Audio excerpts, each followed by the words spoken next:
Here we go. P-Main number 1 getting ready to roll. Steve Gresham and Eric Weber on the front row. Row number 2, you'll see Kevin Mahoney in the 11K and Chris Hartman 35S. Row number 3, Ryan Bickett in the 17B and Seth Shabester in the 54S. Brady Ransom in the 21R and Cody Schaunder in the 3F make up row 4. Kayla Martin 21M and Jack Wagner in the 51W make up row number 5. Row 6, we'll see if Mark can make the call in the 2MV, Mark Daly and Alex Vandevoort in the 1V. Row 7, you'll see Larry Brady in the 30X and John Padilla in the 11P. And final starter, 42, Matt Carr. Oh, he's drowning here in the booth. Uncle Jeff's giving him instructions in our ears. Take some water. There's some cough drops, Earl. Don't worry. I'll get Jeff. Don't you worry, boys. So here we go. Lights are out, fellas. Let's rumble. We will go green flag racing when the cars reach the chalk line here in turn number 4. Our first P feature is underway. Inside line really slow to the go there as the outside line gets rolling. Nope. Yeah. Caution lights will come back on. Officials not really happy with the initial start there, so we'll bring them back up to double file and try it again. But yeah, Blake, that Anderson. Here we go in the morning. Oh, that's Blake Anderson, that bottom line. There we go. Just did not fire off on that start. Oh, boy. We are rolling now, fellas. Steve Gresham is the pole sitter. And Eric Weber on the outside. Yeah. See if we can get a better start this time off of 4. Yeah, that looks better. Gresham just a little slow to fire. But looked a lot better there. Gresham not hanging on to the second spot. Here comes Seth Shabester. Shabester looking to get to the second spot. He'll dive down to the inside. Battle for second right away. Great move by Shabester as he'll move up into the runner-up spot. Now apply pressure to Eric Weber. Side by side off of turn 2. And there goes Seth Shabester. He'll take the lead.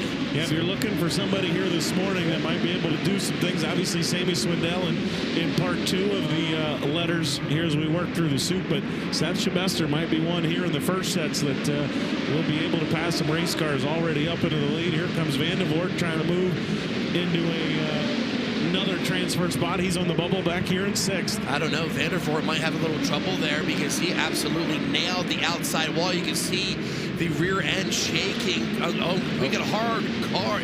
Oh, my. That is rough going into turn 3. Car hard into the outside wall in that opening area. 11P at John Padilla, the Chili Bowl rookie that picked up the Illinois Mod Light State Championship, his 3rd Mod Light State Championship in the state of Illinois. 10 wins this year in the Mod Light for John. As Brian Ward models for us in the bottom left. What a superstar. Here we go. Here's a replay brought to you by K1 Race Gear. Oh, boy. Look out. Just off a right rear and right into the hay bales. Thank God we do have the hay bales there. Yeah. Yeah, you know, I mean, those things can happen. You know, we always see it racetrack a little bit more narrow in the mornings or you know, whenever we first start racing, you know, obviously all preliminary night, it's late afternoon, early evening we get going, but it's always narrow, a little bit narrow in the early going. Track's got a lot of bite, a lot of moisture, and it takes a little bit to widen out. And so you get guys trying to make moves, everybody trying to keep their Chili Bowl alive, trying to make some passes, and on a narrow racetrack, sometimes guys run out of room. So, Brian Ward, you're down there on the accident scene, turn 3. What do you see? Yeah, good to see the visor up and Padilla just looking around, waiting to get moved out of here. They're going to pick the hook up. They can't seem to get the car out of the gear. The officials were down there on the gearbox trying to get it back into neutral. Can't do so, so they'll lift it up, pull it away. Really, it's just a front bumper that's knocked off after the hard impact. But Padilla will end early this morning in the 11P. Maybe a case of a fun bucket being full, or Tim Fuller dropped a good line at Super Dirt Week. Yes, he did. Broken interest rod. Yeah. So that was good. Yeah, maybe for Padilla. Well, Jack Wagner and Mark Daly did not make the call. Chris Wilner. Yep. You're in. Chris, you're in. That's the rumor. Well, like I said, I'm going to go talk with Mark just to make sure we're good because it didn't fire. But, yes, as of now, I'm in. He doesn't sound very excited. Yeah. I'd be a lot more. We got a lot going on up here we're trying to track down. We'll get back to you in a second. Yeah, you do your work, Chris Wilner. We don't want to distract you from your jobs. Seth Shabester wasting no time, up 5 spots. And Alex Vandervoort, the Knoxville Raceway 360 driver, up 6 into the final transfer spot. So Vandervoort, I guess, technically transferred out of the queue. Yeah, technically you are correct. But What's the rule? The best ability is availability. Yeah, you gotta be here. absolutely. But prior to that caution flag, Vandervoort absolutely nailed the outside wall here on the front straightaway. And it seemed like that car was down on power, maybe a little bit of suspension issues there on the rear end. See what happens here. Maybe Brian Ward can give us an update, but the caution lights already out here at the Tulsa Expo Raceway. We go green at the cone here on the front straightaway. Seth Sylvester gets back on the loud pedal. We're back underway. I think Steve Gresham. Oh, no. Gresham, remember, was our pole sitter that wasn't quite able to get going, and Once everybody. again. Yeah, I'd be curious to see how. Yeah, we got a yellow I don't think because you're not supposed to pass before the cone, but also the cars in line are supposed to go.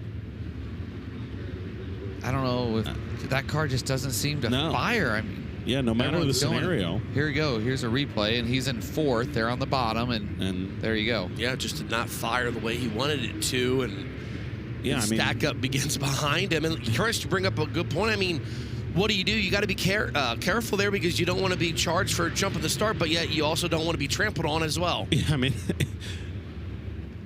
yeah, it's one thing to spin the wheels a little bit, but the Gresham car just did not fire as we got one here getting pushed. I believe that's Bickett. That is Ryan Yes, Bickett. Ryan Bickett, 17B. Ramona, South Dakota driver, 13th in points at Knoxville Raceway in a 360. Picked up a race saver win at I-90 Speedway in Hartford, South Dakota on August 9th. Last year, he finished 9th in P-Main number 1. He was actually running 9th in P1 right there, ironically. If he can't get back rolling, he'd be 13th. Go ahead, Brian. Bickett just pulled into the work area and he waved to have him push him up the ramp, and I saw the back of that car. The entire brake caliper was hanging off under the fuel cell. And Gresham again doesn't go. I'm surprised everyone stayed so patient behind. So They threw the yellow again. I think he's going to get sent to the rear or yeah, something. you could see Terry Maddox pointing at him and already telling to go to the rear of this field. Yeah. So unfortunate. Up the ramp. Up the ramp they get. Well, now you have all day to enjoy this. Steve Gresham was 10th in O-Main number 1 a year ago after finishing 14th in L-Main number 2 in 2024. He's going to have some work to do if he wants to advance to an O-Main again here this year. Well, I believe the signal from the official to me looked like they were pointing him up the ramp, but I saw now he's holding the tail here, so yeah. right thing to do. Terry didn't black flag him. Yeah. It gets going, but it takes it about a lap to get under fire, it feels like. Be curious to see here what he does now from the tail. Brady Ransom now in the final transfer spot, the Magic Valley Speedway track champion, as we're back underway with 4 in the books and 6 to go in P-Main number 1. So Sylvester already pulling out to a 6-car length lead. He's absolutely hooked up. Car single file momentarily. Track still very, very fast here early on as you still have Brady Ransom in the 21R holding down that 6th and final transfer. Matt Carr's right there on the back bumper, though, on the fluorescent 42. He's up 8 spots, trying to get by Ransom as Ransom's pressuring Alex Vandervoort. Now a battle for 7th. Here comes Matt Carr for the final transfer. Yeah, Carr got a good run that time off of 2, right to the back bumper of Ransom.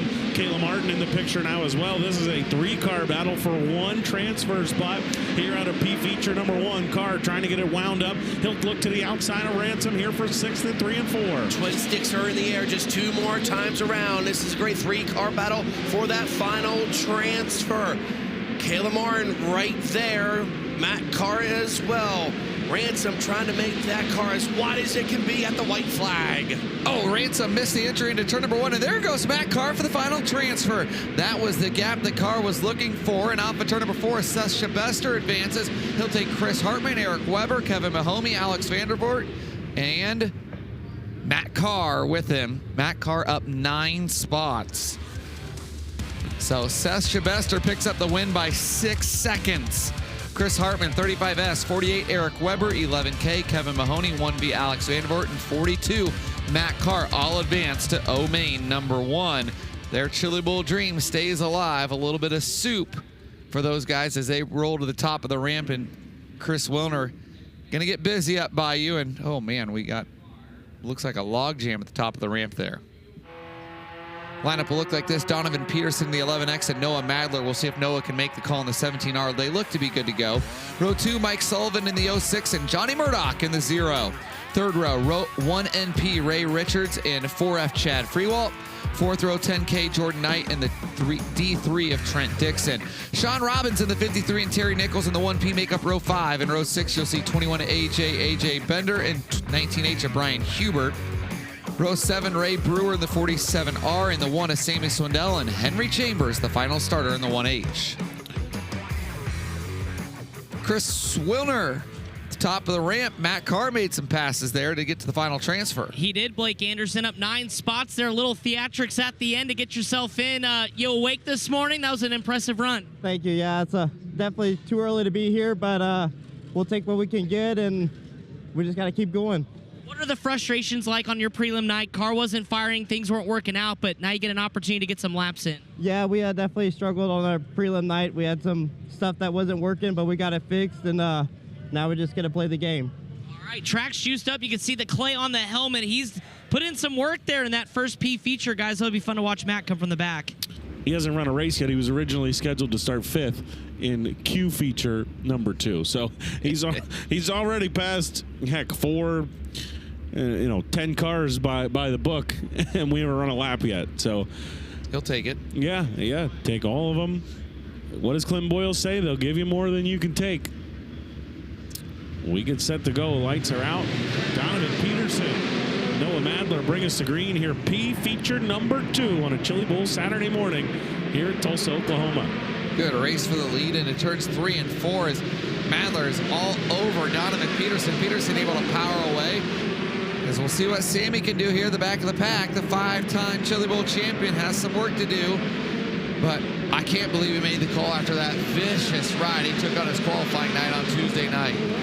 Sean Rollins, the 53, was out there wide as you see a battle for the lead now. Peterson gets up out of the groove, and Madler going to dive underneath of him. Madler will take the lead. Peterson looks like struggling with the handling on that race car. Here comes Knight, and here comes Sammy Swindell now to the outside of the D3 of Trent Dixon for the final transfer spot. Sammy Swindell right now moving up into that 6th and final transfer spot. He's not done yet. Looks to the outside of Mike Sullivan. Side by side they go in the turns number 1 and 2. Look at Sammy Swindell absolutely carving up through the field. Sammy now to the back bumper of Donovan Peterson as Noah Madler leads at halfway. Jordan Knight in the 2nd spot, a second back, but here comes Sammy all over Donovan Peterson to the inside, moves Sammy up into 4th. You can see Yellow. Sammy trying to be patient. Yeah, yellow lights are on. We got one up in smoke. That's Ray Richards in the 1NP over there in turn number 2.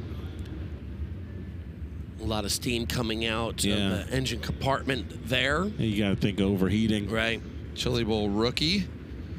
Some midget starts out in the state of California. Last couple years for Ray Richards as his Chili Bowl probably coming to a close there.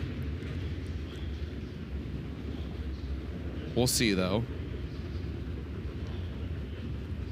So Sammy Swindell has made his way up into position number 5. Noah Madler still your leader. Jordan Knight will restart 2nd. AJ Bender 3rd. Donovan Peterson 4th. There you see Sammy. He'll be in 5th. And Mike Sullivan restarting in 6th. I was saying, Sammy, you can tell he's trying to be patient here and take the holes when he gets them, but at the same time, every single one of these cars you pass now, he doesn't have to pass in the O-Main, and then he doesn't have to pass in the N-Main. And so, you want to be patient, but Sammy knows you got to get him every chance you can. He's got Donovan Peterson just ahead of him. He's going to have to make that pass again as we didn't get that lap complete. It's Madler, Knight, Bender, Peterson, Swindell, and Sullivan. Your 6 transfer cars right now. We are halfway through P feature number 2. Sammy going to try to go the outside of Donovan Peterson there and ran out of real estate. Boy, you got to tiptoe through the tulips a little bit with this track. Still just a little bit greasy, but definitely starting to come in. And now there goes Sammy to the inside for 4th. It's a good battle for the transfer right behind him. Yeah, that's the 1H of Chambers working to the outside here, trying to take the spot away. Henry Chambers trying to move up now. He'll go to the inside of Donovan Peterson. Peterson started on the pole, and right now he's going to fall into the final transfer spot. Peterson hanging on for dear life here in P feature number 2. So 2 more laps to go.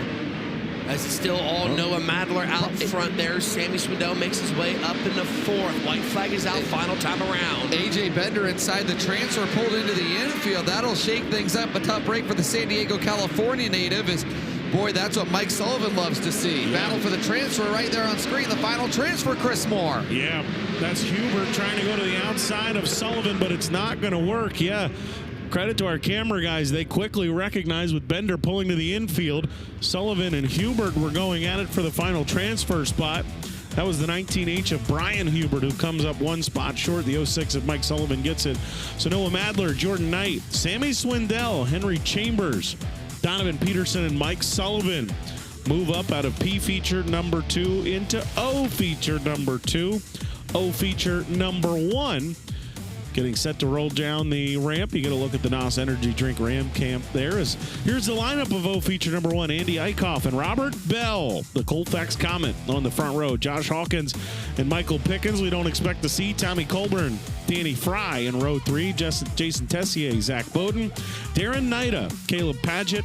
Your lock-in cars of the O feature, and then your P feature move-ups, Seth Shabester and Chris Hartman in row number 6. Eric Weber, Kevin Mahoney, Alex Vandevort, and Matt Carr. Chris Wilner, Sammy Swindell made some moves there. Yeah, he certainly did. He went up 5 positions as he continues to talk with the crew. Hey, Sammy, first of all, I know it's not where you want to be, but talk about the effort to get this thing put back together here as the crew's going to get him some adjustments here. We'll give him a second. There we go. Sammy, this was a big effort to put this thing back together. Yeah, it messed up a lot of pieces. I mean, we got it as good as we can get it. Just need to make some adjustments here, but I don't think we're going to have time. All right, Sammy's got the crew rapidly getting this car dialed back in. They're adding more fuel. We saw some tire pressure adjustments. You can kind of hear it in Sammy's voice. Obviously, it's all business here, but he's got a lot of work to do, but going to try to make something happen at least this year. Lineup is good. You ready to roll? Here we go. Let's Caution go. lights are out. Another 10 laps around the Tulsa Expo Raceway. Top 6 finishers moving on to the N-Main. Just for example, what we're talking about, Darren Nida was slated for 9th. He's going to roll off 3rd. Heck, Matt Carr was the last car to transfer. I think he's starting 10th here in O feature number 1. So you're going to get some scratches and some guys getting free spots, but hey, they'll take them. As you see Seth Shabester back there in 4th. He's going after Nida. Battle for the lead up front. Yeah, Seth Shabester, keep in mind, was scheduled to start in a Q main earlier today. So Yeah, already doing a transfer right away. Yeah, he just rolled off in a transfer spot in the O. So it's what you get here early morning. Tommy Colburn trying to put on a show, lifting the front wheels off the ground as Matt Carr trying to continue his run here on Saturday, going by Vandevort for 7th. Vandevort says, give me the spot back. Thank you very much. Now Vandevort going after the 10 car of Caleb Paget. And currently, Alex Vandevort and Mark Carr on the outside looking in right now. Vandevort now moves up into that 6th and final transfer spot. Matt Carr trying to follow his way through as we are past the halfway point. Tommy Colburn, your leader in car number 31T.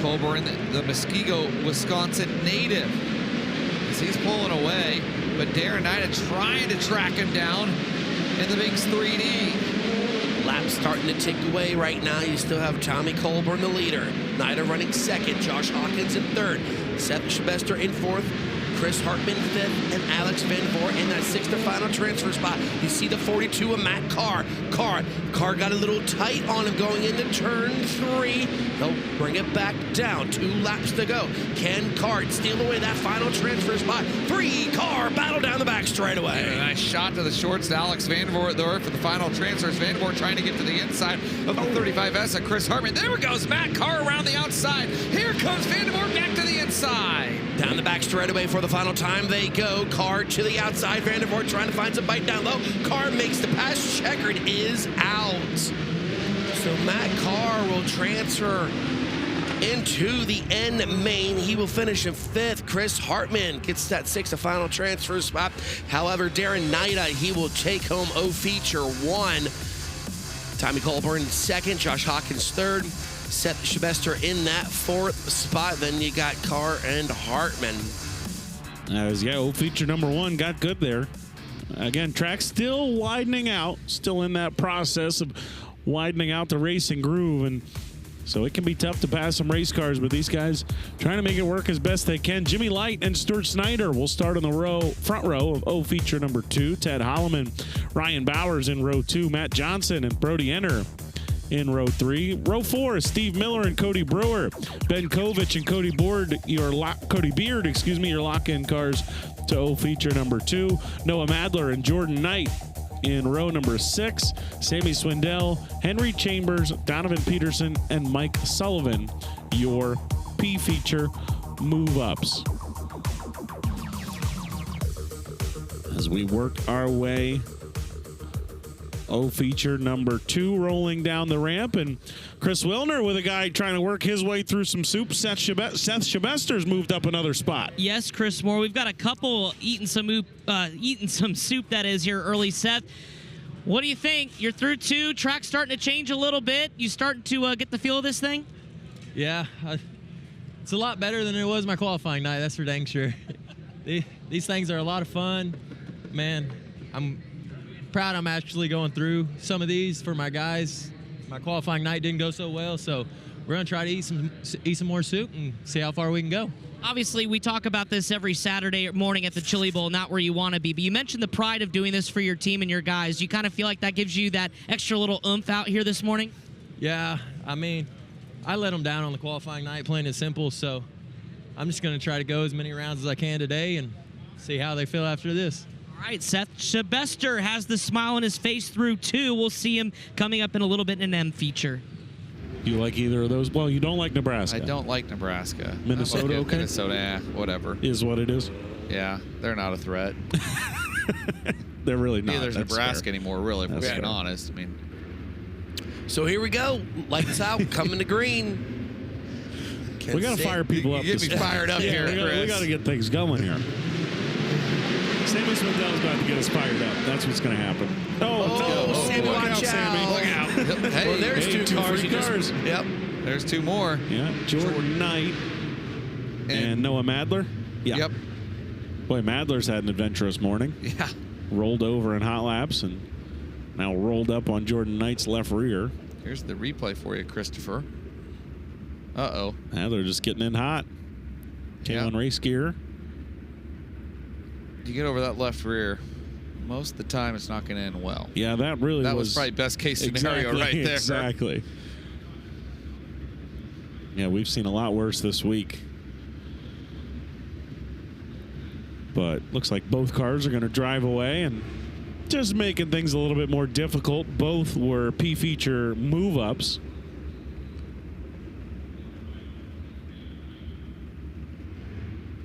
But yeah, you know, front row doesn't make the call. 2 cars in front of you get together. Everybody trying to make it easier on Sammy Swindell, it looks like. I think he's going to restart 9th, it looks like. Let's see here, Chris. It appears Kovich, yeah. Yep. Yeah. Yep. We'll take it. Right behind the Chili Bowl rookie and Ben Kovich. But Ben made some starts on the West Coast in a midget, so he's familiar at least. Yeah. I will say, too, for these guys running in some of these lower features, probably pretty cool to be out there, too. Yeah. With the one car. Especially, as you mentioned. Oh, boy. In the turn 1 car Yeah, getting that's into the gonna catch be- fence. Gonna have some fence repair there. Yeah. That right rear hooked on the fence on the cable and pulled the fencing Yeah, down. it's still there. Yep. It's still stuck on the right rear. So we're gonna have a delay here. I imagine they go red. Left rear.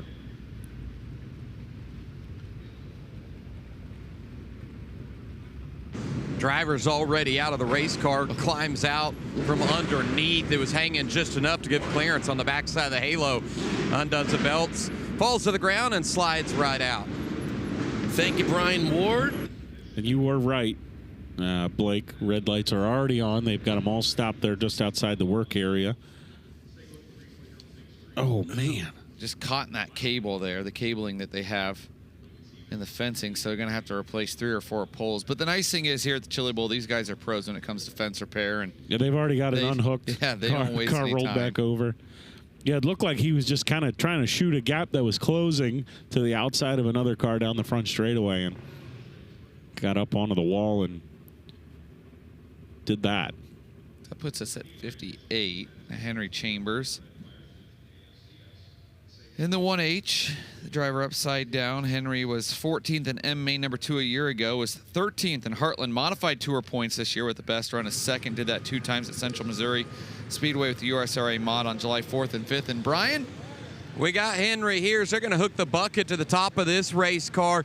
You get hung up on the fence, undo the belts, and kind of come through the top and crawl out. Tell me what you experienced coming down the front stretch. You know, I mean, guy I thought he was going to go to the bottom, so I went to the top, and he decided otherwise, you know, last minute, and I was kind of there, but I just feel bad. You know, we already flipped on our prelim night in the heat race, just same kind of deal, going for the same spot on the racetrack. But you know, I feel bad for Rick Horn. We've destroyed a lot of stuff this weekend, both me and my teammate, and he's blown up some motors. But I got to give a shout out to Rick Horn, and you know, all he does for us. You know, tearing up his equipment right now, but you know, I'm very thankful for him. So, you know.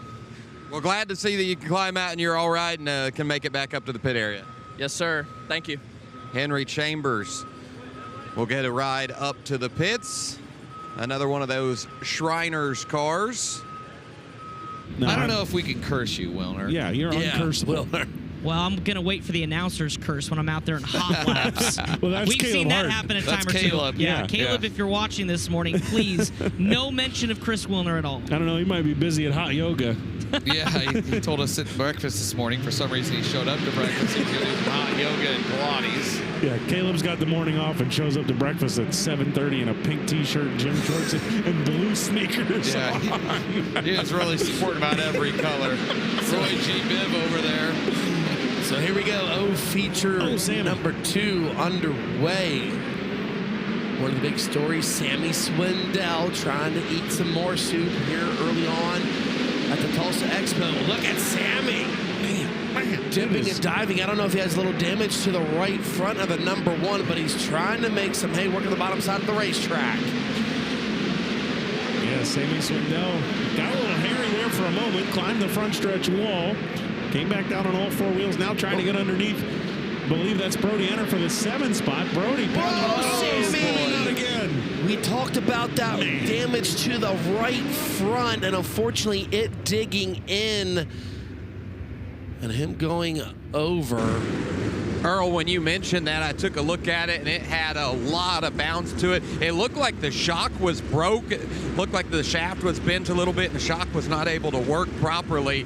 And here we see the result of it. Yeah, I would think that had to be from the front stretch wall there. He was up on 2 wheels with the right side wheels up on the wall. And here's a look at the replay of the wreck. And yeah, that thing just leaned on the right front. It was like a super late model trying to enter the corner. Something flying there. Let's see if it's the shock. Yep, there goes the shock right there. Yeah, that thing was trying to stand on the right front like a super late model or a modified. Good job, Shock's Chase still there, Schaefer actually. right there. Yeah, Chase Schaefer getting the shot. Yeah, that was the spring flying off. it, yeah. Yeah. Good work, brother. Chase is ready to roll down there. You know that. Yeah, you can see that shock. There's still the shaft in the body of the shock, but it is sheared off. And you can see the top half of it, the heim still hooked to the chassis and part of the shaft there. So the shock shaft just broke in half, and it wasn't able to give its compression and rebound like it's designed to work. And that just made it laid over. Thank you, Brian Ward. And Chris Wilner, we might have something here for your ride next year, because no, it's good. It's good. It's a good thing. It's a good thing. Dave Sharpley texting us, and if we can make this happen, he is going to supply you with a custom-fitted seat insert for next year. Dave, thank you so much. I'm going to need it. That's You're in for good sure. shape. I appreciate kidding. it. Yeah, no, it's weird. It's like we kind of joked about it, but Mark actually walked over here and said, no, like it's happening. We're going to make sure it's the best piece you've ever driven, which I'm like, that's not, Look at that. I need the car to be just as good as me. I don't need the car to be way better than me. All right, Wilner, so this is what we're going to do. Obviously, you said you want to get some practice laps in before you come out here to the Chili Bowl. You mentioned about the Extreme Midget race in November taking place at the Millbridge Raceway. You do that. You race that event, and I'll announce for you up top at Millbridge. What the hell with that? I'm coming down to Crew. Oh, boy. Well, Yes, let's I'm go. in. Yeah, Team Wilner, you're the FloRacing. Crew guy. The first thing I'm going to help you with. Clint Boyle's crew chief. It's Millbridge Speedway. Wow. Yeah. Raceway. Ashley just fired you, Earl. Ashley just fired me. We'll get that right. We'll get you there. Yeah. Yep. Chris, you'll have me and Clinton on the wrenches. We'll have that baby dialed right Yeah. in. Earl on the call, Clinton on the riches. What could go wrong? Green flag back out of here in O feature number 2. Ryan Bowers inherited that front row starting spot and continuing to run away with it. This was 5th and 6th, now 7th and 8th on your screen. No, that's 6th and 7th. Kovich trying to go to the inside of Steve Miller for the final transfer spot. Miller holds him off. Then Kovich is working Steve Miller hard for that transfer, as you mentioned, Chris Moore. But where is he going to find the open real estate? That's what he's looking for, and he just found it as Miller shot up the racetrack. There goes Ben Kovich into the final transfers. Boy, Steve Miller parried it into turn number 3. So 2 laps to go this time by contact with the outside wall. As meanwhile, your leader still the 55B of Ryan Bowers. One more time around. He has a healthy lead. He got it out to 2.0 seconds as he makes his way into 3 and 4 for the final time. Ryan Bowers, the Thunderhill Speedway Gopher Midget Champion, going to win the O-Main. Pick up O-Main. Number 2 as Bowers, Gopher Midget Champion of the pair. Gopher Midget wins the O. Tad Holloman, Matt Johnson, Cody Beard, Cody Brewer, and Ben Kovich advancing to N-Main number 2. Wilner, I'm going to jump in and say that when you get back home, if you go find Bad Brad and get fitted up for a fresh fire suit, I'll pitch in and get your shoes or your gloves. Wow. This is happening, boys. This is actually happening. I appreciate all the efforts from everybody who wants to be a part of a disaster, which will be next year's Chili Bowl. No, Chris, you're going to shock the world. We know you'll have an advantage with the weight. Chase Safer just reminded me, I might save some money because a youth size of shoes and gloves are cheaper. Hey, you know what? Whatever it takes, all right? I tell people all the time, they can make fun of my height or whatnot, but I can always put a seat insert or anything like that. How low do those seats go in these things? So you tall folks out there, I'm at least built for it. You know what? He's ready. Chris Moore will contact Bob Hilbert from Bob Hilbert Sports, and we'll get some merch made up for Chris. Oh, yeah. Oh, weren't we supposed to have some merch from Bob Hilbert this year? Some fan club shirts? Yeah, I thought Caleb was on that. Somebody said they were making that happen. Yeah, I thought we were on that. Well, Bob hooked me up. I had my Brett Hearn shirt from Bob, so. There you go. Read the lineup. N-Main number 1, Mac Leopard, the 14L, John Heitzman, 00H. Second row, you'll see 42M, Josh Moats, and 19S, Chad Kincaid. Row 3, the Anchorman, Kevin Studley in the 57K, and Dave Collins Jr., Danger Dave in the 40J. Fourth row, Chris Hart and Dalton Camfield. Fifth row, 25W, Jeff Watson, 28J, Joe Perry. Sixth row, 3D, Darren Knight, 31T, Tommy Colborn. Row number 7, 80S, Josh Hawkins, and 54S, Seth Shabester. Row 8, you'll see 42, Matt Carr, and 35S, Chris Hartman, and Chris Wilner's at the top of the ramp. Ryan Bowers getting turned back around as he advances out of the O-Main, and he'll take on the second end feature coming up. Ryan's immediately getting pushed to staging. The turnaround here is pretty quick, so the crew doesn't have a lot of time here. But I am curious, Ryan, as you get rolled to the bottom of the ramp, and I'm just going to go ahead and chip in and push you over here. What's the racetrack doing right now? It's pretty juiced up, as everyone likes to say. Hopefully it just keeps getting wider so we can actually race from the back now. Any adjustments to this race car? It's going to lower the front and give her the beans, I guess. Give her the beans. That's the move for Ryan Bowers, the driver out of Minnesota, trying to make some noise here, guys. And we're going to go to break. We've got cars getting pushed off, though. Quick timeout. Back live on FloRacing after this. If you're in Oklahoma City, you can buy them. ChiliBowl5050.com. ChiliBowl5050.com. You could also come to the building. You can. Absolutely. They're all over the building. Or if you're in the building and you can't find a seller, you can just buy them right off your phone. Yeah. Pretty slick. Works out good. We had a couple push up the ramp there. Josh Most among them. Joe Perry still in the work area. 2 of them went up. Perry here, they had the side panel off. And we'll go race them and see if they can get it fixed. Yeah, Perry's going to need a yellow here. Kevin, he got it. Yep, he got it. That start was just not very good. Yeah. Brian, do you see anything what they're doing here? Johnny Herrera's in the cockpit on top of Joe Perry here. They were messing with the throttle linkage when they had the side panel off. They were opening the butterflies. Not sure if it was something from the pedal up to the throttle linkage up top of the injection system, but Earl, whatever they found, they've got to push back off. No one was bringing them on back. I was going to say, to follow up on the 2 that went up the ramp, Cord Kistart was the 121 that came up for Josh Most. Blown motor on the 92. Oh, man. Josh Most had a great year at Adams County. 9 wins in a modified, and he's won in all 5 divisions at Adams County over in Corning, Iowa. Nice guy, too. We have Josh Mode shirts now. Yep. Josh was running modified stuff back when I was announcing at Boone Speedway, 2008, 2009. There goes Joe Perry up the ramp. Yep, didn't work. Hopefully Joe has a good year behind the wheel of his 360 sprint car. He was 4th in ASCS Frontier points this past season. 14 top 10s and 23 starts. An N-Main winner a year ago. This, you mentioned, he had a charge through the field. He was the hard charger at last year's Chili Bowl. Honored him earlier this week for that. Here we go. N-Main number 1 coming to green. Mac Leopard driving for Chase McDermott Racing, one of our Chili Bowl rookies this year. Firing from the pole starting position quickly out to the lead. We got a couple of guys lifting the front ends of their race cars. Everybody scouting. Oh, Shabester. Oh, Shabester. Boy, how in the world? He kept throwing all 4s, though. How did that happen? Seth just trying to make moves. Yeah. He was one of our cars from early in the morning. He had right rear to left rear contact with the car in front of him, and then kind of snuck away from that. But then when it came back down, he had right front to left rear contact right in front of him, and ultimately broke free from it all. Matt Carr involved as well. Carr and... It's going to be the 35S of Chris Hartman as well. We'll take a look at a K1 Race Care instant replay. A lot of grip out there on the racetrack, and look out, turn 1. Yeah, Carr got up on Danger Dave's left rear and then lifted the front end as well. So there you see.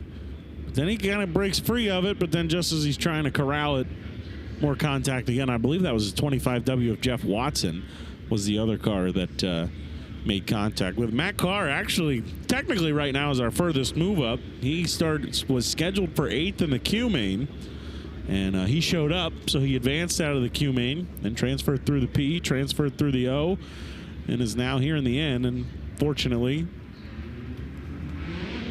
they'll push him off and he'll drive away. How's Clint Boyle say it? What? High-speed bumper cars. Yeah. Out there.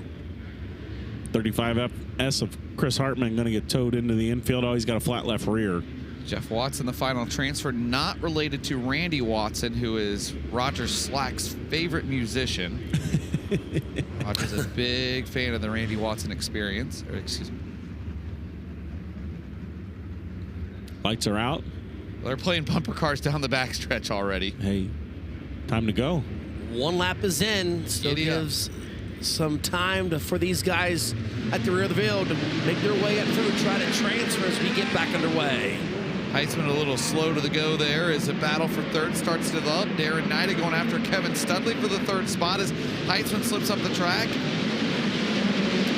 Track winding out a little bit. Bottom's still fast, but there is room and starting to clean off maybe a little bit on the top side. Less so in 1 and 2 than 3 and 4. As we got one trying to ride the bike over there. Tommy Colburn outside of Dave Collins Jr. Collins has the 7th spot. Colburn goes around him for 7th, trying to earn the right to go after Jeff Watson ahead of him. Watson has that 6th and final transfer spot. So Jeff Watson trying to make that car as wide as could be in the turns number 1 and 2. Colburn stepping to the outside, has the run, lifts up that left front right there. Also, how about it, Seth Shabester? Shabester's starting to make a 3-car battle here for that final transfer. Tommy Colburn is not afraid of the high side. He's not afraid of the gas pedal, trying to make it work. The bottom side open. Now Watson misses the bottom on entry. Shabester trying to take 2 spots away. Gets by Colburn, now gets by Watson, and Shabester into a transfer spot here in feature number 1. We'll have to keep our eye on the 42th car as well. He's on the outside. Contact Shabester. He'll bring it back in. He'll fall to the outside. Now that puts Watson back into the final transfer. 2 laps to go. Colburn now into the final transfer spot. Colburn was the car that nearly turned Shabester, and he inherits 6th. So Watson 7th, Shabester 8th, and there's Matt Carr running in 9th. But the white flag is out. They're all running out of time. Colburn starting to scoot away with that 6th spot. We will come to the checker flag. Matt Leopard will win it with ease, as Darren Nida will finish in the runner-up spot. Josh Hawkins in 3rd. Colburn up the 4th. John Heitzman 5th. And Kevin Studley finishes in that 6th to final transfer. As end feature number 2 gets set to roll down the ramp.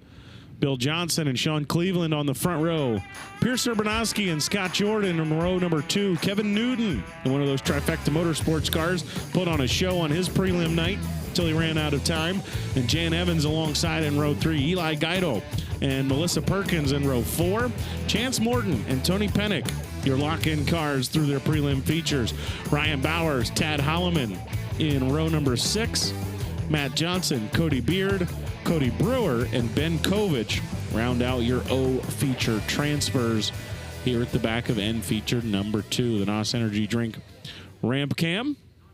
Chris Wilner, you're at the top of the ramp. And now 2 features for Tommy Colburn, the Wisconsin native.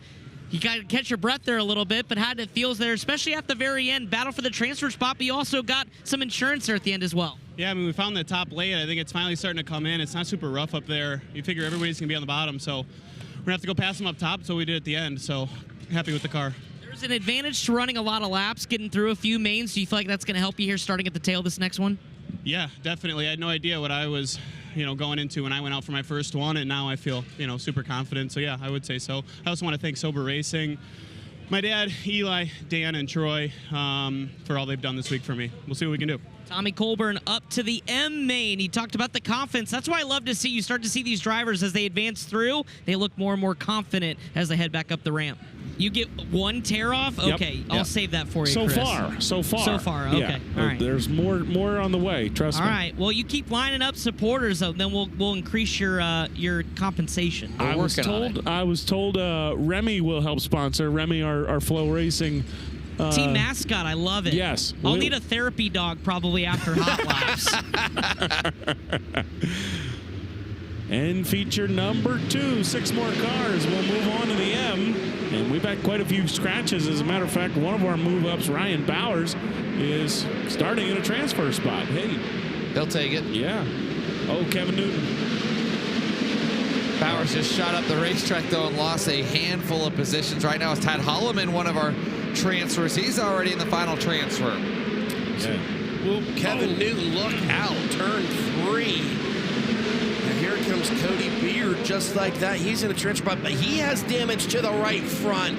Oh, my. Look at this gaggle of cars. Kevin Newton's got to be wondering what karma he's got for this to continue. Everywhere he tries to go, it doesn't work. Bowers climbs the berm, nearly goes around, able to hang on to it. We had one slow on the back straightaway. He was able to limp into the work area, and we will continue on. So we start to close in on the halfway point. You get a look here at the back half. And Ben Kovich in that 65, that black and white 65, all the way on the left side of your screen, he's made it in ahead of Tony Pennick, who's flying that rookie flag. And now Pennick back to his inside. Pennick will take 6th, now take 5th. They'll both get by Scott Jordan. All kinds of shuffling back here around the final transfer, guys. We got, what, 5 cars duking it out for that final transfer. Oh, my, things really starting to bust loose here. And then feature number 2. Cody Brewer and Ben Kovich picking up a couple of transfers. We'll see if they can keep moving on. Right now, they're in the transfer spot as you've got a good race there outside of the transfer for 7th. Yeah, that's Bowers going by Scott Jordan for 7th. Now Kevin Newton goes around Jordan as well for 8th. 2 laps to go, and there you see the distance between 6th and 7th. As here's your leader, Bill Johnson, coming to the white flag. Pierce Urbanowski hanging right with him. 1 and 2, they sit comfortably in transfer spots, trying to go to the back of an M. Bill Johnson wins end number 2. Pierce Urbanowski will join him. Tad Holloman picks off another transfer. Ryan Bowers comes up just short on Matt Johnson. So it's Bill Johnson, Pierce Urbanowski, Tad Holloman, Cody Brewer, Ben Kovich, and Matt Johnson. Your 6 cars transferring from N2 to M2. We'll have those M features coming up right after this commercial break. It's the 40th running of the Chili Bowl Nationals, powered by NOS Energy Drink, live on FloRacing. Welcome back to the top of the ramp here at the Chili Bowl Nationals, powered by NOS Energy Drink on FloRacing. Cody Brewer, you're now through 2.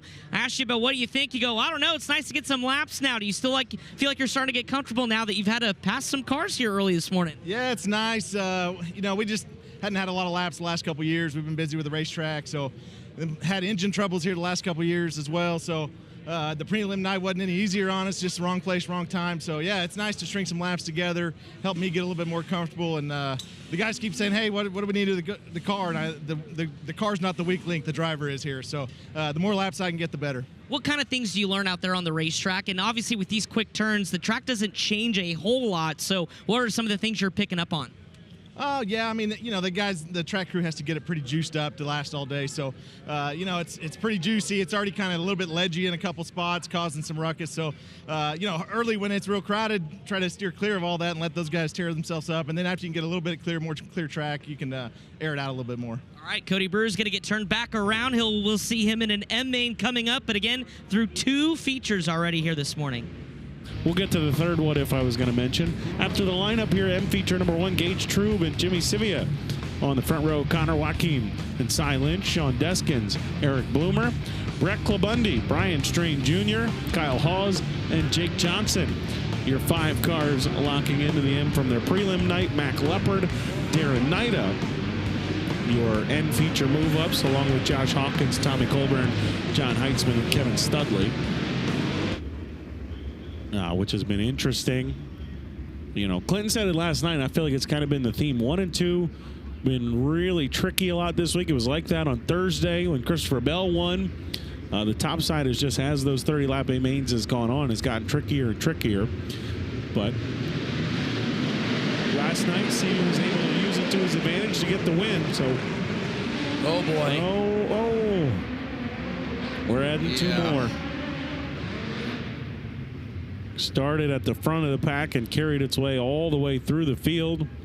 See Tommy Colburn in 31 already got the belts off. He's getting ready to climb out the top of the car. Looks like he's got a front end down. Gage Trube, your pole sitter, was the first car around. And it was on from there. Darren Nida you see involved as well as you get a look at the FloRacing replay. Watch Trube, that blue number 3 in the middle, and then the 55 of Connor Joaquim drifts up. 55 went up and over. And Trube spinning, and everybody there in that outside lane just nowhere to go. So 7 cars involved in the accident in turn 2. Talk about a parking lot. Flip count now up to 61, courtesy of Ibach. That dreaded number is approaching. Brian Ward, you got your mic on. What do you see down there? Yeah, with all some the of these carnage? cars are getting pushed away. Bloomer has some tail tank damage. Trying to make sure I'm out of the way of the quads, but the left front, the drag link is bent there, so they'll see if they can get that changed. And it looked like there was shock damage, but it was really just a cover had popped off and was kind of hanging there. The shock looked like it was in good condition. I think the car that got the worst of it is Colburn in the back. The front end has significant damage. They're going to put the hook on that one. It does look like most of these other cars will be able to roll away and try and push start and continue. Yeah, thank you, Brian. Yeah, looks like Colburn and Joachim, the two that are going to go off on the hook. Everybody else looks like going to drive away. So with that big 7-car pileup, obviously the starting order is going to get shuffled around. Now, Cy Lynch, he will go to the outside of row number 1. Score's getting a workout here, Earl. Cy Lynch, a regular with the High Limit Series. So here we go. See what happens. Here we go. Green at the chalk line in turn 4. We're underway. Cy Lynch not wasting any time. Trying to take the lead away from Sivia. Side by side. Lynch sideways in front of the field. He'll keep going. Yellow. Yeah, the yellow was already out, too. Is that Clubundy right there? Not there. No, that's Truby around. That was what the yellow lights were on for initially. But Lynch and Sivy had already made their contact, and I think you're right, Earl. I think that is Brett Clubundy in 3, and Truby was in turn 2. Eric Bloomer stopped. He was trying to make a right-hand turn into the work area and clipped a car. Take a look at the K1 Race Car instant replay. That's Truby there in turn 2. Cy Lynch getting all kinds of sideways in front of the field. Him and Sivia made contact there on the back straightaway, Earl. You could see it, and I think that's what upset the car for Lynch entering turn number 3. So luckily, Lynch able to keep the car moving, so he will get his starting position back. Yeah, I think that was all best case scenario for Lynch. The contact from Clubundy got him sent back the right way, and as long as he doesn't have anything broken on that race car. Eric Bloomer into the work area, the driver that finished 10th in Badger points this year. Did have 3 wins in a legend car in Wisconsin. We knew Brian Ward was going to be busy this morning. The guys here in this first M feature are putting him to work with that parking lot 1 and 2, and now cars in the work area. Brian, how you doing? Well, I was just going to say I've already added 2 more to the Zeus button count this morning. So now we already got spare parts for Wilner's ride next season. Yeah, Wilner, you need Zeus buttons. Brian Ward's got them. Yeah, Brian and Chase, our guys in the infield. Also, another driver, guys, outside of row number 2, the 14L, I believe that is, of Mac Leopard, a beneficiary of that big pileup on the original start. Yeah, Mac Leopard is an N feature transfer. We haven't run a lap yet, and he's 4th already here in M1. Tad Holloman's up a couple as well, and Holloman is going to restart 5th here. So see if we can get a lap in.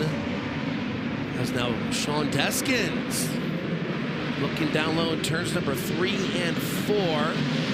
Side by side as we complete lap number 1. Sivia, he's going to be the early leader. 4-car battle up front. Keep your eye on Mac Leopard in the 14L. Trying to make something happen there up top in turn 4. Still side by side. They are 2 by 2 in turn 2. Well, here comes Mac. Oh, no, Cy Lynch. I was just about to point it out. I think he's got a tire rub, and that left rear might have been going soft on him. You could see it smoking every time he would...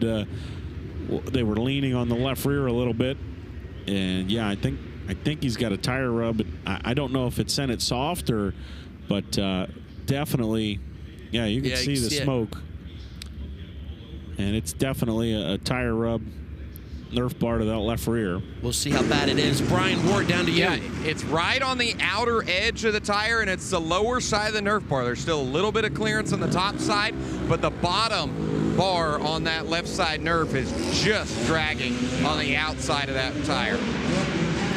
Yeah, thank you, Brian. Well, lucky for him, only 2 laps in, 8 to go. He still has time to get up there. Remember, top 6 moving on.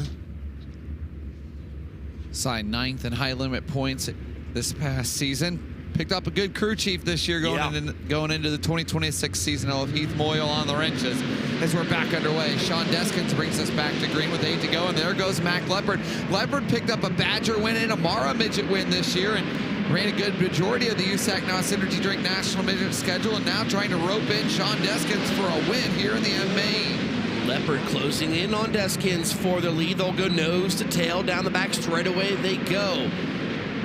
Leopard, he will make the pass now. He will be the new leader with 6 to go. Look at the battle there, Earl, on the right-hand side of the screen. And I think There this goes is Nida. Yeah, this is 3rd through 6th. Nida has the final transfer spot. Trying to go around now the 20X of Kyle Hawes, who runs in 5th. Hawes, though, doing a good job making that race car wide, keeping Nida at bay. But these are all cars in transfer spots right now, so Nida wants to get by him, but at the same time, you don't want to force the issue too much. He's able to, and now Hawes on the bubble with Nida going after Sivia for 4th. Oh, up across the nose. Sivia tries to dive underneath him. There goes Nida. He'll pick up another spot as Cy Lynch is side by side with Kevin Studley outside of the transfer. They're both closing on Kyle Haas for the 6th and final transfer. Can Cy Lynch move on this morning? Looks to the outside. Haas right there. Great 3-car battle. There goes Lynch. They're going to come to the white flag this time by. He'll be in a final transfer. The Cy Lynch has the final transfer spot. You wonder if Sivia's starting to maybe lose power. Yellow. And Kevin Studley and Sivia get together. And the 91J and Checkered is out. Yeah. Yeah, we're at 9.5 minutes, so we are right on that 10-minute mark. So Terry says, boys, we're not even going to mess with the green, white, checkered. Exactly. So Mac Leopard gets the win. Sean Deskins and Josh Hawkins 2nd and 3rd. Darren Knight a 4th. 20X of Kyle Hawes. And the 7M of Cy Lynch gets the 6th and final transfer spot out of M feature number 1. You get a look at the K1 Race Gear instant replay. And Studley and Sivia just going at it for 7th. Trying to get another shot at the final transfer. Yeah, you know, when you're 7th right on the back bumper, you never know what might happen. Any of the 6 cars in front of you, anything can happen. Chris Wilners with a Chili Bowl rookie, Mac Leopard, an M feature winner. He's got the Joe's Landscaping colors on the Chase McDermott racing car. This is not where you want to be, but Mac, the potential here to maybe make a big run. What do you think? Yeah, I'm going to try my hardest to get as far as possible. I mean, Chase got this thing on rails, so I mean, I'm going to just try to drive it as hard as I can to the best of my abilities, so we'll see what happens here. Through 2 now, any adjustments you're going to want to ask Steven Snyder Jr. and this whole Chase McDermott team? Yeah, it just, wait, what'd you say? What kind of adjustments do you want to make on this car? Oh, maybe just a little bit more drive coming off the corner. It's starting to get a little slicker around the track, but that's about it. All right, Mac Leopard, they're getting after work here. The whole CMR team getting ready to go. They, of course, had big work yesterday after Steven's massive flip. He will not race the remainder of the Chili Bowl after the frame on that was absolutely destroyed. So Steven Snyder Jr. here working with this whole team, helping Mac Leopard maybe run some soup today. And main number 2 getting ready to roll. Billy Rayburn in the 16K, Austin Hawkins in the 5A, row number 1. Earl McDoulet Jr. in the 60M, and Dayton Shelton in the 77S make up row 2. Joe Boyles, 98B, and Cole Parker, 17K in row 3. Hunter Wilson in the 75S, and Jason McDougall, we do not expect him in the 4P in row 4. Tony Helton, 22H, and Abby Holbein in the 22M make up row 5. Bill Johnson in the 56, and Pierce Urbanowski in the 19U transfers out of the end, along with 20, Tad Holloman, 96, Cody Brewer, 65, Ben Kovich, and 30, Matt Johnson. Terry giving the signal. We'll go green next time here on M feature number 2. Guys, this is the final race here of our first page of our 3 pages of lineups. But don't flip to the back. That will not get you anywhere. No, but we'll save the day and got us a new sheet. And that start is not going to fly. Hey, not going to turn 3. Just don't stack them up, boys. Take it easy. They fired where Larson was firing on Monday night on the restarts.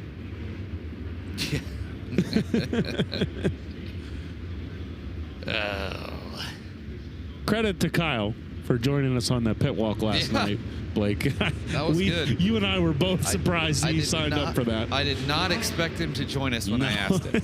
No, but he had fun. He had a good time. Gave Dylan Welch some grief. Pointers. No, I think it was grief. Yeah. I have to agree. Santino, he was talking to. These boys are antsy here. They are.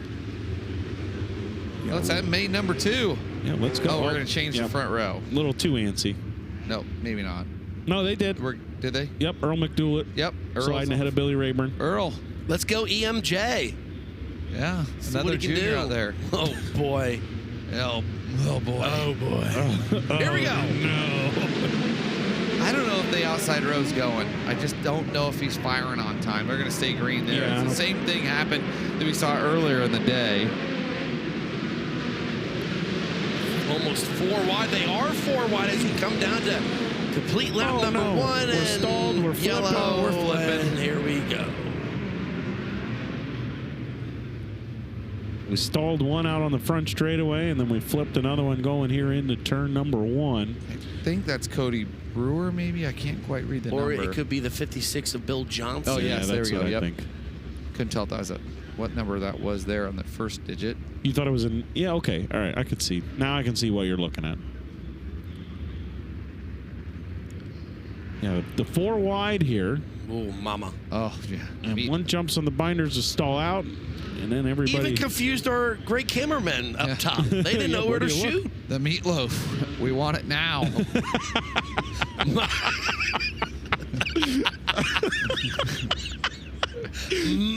I don't know where that came from. The meatloaf. Chris Milner, help us, please. Save us, please. I'm going to try. We're going from meatloaf to Mission Tortillas and the Mission Foods sponsorship here with Darren Nida. You're through 3, one of a couple here that are starting to make a run. First off, how's the car and the 3-cylinder engine here that, by the way, look at this. It's called the triple bypass. They came up with stickers. You boys are getting one, but how's this thing ripping? Everything's going good so far. I'm almost just letting everybody crash out of my way. I don't know, like there, I felt like I was going to be in the lead coming out of turn 2 on the first lap. They all crashed, and then they come across, and I got in it. I just needed to, like, Dukes of Hazzard the berm or something. But everything's going all right so far. We're just a little bit free all around. Just trying to get this thing figured out. All right, Darren Nida getting ready to go back out. This engine was on the dyno all last week until Friday before they moved in. So we get back underway here with M feature number 2. Earl McDoulet Jr. in the 60M. He is the leader as we go side by side right behind him. There goes Dayton Shelton going underneath. Austin Hawkins for the runner-up spot. Yep, we roll along here in feature number 2.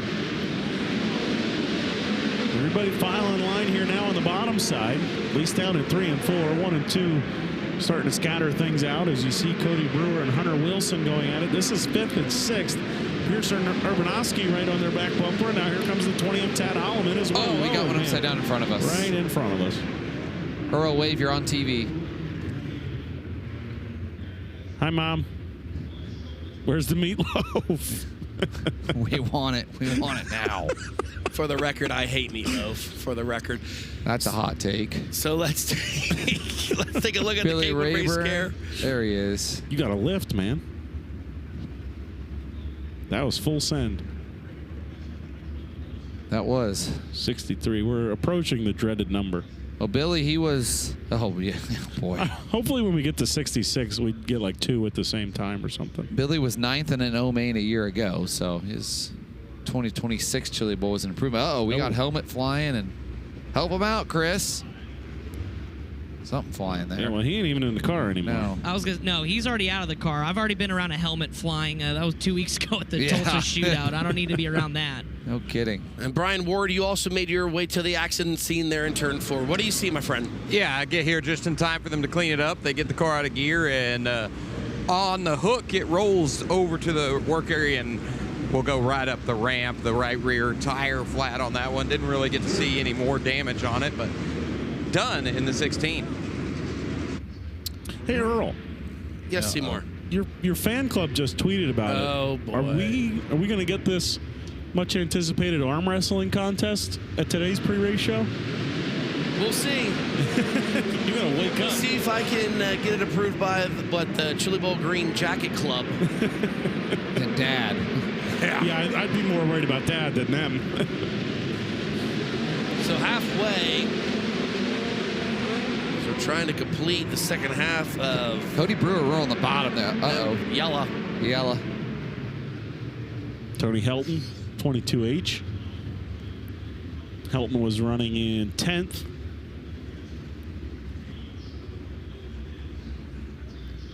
You know what I'm surprised about, Chris Moore? Yes, Blake. Oh, here's a replay first by K1 Race Gear. Oh, boy. Yep. That'll do it. That will do it. Tony Hilton, the 22H. As you mentioned, Chris, the driver upside down last year. An N-Mains finisher was 7th in Midwest Thunder Sprint Car Series points. I'm surprised Earl's not a meatloaf guy. I agree. I get meatloaf vibes. Brian Ward. Brian? I was to say this feature's turning into Earl's favorite dish. It's like bangers and mash out here. Good one, Brian. Thank you. Brian is the king of like once a day dropping a solid funny joke. He's also a hell of a karaoke singer, too, by the way. He's the best I've ever seen, He man. did put on a heck of a show. It was a dandy. Tuesday. Grundy County Auction, I mean, it is just absolutely... Him and Jenny, what was the song that they sing? I forget. It was a country song. It'll come back to me. Yeah, this ain't going down. We're There some it is. Garth fans. Yep, ain't going down till the sun comes... Yeah, you got it. You got it. Great work, Brian. We could have had Earl do his Mount Rushmore favorite vegetables to add in meatloaf, but we can't do Mount Rushmore anymore. Happening. Who banned those? McKim's no fun. Oh. We had our Mount Rushmore cheese last year, and that was right when he got here, too, so he walked in on us pulling that off. And main number 2. Let's get this done, boys. We're halfway through, and we're 8 minutes in. It's only 5 laps, boys. Or 2 minutes. Here we go. Still. No. Settle in. Easy, Cody Brewer. No. Yeah, there we go. You're in a transfer, Cody. The former owner of Red Dirt Raceway, a phenomenal track here in Oklahoma. Now we got a race for the 5th spot. Oh, boy. Is that Tad Holloman trying to make some noise on the outside? Transfer for the 3rd time today. Urbanowski is by him. Urbanowski is the 6th. This is 7th, 8th, and 9th on your screen. Hunter Wilson, Matt Johnson, and Tad Holloman. And Urbanowski also has shuffled Austin Hawkins back. So Hawkins, that red and black number 5 car, he is the car in the bubble. He has the final transfer, and Matt Johnson in that 30 starting to roll in on him. Hawkins missing the bottom again in 3 and 4. Hawkins struggle. Oh, no. 22M Abby Holbein off the pace. We'll stay green. We're going to come to the checkered. I don't know who's running where now. Yellow. Earl McDoulet Jr. will win. Dayton Shelton in the 2nd spot. Cody Brewer finishing in 3rd. Austin Hawkins 4th. Pierce Urbanowski 5th. And Matt Johnson should be our final transfer. As Holbein brought out the yellow there. Yeah. So we'll move her down. And we'll be back with more live coverage at the 40th Annual Chili Bowl Nationals. Back live on FloRacing with a driver eating some soup on Saturday. Chili Bowl rookie Matt Johnson up 3 mains. And, boy, you were pretty pumped up. You said this car is killer. What do you think about this? First Chili Bowl experience, and you're putting in some laps today, bud. I think it's awesome, man. I got to thank my crew, Marv, Dad, Damon, Steph, my girlfriend, Maddie. We're putting together a good soup run my rookie year. First time ever doing this, 3rd time ever in the car. And we're making it look good. I'm excited for it. Was it nerve-wracking there at the end? So much going on for the transfer spot, the late caution. Did you think you were in? I didn't know if I was in. I was looking up at this board, and I didn't see my name, so I didn't know if I was in. But we're in, and we're going to continue eating some soup. All right, crew's going to work here. They're going to make some adjustments to get Matt Johnson back. But how about that? 3rd time ever in a midget through 3 mains, passing some cars is Matt Johnson. Yeah, thank you, Chris Wilner. He's going O to the N to the M, and now M to the L. Well, this one will have a pair of guys that have already transferred 3 times. Yeah, the boys getting after it here on Chili Bowl Soup Morning, Saturday. Jim Van Zant in the 3V and Kate Cowles on the front row here of L feature number 1. Glenn Stiers and Brenham Crouch, an A-Main starter last year in row 2. PJ Gargiulo and Jeff Schindler in row 3. Heath Nestrick and Chris Roseland in row 4. Jory Hughes and John Clabundi in row 5. They're your lock-ins from their preliminary night performance. Mac Leopard, Sean Deskins in row number 6.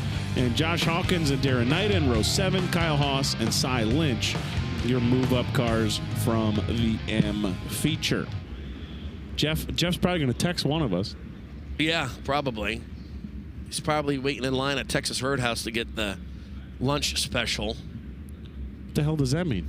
Jeff loves some Texas Roadhouse. I didn't know that. Oh, yeah. I do too, to be fair. Well, ladies and gentlemen, here we go. L Feature 2 is ready to rumble. All right, there we go. You kind of did it. I still did it. Yeah. There was more.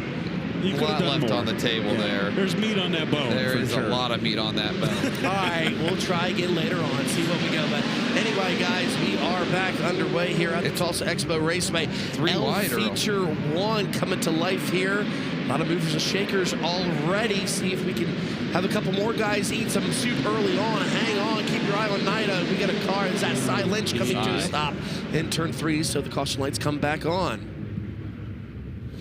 Hey, an early yellow last time worked out well for Cy Lynch. He transferred. You're right. And it was an early yellow that he caused. Yeah, so maybe a strategy we'll to see. it all. Yeah, there's a little strategy played there. I like it. Crafty. So Cy Lynch will get fired back up. You talked about his new crew chief, Heath Moyle. Should be good. This year, obviously, Heath leaving Brenton Marks at the end of the season. Well, I will say this. Whatever Cy does for time trials, I'd leave that alone. Yeah. Yeah. That thing Dial. rips in time trials. 2 laps complete here in L Feature number 1. Yellow lights will stay on as Darren Nida has come to a stop here on the front straightaway, and that is the 20X of Kyle Hawes stopped right behind him. So the caution lights obviously coming back on as the cars were coming around to get the one-up sign. I think Nida's trying to get to the work area. I noticed, and I noticed this last night, that they're not using a cone on the restarts. Yeah, it's like a... It's a barrel, or I don't know what they're using. Maybe one of the guys up top. Yeah, can that's zoom in on actually that. an oversized version of a wipe canister. They've got a wipe hanging out the top. That's one of the sponsors here inside the building at the SageNet Center. So it is the, well, I'll get the name for it now, but it is like a hand cleaner wipe. And so that's one of their jugs, just an oversized version. It's Great. Great is the name of the company. Great. Yeah, they're a big part of what Chase McDermott's crew, which there's a Chase McDermott racing car out on the speedway. Darren Mac Nida Leopard. able to rejoin there. Yeah, Mac was moving in the M. Glenn Steyer's in that runner-up spot. You see that GSR on a lot of race cars in the pit area. And Glenn races about everything. Unbelievable. From got a big block modified to a 410 sprint car. Yep. Late model. You got a UMP modified win at Volusia, Dirt Car Nationals last year. Also won in a super late model at Ashwekin, where he's the owner. And yeah, you won't find many people who put more into racing than Glenn Steyer's does, and he does it himself as well. He's working on the back of Van Zandt here for the lead. Brenham Crouch gets by Cade Cowles for third, but it does not count as Cy Lynch facing the wrong direction again. Earl will be at Volusia, where I'm sure Glenn will be racing here in a couple of weeks. Yeah, going to head down there for 2 weeks. Going to take the family down as we look at the K1 Race Care replay. Cy maybe getting the assistance by Nida there. Can I correct that? He said, I'm going to take the family down, as if he's taking Sarah down. No, Sarah is going to take Earl down to Florida. I think Sarah's going to Florida, and she's going to let Earl join. Exactly. Listen, my investment is working out for me, boys. Is that what Sarah I'm is to you, still, an investment? Anderson never came to my wedding. So. I know, I missed out because I heard, that killed me to miss it. And then when I heard about the dance floor festivities and Earl splitting his pants on the dance floor, then I really knew that I missed out on a good time. Tried to get Uncle Jerry to be the efficient. My invitation got lost in the mail. So. Yeah, you could add mine. I give the guy a job, and I don't even But get I mean, invited to the let's be wedding. honest, though. I mean, Earl probably figured after last year's performance at the Chili Bowl, you wouldn't have made it. Yeah. Lights are out. Let's rumble. That's in the words of Frank Costanza. Let's rumble. This one's taking its time. We're 5 minutes in and 2 laps complete. completed. So let's crack some laps off here. Yeah, on a racetrack, you can click laps off 11 seconds at a time. We are not at a good pace right now. Mac Leopard's trying to get that high side worked in to pick some. Oh, boy. Josh Hawkins. Josh Hawkins, yep. And Sean Deskins, the two involved here on the front straightaway. Deskins may be okay to drive away. I don't know about Hawkins. I'm going with no. Yeah, I'm going to probably say no there too as well. Josh Hawkins, the ADS car, was 8th in the K-Main a year ago, 13th in Arkansas Racesaver State points, and up and over. Yeah, catch the second half of it there. Deskins is sideways. Chase Schaefer on it from the infield. I think that's Nate's camera. Is that Nate? Yeah, that's even Nate. now, Nate's always on it. I should have just assumed that. Yeah, I guess Oh, Nate look at caught that. me. We were wrong. Nate caught me going up to the top row rowdies last night there for. Yeah, see, Nate's crafty. Me too. He's sneaky. Yeah, he got my hat throw on Thursday. I thought your shirt was also coming off with No, the hat. not I that really shirt. did. No, Yeah, not that the shirt. Brett Hearn shirt. No, that is a shirt I will cherish forever now, thanks to Bob Hilbert. That thing is badass. Yeah, Caleb, you could maybe educate him on Brett Hearn a Jeez, little oh, bit man. too. You know, the Unbelievable. 950 wins that how Brett, can- what 950 how plus. We went over this like a million I didn't times. call you out, Wilner. I didn't call you out. I'm cutting Chris you Moore slack. did on Twitter. I'm, So I'm cutting you Hell slack, yeah, I Wilner. did. It was deserved. Caleb, I'm not going to cut slack. Anybody who shows up to the lobby in a pink T-shirt and blue sneakers, we're not cutting slack for. He was in his hot yoga gear. I yelled at Tyler when he came down. I said, Tyler, you keep giving mornings off to these people that don't deserve it, okay? The guy to our left gets a morning off at shootout, and he's there at 7 in the morning. Unreal. That's Earl, to be clear. yeah. I'm dedicated. No, you're unintelligent when it comes to things like that. I still have a job. Anyway, so see if we can rip off the rest of these 6 laps here as the cars are up against the clock right now, going into 7 minutes. 10 minutes is the mark. Brenham Crouch trying to make some moves up high in the Horizon Whiskey number 1. Earl had some Horizon whiskey and I to go. Oh, no, Brenham. Easy, boy. Brenham, Easy, easy. Brenham. I thought he was going right to the fence there. Oh, man. I thought Kate Cowles was about to stuff him in the boy. fence. Oh, boy. Down the back straightaway.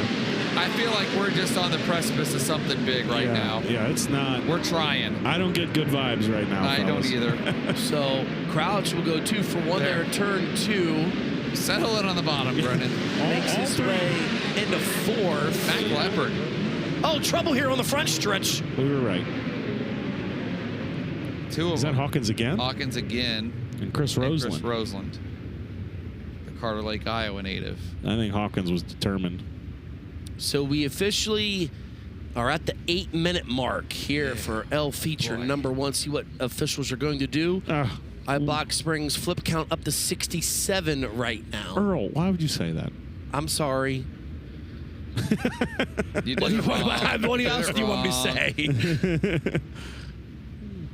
As we'll look at the K1 Race Gear replay, definitely a big oh no moment here on the end of the front straightaway.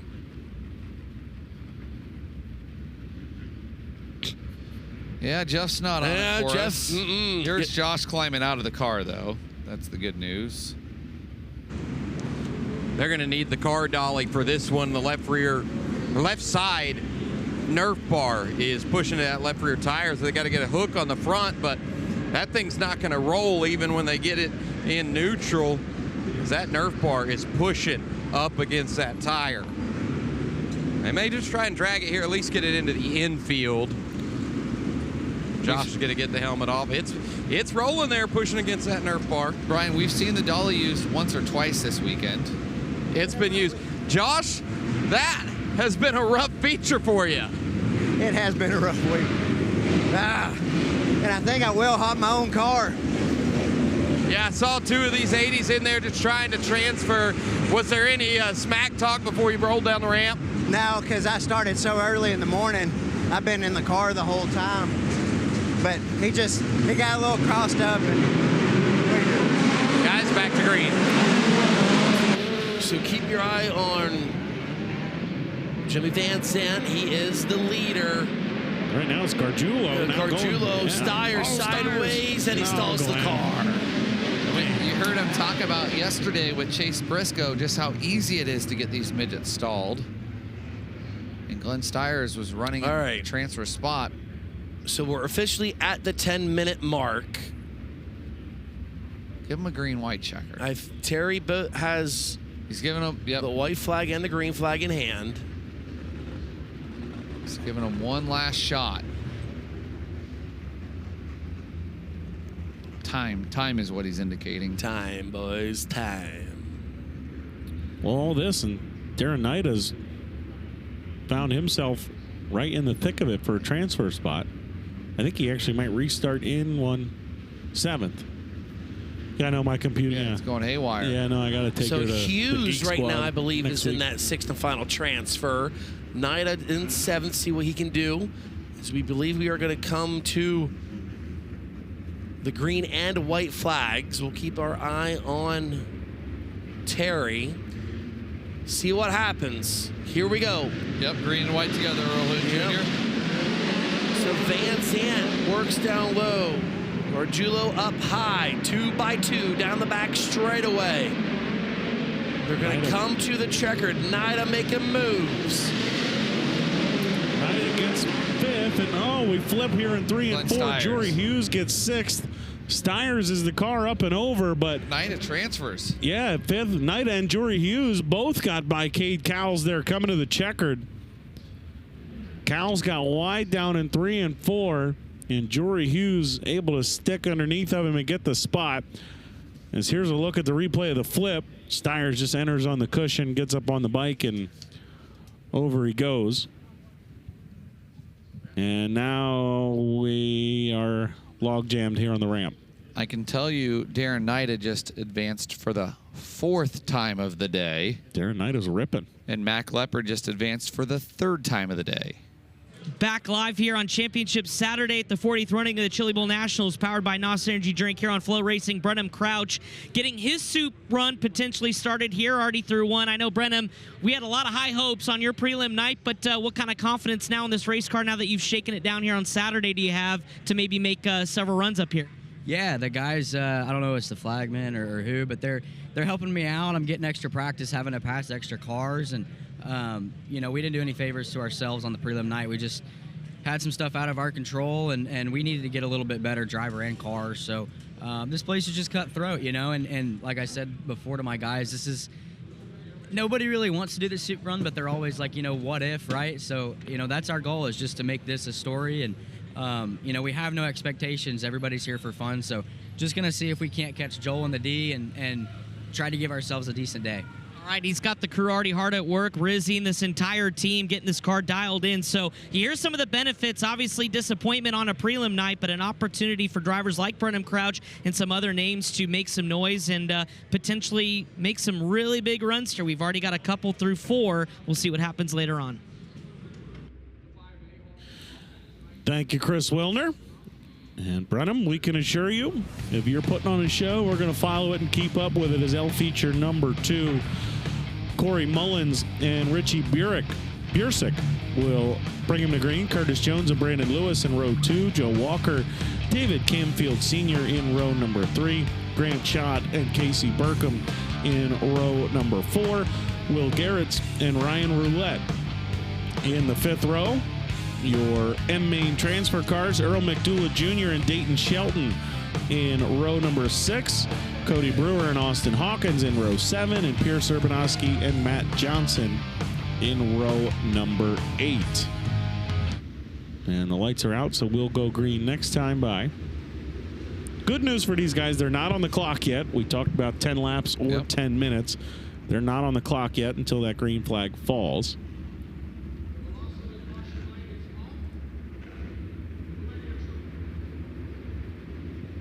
So now it is Corey Mullins and the 32 of Brandon Lewis. Or excuse me, 32 of Curtis Jones up to the outside of the front row. Oh, boy. Now we're on the clock.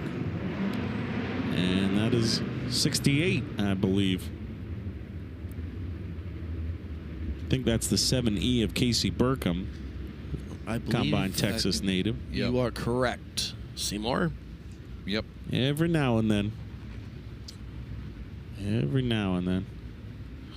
Berkman looked like the 86 of David Camfield. Kind of. Oh. I don't know, something weird They got happened in the hooked 86 behind- when he kind of came off a 4. It kind of rolled back over onto the left side, and He zagged, and the other guy did not. yeah. Burkham 9th in points in an IMCA Sport Mod at RPM Speedway. Best of 2nd this season on August 16th. You always got to zig when they zag. Yeah. Box Springs flip count at 68 now. Brian Ward, you are getting your steps in here this morning. That's right, I am. I wanted to see what was broken. Now I can see it, the drag link to the steering arm. So the tie rod's good, the steering arms are good, but the steering wheel does not connect to it. So he's got no control on that front end now. Well, that is not going to work.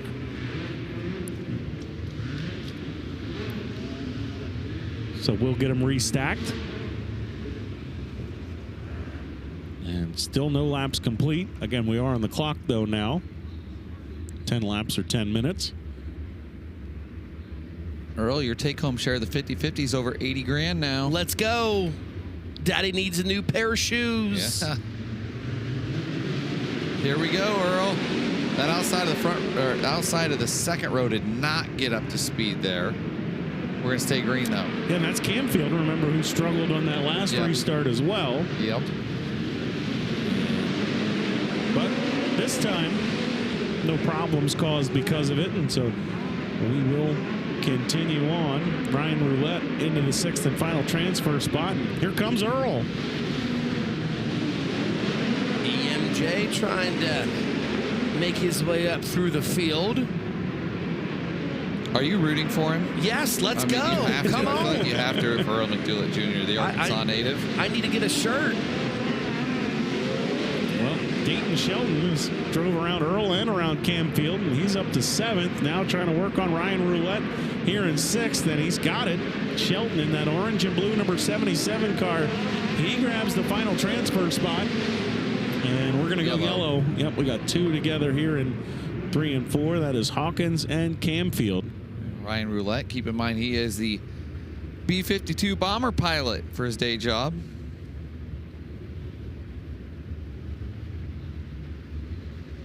Pat McAfee would be really excited. Oh, yeah. Hey, Earl, you know, if you get that $80,000, that'd go a long way to my Chili Bowl effort. Just saying. It would. It would. We'll keep it climbing there, Chris. I'd put your face all over that thing. I would cover your pit passes. That's it. Yeah, there you go.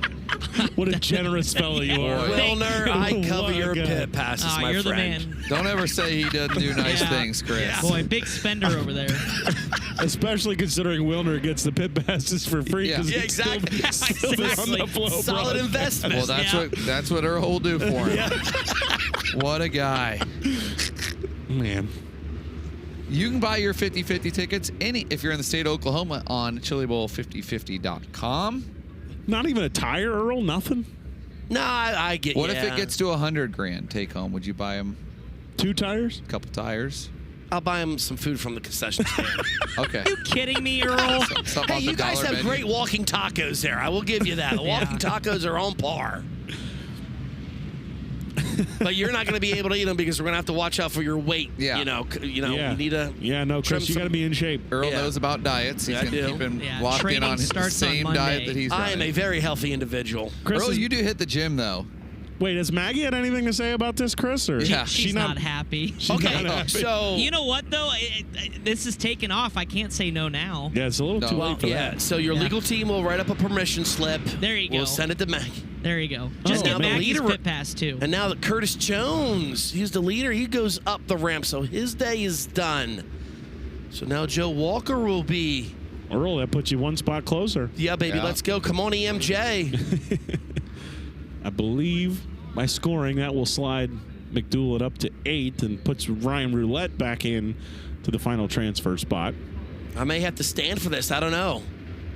Stand up. Let's go. Come on, EMJ. Make me proud. We get back underway.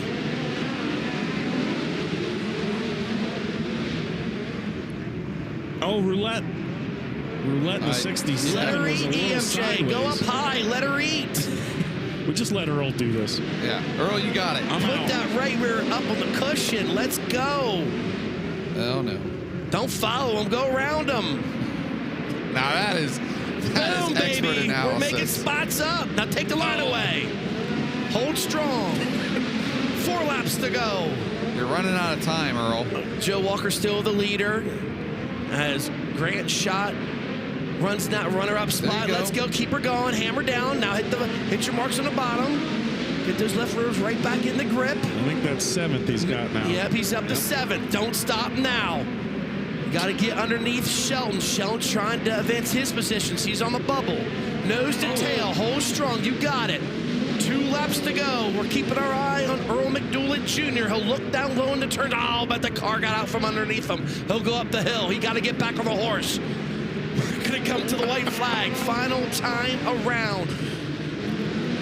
Hold. Come on, McDoulet. Oh, he does. Earl, you got a flat left rear. I don't care. Keep it going. We'll come to the checkered. Oh, you should have sent it on the top, Earl. No, hammer down. Let's go. No, too late. Oh, man. That was Story fun. of my life. Too little, too late. Man. Joe Walker got the win. Pretty good race over Grant Schott. Yeah. Will Garrett's was 3rd. Cody Brewer, Dayton Shelton, and Corey Mullins, your 6 transfer cars. EMJ will join EHJ watching the races now. So Chris we will get Moore. set- Yes. I wanted to give a big shout out right here and some props to a former promoter of the year, my boss for 6 years at Red Dirt Raceway, Cody Brewer. 6-5 in the O, 10-4 in the N, 12-3 in the M, and 13-4 in the L. He is rolling. Moving in the 96. Welcome back, guys. A guy that did not sleep in this morning like me, Cody Brewer, here early putting in work. You're through 4 mains. What's it going to take to get through 5? Well, the water's apart for one, but these guys are wrenching on this thing, getting it dialed in. The track's starting to change. That last feature, it changed quite a bit from what it was all day. So, yeah, we need a little luck and really just me getting laps. The car's been good all week. We didn't have a very good qualifying night, and finally getting a little bit of luck and me driving the heck out of it. How fun is it to have a race car that's able to drive by guys like that? It's fun. It's I mean, we love this. I don't get to do it very often anymore. So it's nice just to get laps in. This is the longer we go, the hotter it gets. That's my wheelhouse. So yeah, it's fun. Cool. Well, good luck. Best of luck. We'll be watching. Thank you. Great work, Clinton Boyles. As we move further down the alphabet, K feature number 1, Jack France and Casey Friedrichsen in row number 1, Rylan Gray, Joshua Tyree in row 2, Brandon Maddox, I remembered. Brandon Maddox and Blake Green in row 3, Kevin Cook and Andrew Felker in row 4, Austin Langenstein and Cameron Hagan are in row 5. Your L feature move-up cars, PJ Gargiulo and Jim Van Zant are in row number 6. Mac Leopard, Brenham Crouch, Darren Nida on his own soup run. This is 5th race of the morning. And Jory Hughes, who grabbed that final transfer spot on the last lap. And Maggie, please forgive me, but we're rolling. I love it. Putting his foot down. Just kidding. Just kidding. Well, Blake already been through a divorce this week, so we already know how to take those steps. We don't need to. We're closing in on 2. Just a statistic. Earl's going to stomp a hole through the... Yeah. How do they let us in here? I don't 3 understand. best friends that anyone. Oh, my. We're underway. K-Main number 1. Little water on the racetrack as we saw. We'll see how this sorts out. Hustling up on the high side. Trying to make it go. Oh, we got one upside down right in front of us. That is the Gargiulo 5G. PJ Gargiulo. He's a rookie, made an extreme midget start at Action Track USA, where he finished 21st on August 6th. Here's a win race gear replay. Just got her up on the bike and up and over. We talked about first time we saw the water wagon out there before this race got underway, and they did water the top side of the racetrack. Can we give a fun fact about Action Track USA? Let's go. Our producer, Yes. Tyler McKim, a proud graduate of Kutztown, where Action Track USA is on campus. Literally right across the street. Literally right across the street. Yeah. Used to drive his old Volvo up Yeah, there. the old Volvo. Broke down. Lunch is here. Was I? Am I the only one that was like smelling pancakes in here earlier? Did anybody else feel like the booth smelled I'm just like happy pancakes? we were able to for a get minute? a donut. Earl couldn't smell anything, so. Wow. He needs a smelling salt. Uncle Jeff. Connor Lee, where are you? Yeah, where are you, Could've Connor used that Lee? this morning. I will say Uncle Jeff screwed up the donut order too. It's supposed to be 3 dozen. They only got 1 dozen. Yeah, we'll blame Uncle Jeff. We always Hey, blame Uncle Will Jeff. Curry is always looking out for us. Yeah, Will's got us dialed. Yeah, he got us the lineups L through I. I might have to Will's arm the wrestle man. him later. You're already He has arm wrestling. no idea TL. what's happening right now. You're already arm wrestling We're on- TLP on the pre-race show. We're on K1, Will. On K1. Sponsored by K1 Race Gear. Probably. How beautiful. How beautiful. And just You're like welcome, that, K1 Andrew should do that. Richardson. The winner of K feature #1 next year should get a fire suit. Andrew Richardson, that we would be got sweet. ideas for you. we're on to you, Chris. know what I You mean? were on to something. You win K1, you should Right? get Something from K1 Race Like- Gear. 50% off, whatever. I just Give him some gloves or something. throwing it out there. Yeah. I mean, we're missing a golden marketing opportunity here.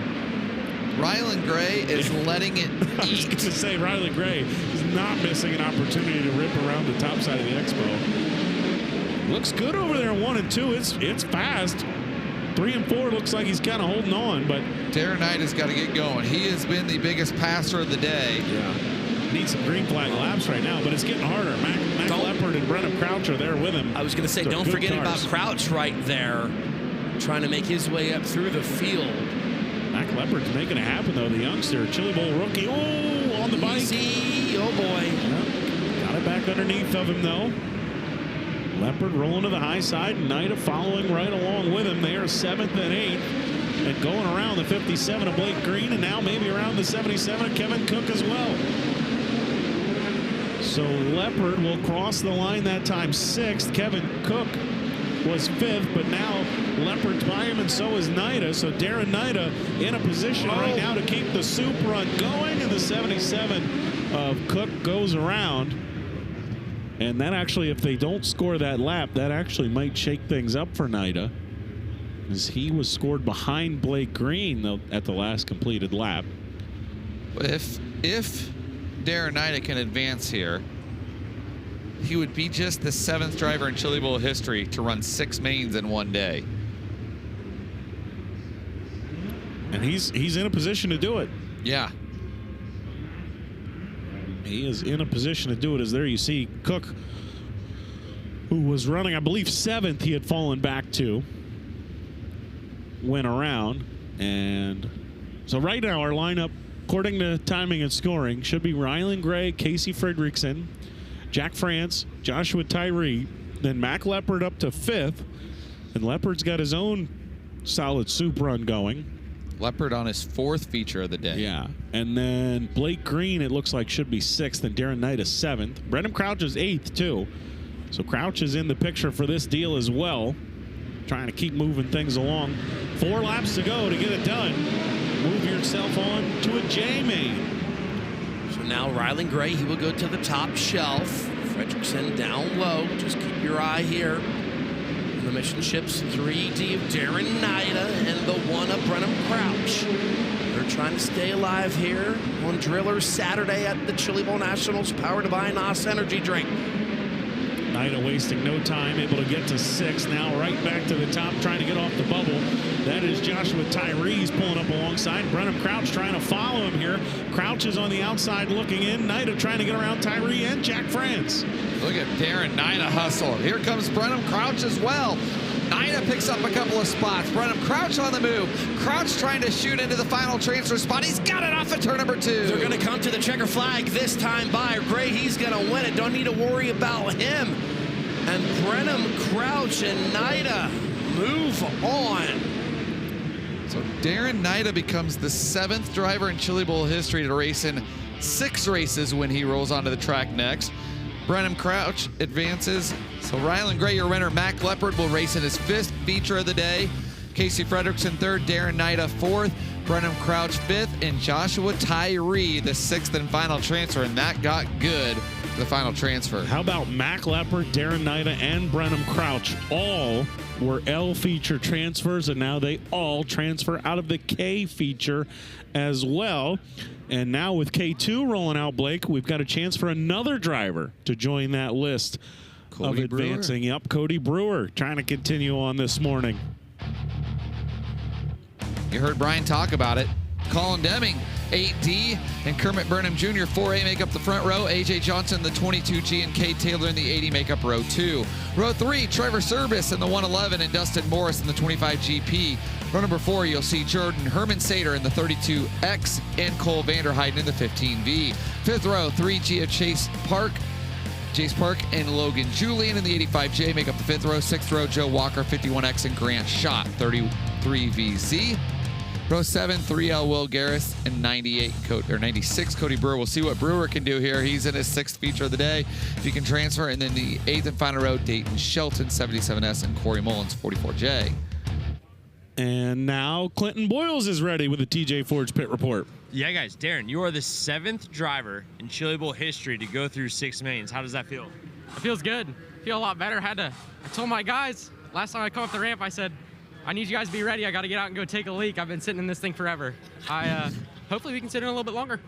Yeah, man, you guys are rolling absolutely good. Is this 3D got it to go a few more? Yeah, I mean, I think McDougal's got those Mission Foods 3D really good. Yeah, I mean, I told them guys I'm going to run it till it stops. It's been fun. Good luck. Thanks, man.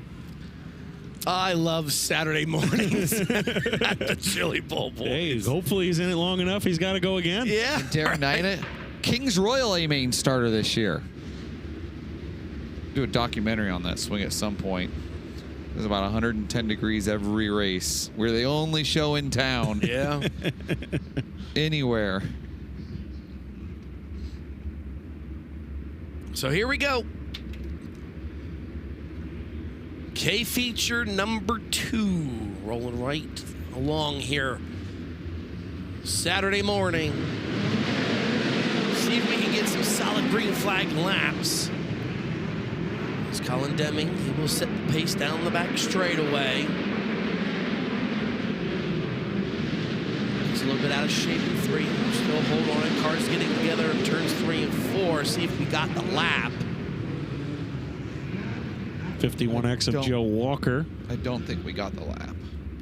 Yeah, they just turned the scoring. They just turned the scoreboard back to 0. Yeah, 0. It's a free spot for Cody Brewer. You'll take it, right? Yeah. He said it, right? You don't advance through soup like this without some luck. Right. Yeah, you got to have some luck on your side for sure. There's luck in this building that you need to have no matter what you're trying to do. Whether it's win tonight or make the show or whatever the case might be. You definitely need the old Tulsa luck to be on your side.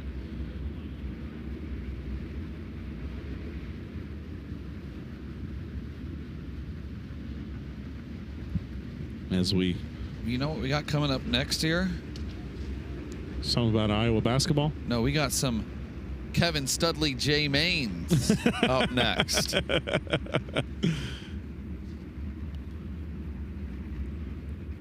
When does Iowa play? In 1 hour. Oh, okay. So you just have this up? No, I just happen to have it up. For pregame? Yeah, a little pregame nerve, you know. Big one today. They're all big. Take 2. Here we go. Oh, boy, we got one. Oh, come on. There we go. We're good. That got a little hairy there. The boys can handle 3 wide here in a K2. So Burnham Jr. in the 4A, he will jump out to the early lead. 3 wide momentarily there off of turn 2 for 3rd. You got Service Taylor Park right there. And Chase Park moving on the bottom of the racetrack as AJ Johnson get to the infield, get that Jersey Freeze car to the Smart infield. move, good move. Cody Brewer's up to 9th, guys. Cody Brewer crossed the line 10th that time, excuse me. Brewer trying to make something happen here. He's rolling the bottom. He's got a gaggle of cars. These guys are all right in front of Cody. He just came in to screen, so. Yeah, he needed to nail the top there. It's well within reach. No, might get more within. Yep. Well, Ends up driving. Yep, Will Garrett's into the back of the 8D of Colin Deming. And Deming turned sideways and Colin Deming parked on the berm. A USRA stock car winner at Sandia Speedway, and Trevor Service into the work area. Service a regular at Houston Speedway on Sunday nights. And that's another spot. Yeah, Service already had that left rear. Yeah, but that's what I was going to say. Service was in a transfer spot, so that's another. This yellow is going to give Cody Brewer 2 spots. Yep. Trevor Service, a 3-time Minnesota RaceSaver state champion, was 2nd in Iowa RaceSaver points and 3rd in Minnesota RaceSaver points. Had 8 wins this year, 7 RaceSaver wins, and a 410 win at Houston Speedway. Love listening to my friend Sean Neistat on Sunday nights at Houston Speedway. Sean is a phenomenal announcer.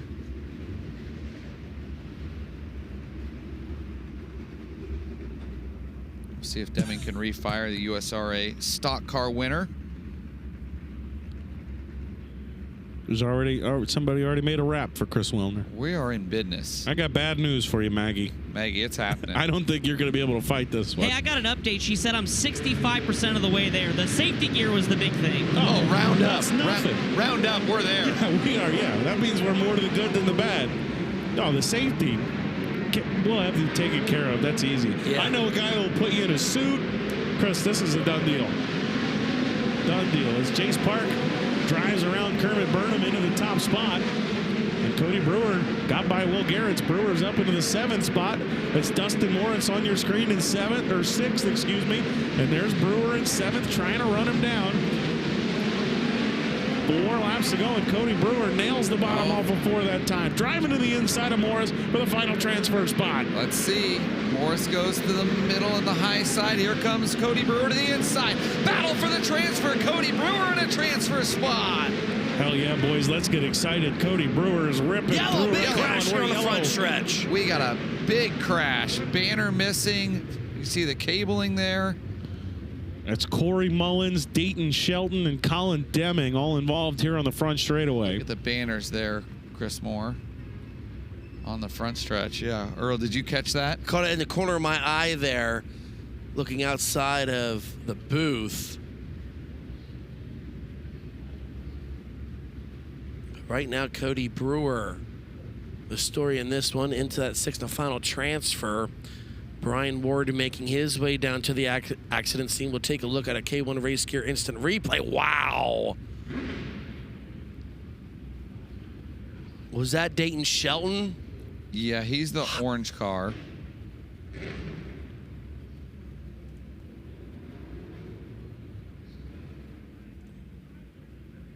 Well, just wait, folks. Make sure you tune in on the broadcast, because later this afternoon, us 3 go to the top of the ramp. As if this isn't bad enough. Yeah. So, 3 best friends that anyone. Like, that was pretty good. That was. We give them high enough blood pressure in the trailer as it is. Oh, man. All right, so this is. All right, see if we can get K feature number 2. Let's rumble, Earl.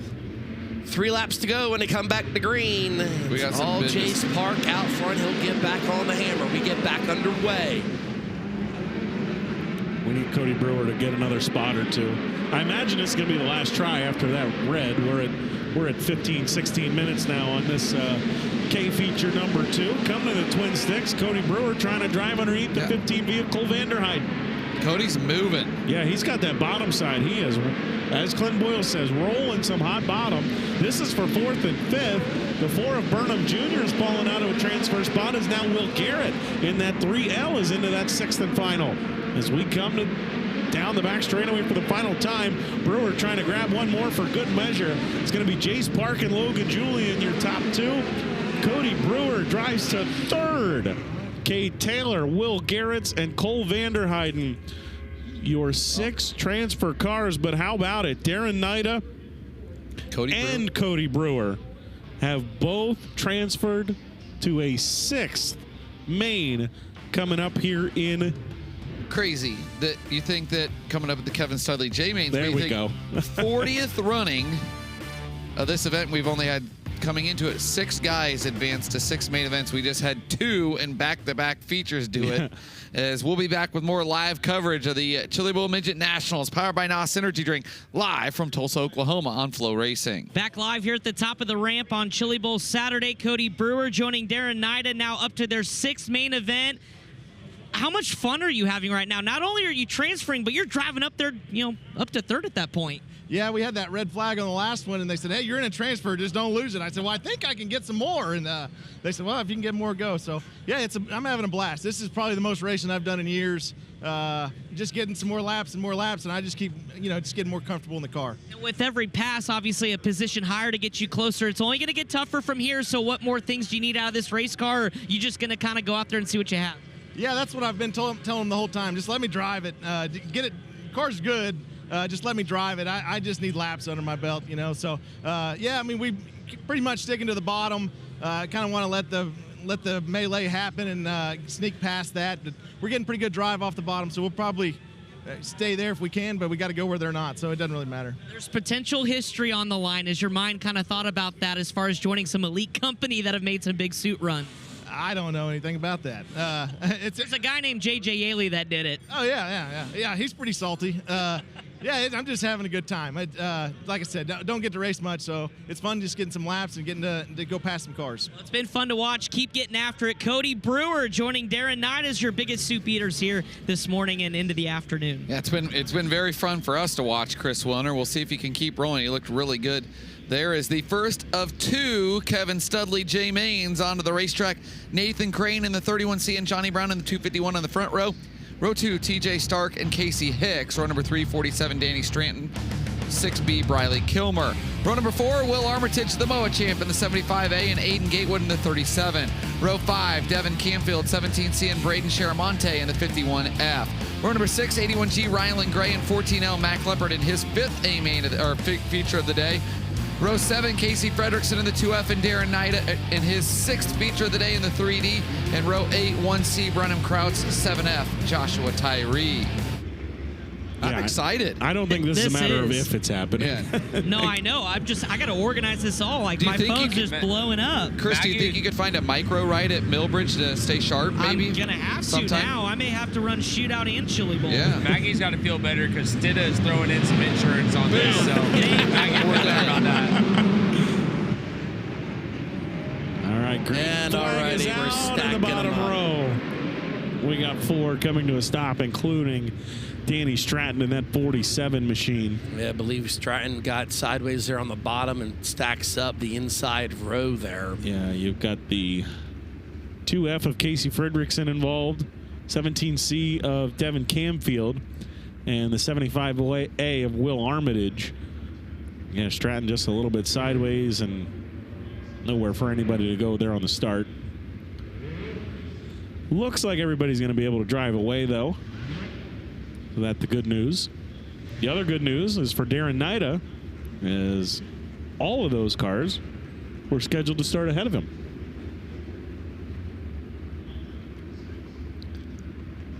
This care package may come in handy, boys. From Hasty Bake, like the thanks goes, guys. Got a little bit of Tylenol in there, nasal spray, beef stick, water. Other goodies in there, so thank you. They left you guys out. Well, I didn't spend Chris, my you'll off. get used to that. I didn't spend my off night. Hey, with them doing what you were doing. I know how to conduct business. What can I say?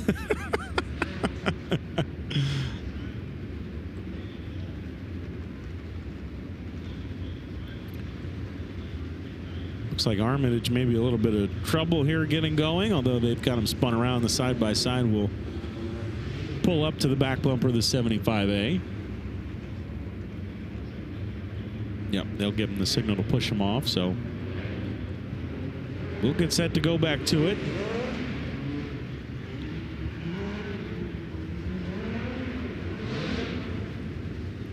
Nathan Crane, Johnny Brown, TJ Stark, Casey Hicks, Briley Kilmer, and I believe Aiden Gatewood are now going to be your top 6 on the restart.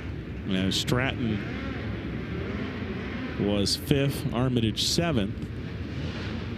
And yeah, that is Aiden Gatewood up in that 6th spot here for the restart. Don't forget, we're talking a lot about Darren Naito running in his 6th main, Mac Leopard running in his 5th, Brenham Crouch running in his 3rd. All 3 transfers from the K, also transferred from the L. And then, of course, in Naito and Leopard's case, they both walked forward even further on back from that. So, Blake, what are you smirking about over there? I don't know. He's typing away. Oh, I know. Bernie Stubjen just texted me. Yeah. Owner of the 71 car. Chris Wilner. Bernie texted me, said he will give you new tires for the daily ride. Look My at man, this. thank This you, is Bernie. Andy race Bernie- parts. Bernie- Coming in hot. I've got 2 sets of tires now. Heck yeah, thank you, Bernie. Bernie and Betsy always taking care of Yes, race car I drivers. appreciate it. Appreciate it. So J feature number 1 gets the green flag. It's going to be Nathan Crane in the 31C setting the early pace. Uh-oh, we got one off the pace. Yeah, we had a right rear hopped and everybody scattered, Casey but Hicks. everybody keeps it going. I think we're good here. And you know who's good? Darren Naito Naito, is yes, sir. 4th, rolling off at turn number 2 right now. And Leopard 6th. Naito sticking 3D to the top side of the racetrack. Right now, he's running in P4. Yellow. Remember, Yellow. top 6 yellow is Crouch. out. Crouch, Got take one. it easy. Over right in turns 3 and 4. Yeah, Danny Stratton, Casey Hicks, and I can't I think that's tell. Fredrickson. I think Yep, that's Casey Fredrickson, the Arthur, Iowa native. Yeah. How about Darren Naito? That Wow. took no time. What a run. 6 features, hold my beer. Let's How about go. 7? And Mac Leopard says, I'll just try to be the 9th driver to make 6 features in 40 years and be the 3rd one to just this rendition. Yeah. Darren Naito plus 10 in Already. 2 laps.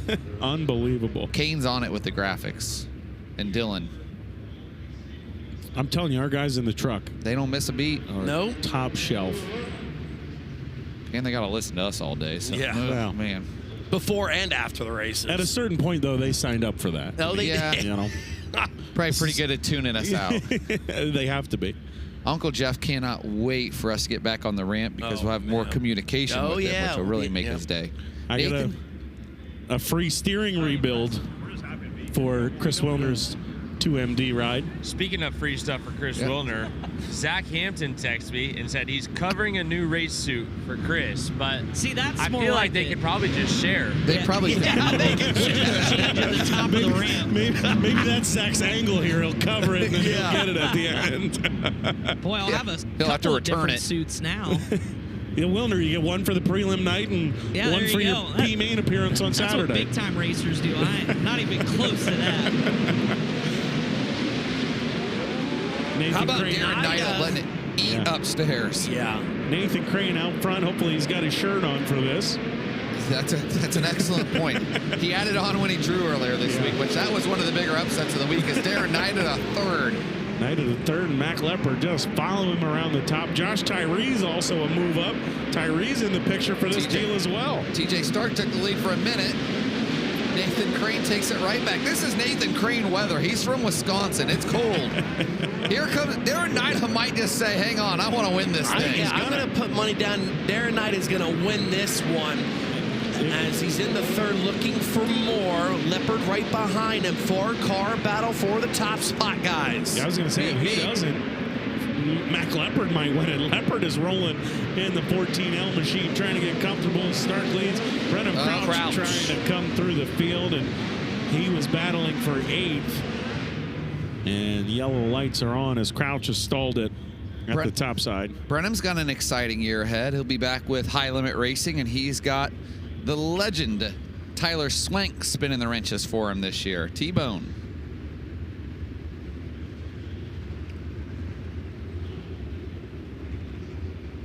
So caution flag comes out with 4 laps to go here in J Feature 1. Brenham Crouch, he will rejoin the tail end of the field in this one in the Horizon Whiskey number 1. But how about it? Darren Naito eating a lot of soup here on a Saturday morning at the Chili Bowl Nationals powered by NOS Energy. Wikipedia. I've seen enough. Darren Naito and Mac Leopard are running 1-2 tonight and battling for the Golden Driller. I like it. I like it. You want to have some fun, fellas. That would be a time. So here we go. Lights are already out. We're going to come back to green. TJ Stark of the 00. He is the leader. He comes off of 4. Green flag is out. Stark. He'll roll right through the slick. Nida down low. Here comes Leopard up high. He'll go on the outside of Nida. He'll go 2 for 1. Down the back straightaway. Does the card stick? Leopard off of 4. He's going to be the new leader. I'm telling you, that top side is really good in 1 and 2. 3 and 4, still trying to make it work. But 1 and 2, you got to be on the top or you're getting past. Darren Nida right now trying to work on TJ Stark. Nathan Crane, Briley Kilmer, and Aiden Gatewood right now are 4th, 5th, and 6th in Ryland Gray.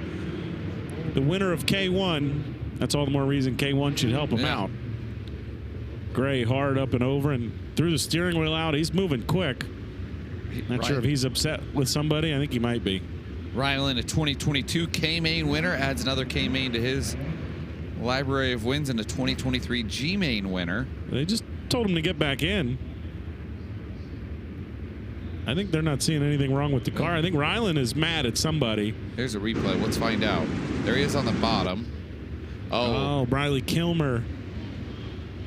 He gave. I think she stalled it, and he gave her a shot to get going again. Here's another replay for the speed shot. Yeah, I don't know. Yeah. Yeah. Yeah, that's exactly what it was. Kilmer, the engine stalled coming out of turn number 4, and she was coasting down the whole front straightaway. And I guess just the way the cars parted behind her, there was no way for Gray to see. Just kind of got it locked up too late and into the back, and Kilmer's already up the ramp. Ryland just followed her. Ryland made 31 non-wing sprint car starts in Indiana this year. Best of 2nd at Circle City in April and Montpelier 3 times. We'll see if Mac Leopard can hang on for the win. Can Darren Nida pick up another spot? That extra pass for Nida would be big because that's 1 more row in the next set of mains. Yeah, you're outside of row 6 rather than inside of row 7 if he can make that pass. Brenham Crouch trying to rebound here. Crouch just sailing it in on the top. I think he's 2 away. He's got to jump on the binders there, though, as we come to the white flag. Casey Friedrichsen down in that 2F. He has the final transfer spot. Tyrese alongside of him. Crouch going to send it into the top. Final time here at J number 1. It's going to be Friedrichsen getting the spot. Crouch comes up 1 spot short. That got good. Yeah, it did. Mac Leopard advances to 6th feature of the day. With the win, TJ Stark 2nd, Darren Nida his 7th feature of the day.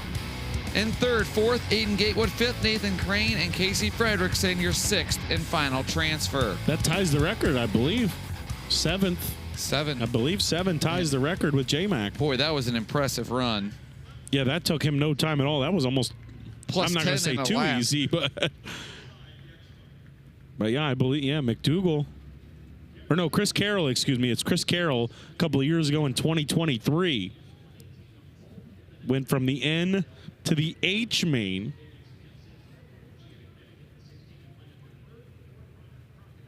And Darren Knight is now going to go from the O to the I main as J feature number 2. And Cody Brewer going to try and match him here in J number 2. Tyler Hewitt and Kevin Battlefield on the front row. Santino Ferrucci and Roger Crockett are in row 2. Donnie Gentry and Cade Morton in row 3. Chad Davis and Josh Hodge in row 4. Dalton England and Carter Jensrud in row number 5. They're your lock-ins.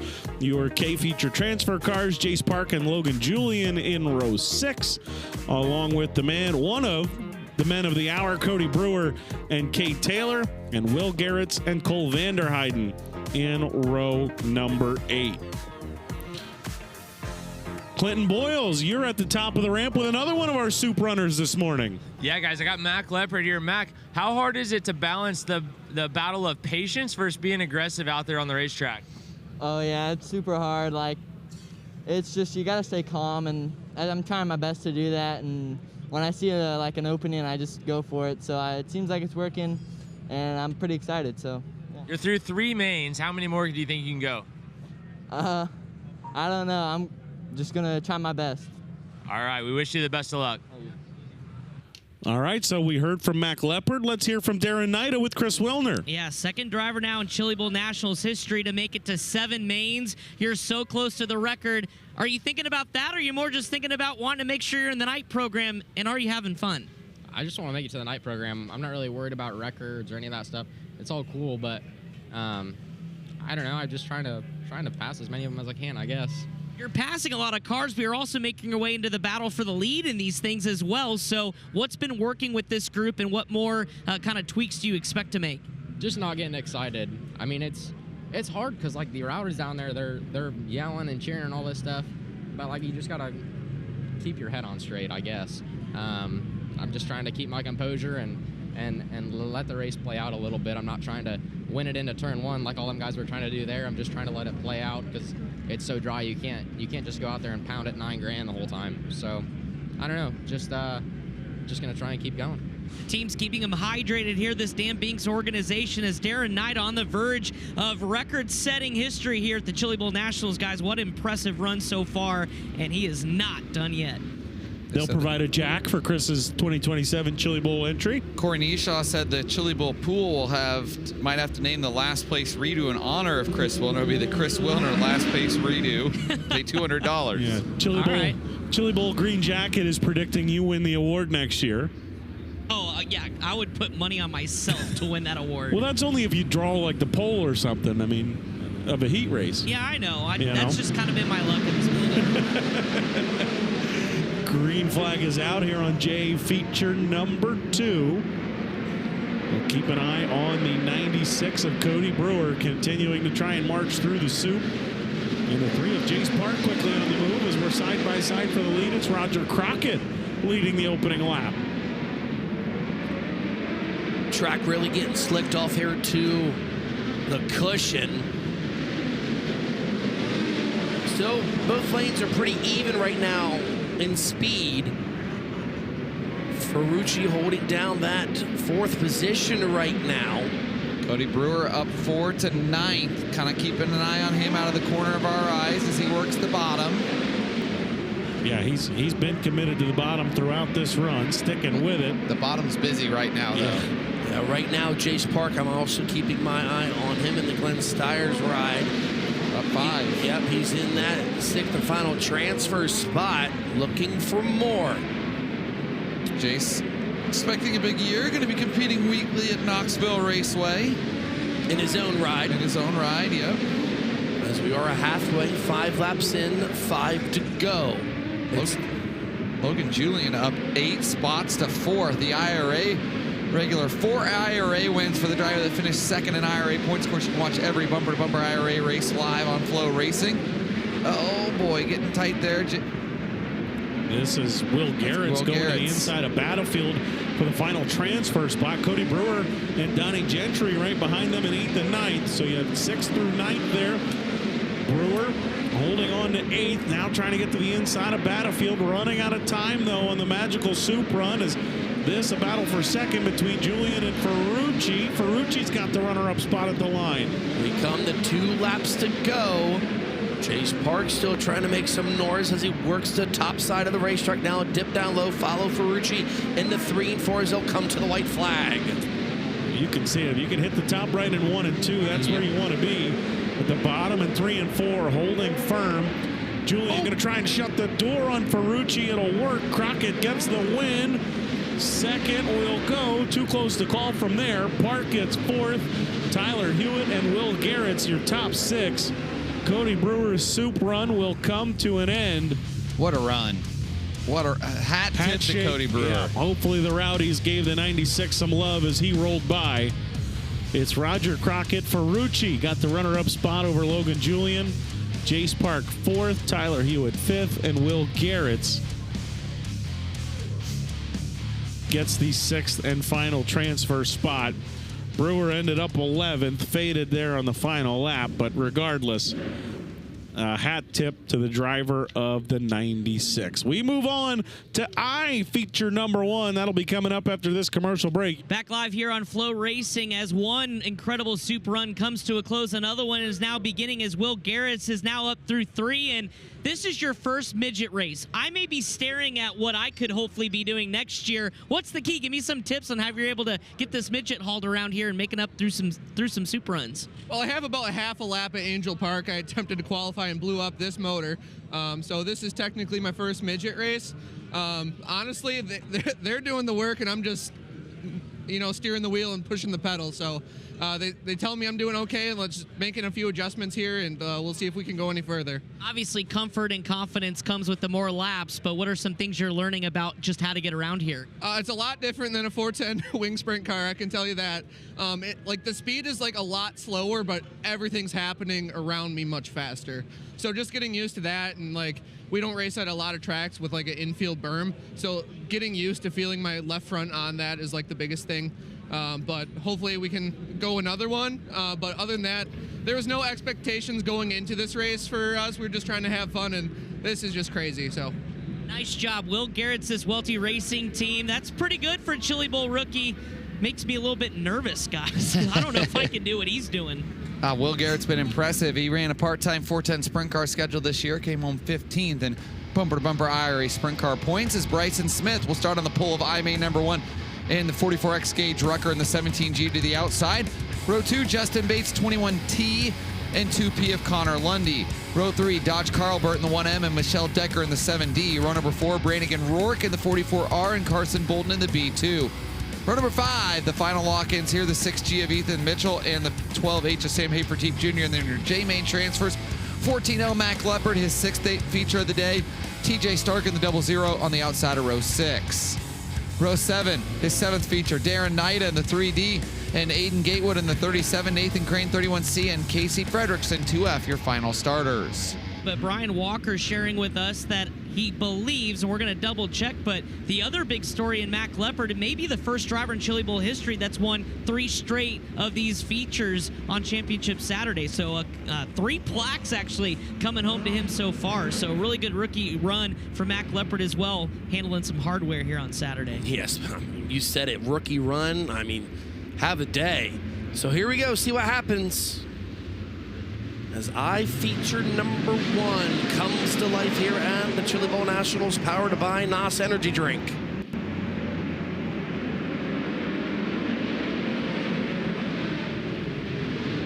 Come around to complete lap number 1. 2 by 2 by 2 they go. Justin Bates, he's going to be the early leader. All kinds of actioning happening behind him down the back straightaway. And right in front of Darren Knight, he's going to get a couple of spots there, potentially. I think that, yep, Michelle Decker up and over, and then we got several more involved. Brannigan Rourke. Michelle Decker, the 2023 POWRi West champ, Rocky Mountain Midget Racing Association winner at Dodge City in September. And Darren Knight are going to pick up a couple of spots there, and Mac Leopard as well. We'll take a look at a K1 Race Gear instant replay. Ooh, man. Mac Leopard. Oh, boy. Michelle Decker just sent in a lot harder than the car in front of her was willing to go. You can see the throttle kind of hung there. Yeah. When Decker was coming back down on all 4s. Oh, we got one stopping. Ethan Mitchell inside the transfer, and if that's not for a... he stopped at the flagman, though, so that might be a safety stop there. Yeah, I'm guessing the receiver, where Good Terry's call, reaching in there. Yeah. Yeah, Terry gave him the thumbs up. That got to be a receiver, but none are a one-way race radio. I think his receiver's not working. He just asked Terry to test it. And Brian made his way down to the accident scene. Brian, what do you have? Well, we still got them all connected over here in the middle of 1 and 2. They get Michelle Decker pushed up over the berm. There's a lot of fluid on the racetrack, trying to determine where that came from. If that we think Michelle Decker. Right. I'm just seeing if that is some fuel or some oil or what we have here, where that came from in the race car. It looked like fuel where it was coming from, Brian, when on the replay. So they'll have to put a lot of dirt over this because there's some puddles here at the bottom next to the berm. Right now their attention is to getting these cars separated. They finally get them all apart, and we'll see who fires off and gets rolling again. Well, we're going to have to keep our eye on that, Brian, because the Chili Bowl has been known, instead of throwing dirt over, they'll bring the lay out and actually lay that to turn that track surface over where that fluid is. So we'll see if we see the John Deere moving at all. I don't see him moving anywhere over there right now. But that doesn't mean it doesn't mean anything yet, but usually you can see him scrambling pretty early. I mean, if it is water, that can soak into the track surface rather quickly, but if it's oil, I could take some time. I don't think it was oil, because when I saw it squirting out, it had a lighter color to it. And they dye the fuel here as well in the building. So that's why sometimes it'll be different colors, because the fuel is dyed. You see Decker into the work area. Brian, you're still on the bottom side of there in turns 3 and 4 with the track crew. Yeah, I was trying to do a smell test on the fluid. Still, I'm not able to identify it. I couldn't get a strong scent off it. Didn't have an oily or a fuel smell to it. But Decker out of the work area, and they're going to try and refire that 7 car. Left rear shining from whatever fluid that was. In the meantime, Mac Leopard unofficially set to restart inside the transfer. Yes, sixth on the bubble, yep. Wow. And right behind him, Darren Nida. 1 spot out of the transfer. Think about the stress on this car right now. It's his 7th race of the day, and you don't have but a 5 to 8 minute break between turnarounds for the car to sit, so it's been really warm for the better part of 2-3 hours. The stress on the car, what about the stress on the driver, right? They're staying in the cockpit the entire time. Yeah, they're giving them some water bottles to chug down, but still, you're wheeling and dealing out there. And you are. The arms got to start to become numb. Shoulders are going to be burning, so hold on, folks. A lot of stories developing here on Saturday morning at the Chili Bowl Nationals. We get back underway. Bates takes the 21T down low. That Ethan Mitchell, he'll step to the outside, advancing his spot. Leopard's trying to come with him. Nida down low. He'll move up into that 6th and final transfer spot. How about the 14L of Leopard? He'll move up into P number 3. He's not done yet. Chase McDermott's got to be loving what he's seeing with Mac Leopard in that 14L machine. Leopard just following Ethan Mitchell around the top. Now he'll go to the bottom here in 3 and 4. Justin Bates continuing to lead.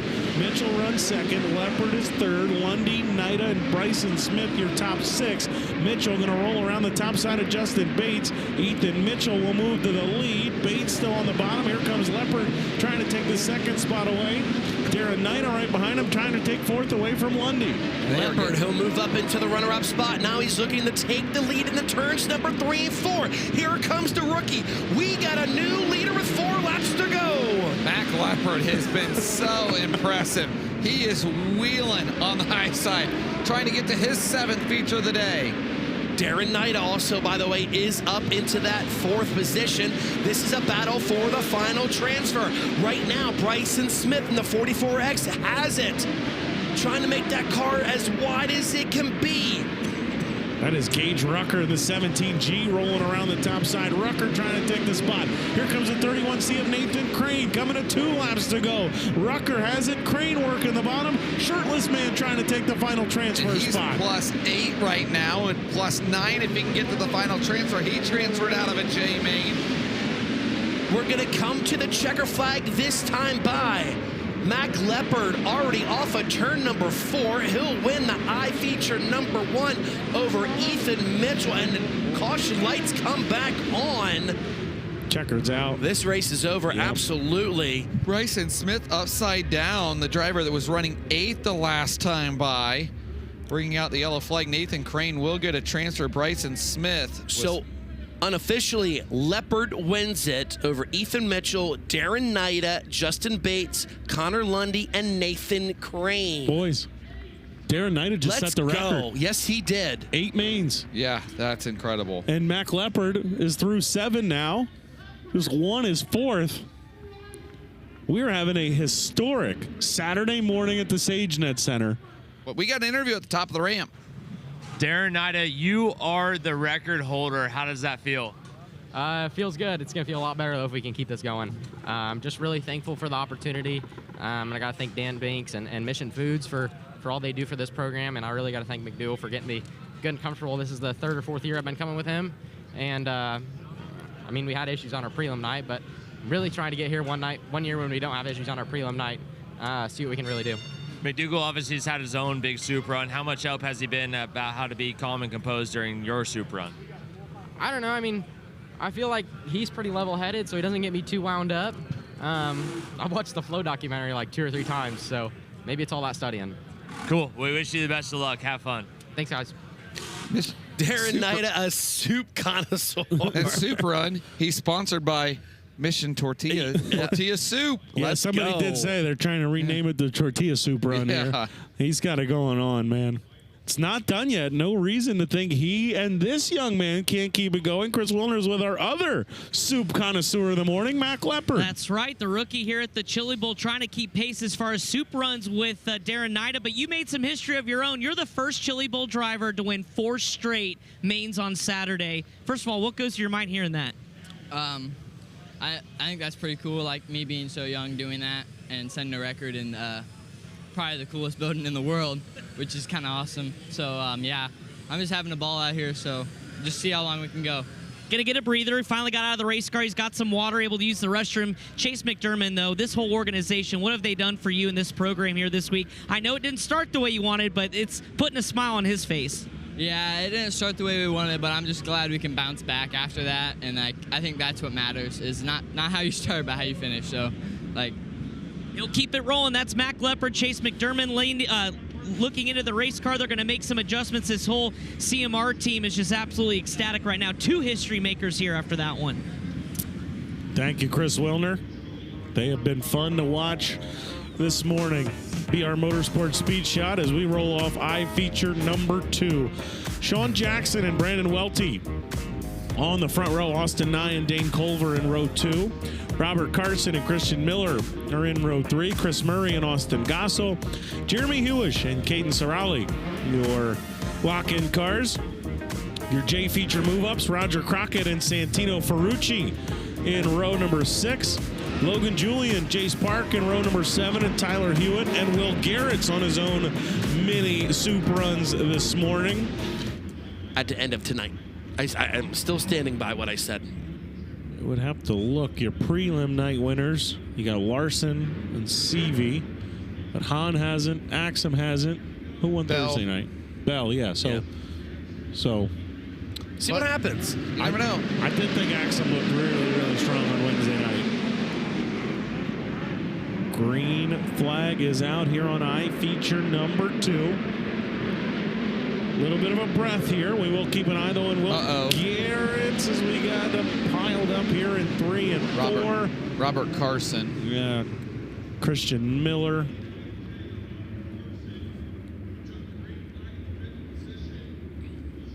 Carson in the 99 Austin car. Kozel, the other one. 7th in Omain, number 1 a year ago, so his year off to a much better start. Danny Dietrich, double D. So the tweet out 10. Yeah, so if they get through the H-Main, so that's the next race they're in is an H-Main. Wilner, let them know. Wilner and Clinton up there. Let Darren Knight and Mac Leopard know they're both getting the right rear tire if they make it through the H-Main, courtesy of Danny Dietrich. That's awesome. Thank you, Double D. That's cool. Well, I don't want to tell him now. I don't want to ruin the mojo, but hey, well, we'll let him know afterwards. Let's get a chance to put some fresh rubber on, maybe That's keep right. this thing rolling. Heck yeah. What do we got to do to get Danny Dietrich and a midget to come out here? You're the posse guy. You tell us. I've talked to Danny Dietrich about that. He had a midget and absolutely refused to make himself fit in it and come out here. I was just going to say he'd probably have to shrink a little bit would be the first step. Danny does well enough in a 410 sprint car. I don't think he feels the need to force himself into a midget as much as we would enjoy it and like him to. Could you imagine the tweets that would come from Danny Dietrich at the Chili Bowl? Wow. I mean, it's probably better from home. Now, by the way, I think Caleb Hart is a new posse guy. I'm nothing now. Caleb Hart is like the representative because, like I said, if you are even traveling through the Keystone State and you stop at a local rest stop, you're posse. Yep, he did stop at a rest stop. I was born in Pennsylvania. Do I get credit as posse? According to Caleb Hart, you're posse. Good for me. Caleb doesn't care if it's Western Pennsylvania. Yeah. For the record, mine was in Western PA. the area I was born in would be classified as Posse, so Allentown. Yeah, that's Posse area. So, Yeah, I get that Posse. That's still east. Yeah, good for me. I have a home now. You do. I'm a homeless fella at the moment. So. You can go announce at Port Royal, but Earl can't pay you. I can't pay you. I'll give you some food from Packers concessions. Yeah, there we go. Sold. I do enjoy Packers concessions. So here we go. Your early leader is going to be Sean Jackson in the 7J. Is Austin Nye trying to take that spot away? Brandon Walty, that's a battle for second as they are 2x2 off of turn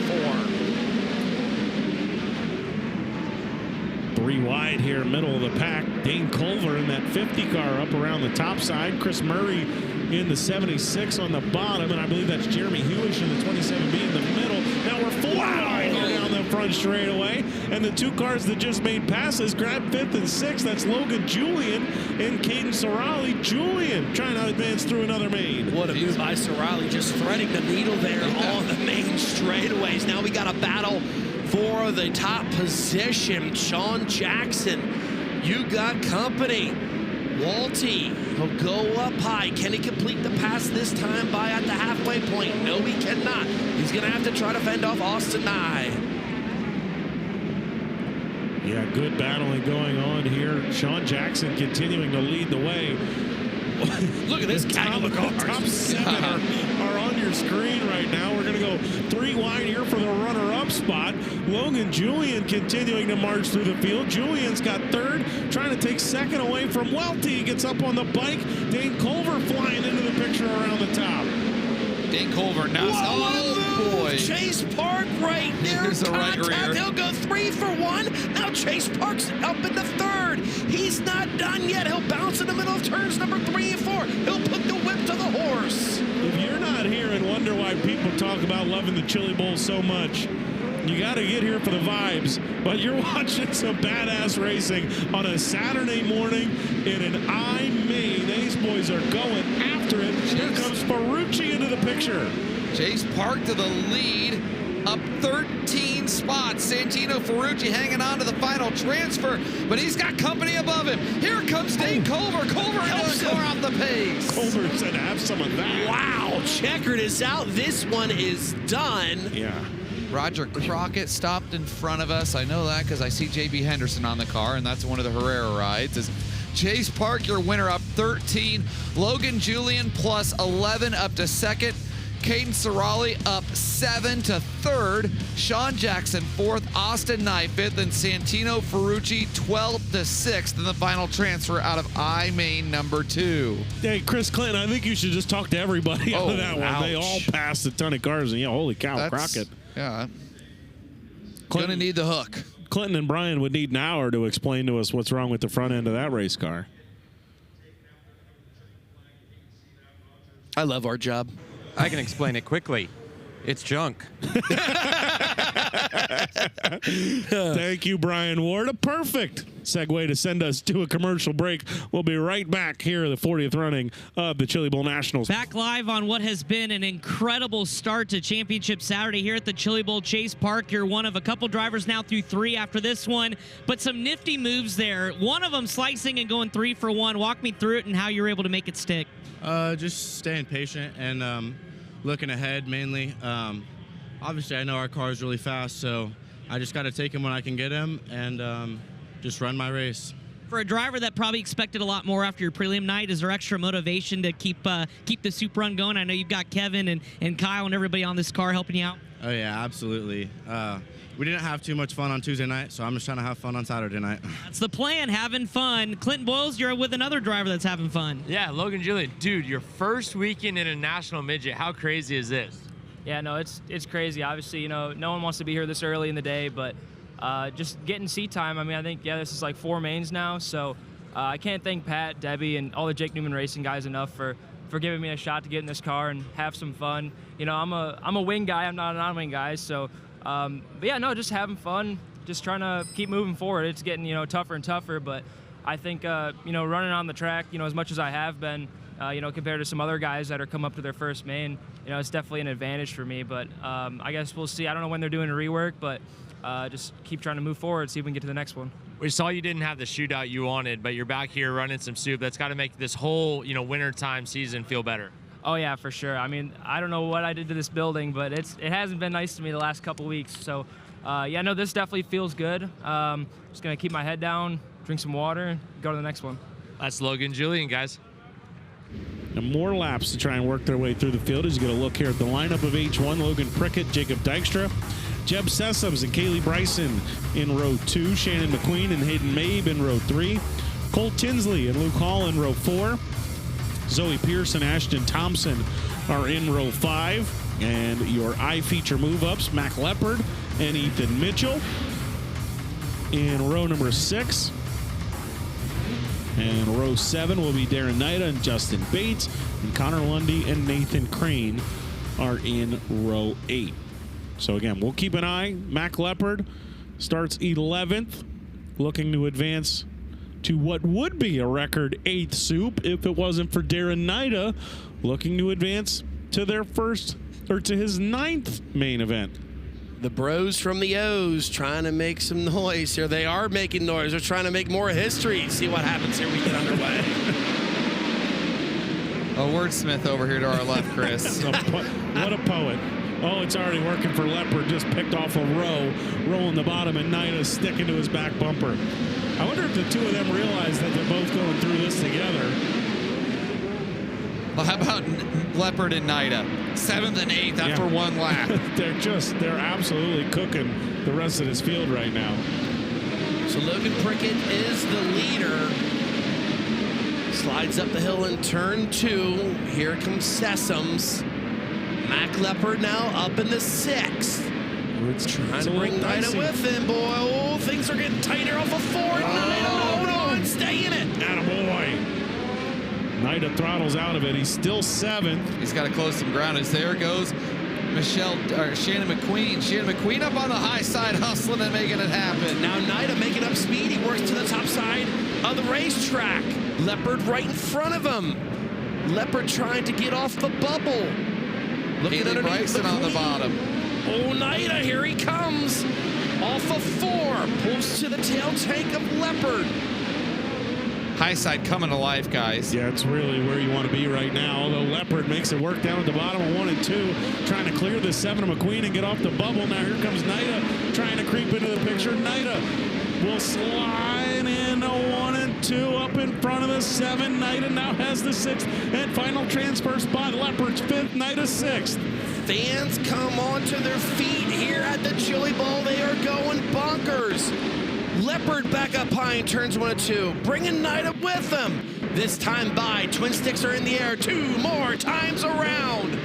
Bad move, fellas, leaving the top open for Leopard and Nida. No kidding. Leopard going to the outside of Dykstra here. Nida trying to follow him. 74 of Luke Hall trying to creep into the picture. Hall trying to spoil Nida's party here. Nida, meanwhile, trying to get around Dykstra. Final time around. Leopard may have a little damage to the left front of that car. Not slowing him down. Nida follows him through. We'll see the checker this time by. Logan Prickett, he'll win it. Off of 4. Leopard damaged. He'll get across the finish line. He'll transfer. And he'll bring Jacob Dykstra with him. Darren Nida also finishing 5th, boys. We're rolling strong here at the Chili Bowl. Did you see the Rowdies when those two drove by? Nuts. They are fired up, man. This is absolutely awesome what these two guys are doing. 4th and 5th, 8th and 9th main event going on. Darren Nida said it. He's trying to keep calm, but going by the Rowdies, it is tough to do.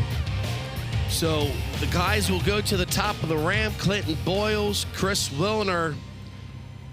Oh, boy. Guys. I'm having a blast, fellas. Yeah, no doubt about that. Let's go. What, Vern Lundquist? In your life, have you seen anything like this? No, we have not, as a matter of fact.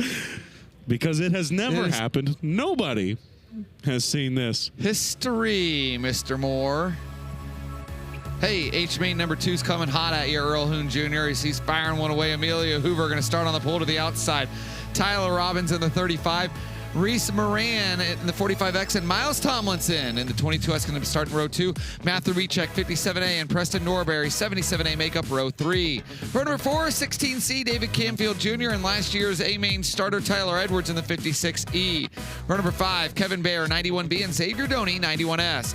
Row 6, Jace Park, and 85J, Logan Julian. Row number 7, you're going to see Caden Cerali in the 14T and Sean Jackson in the 7J.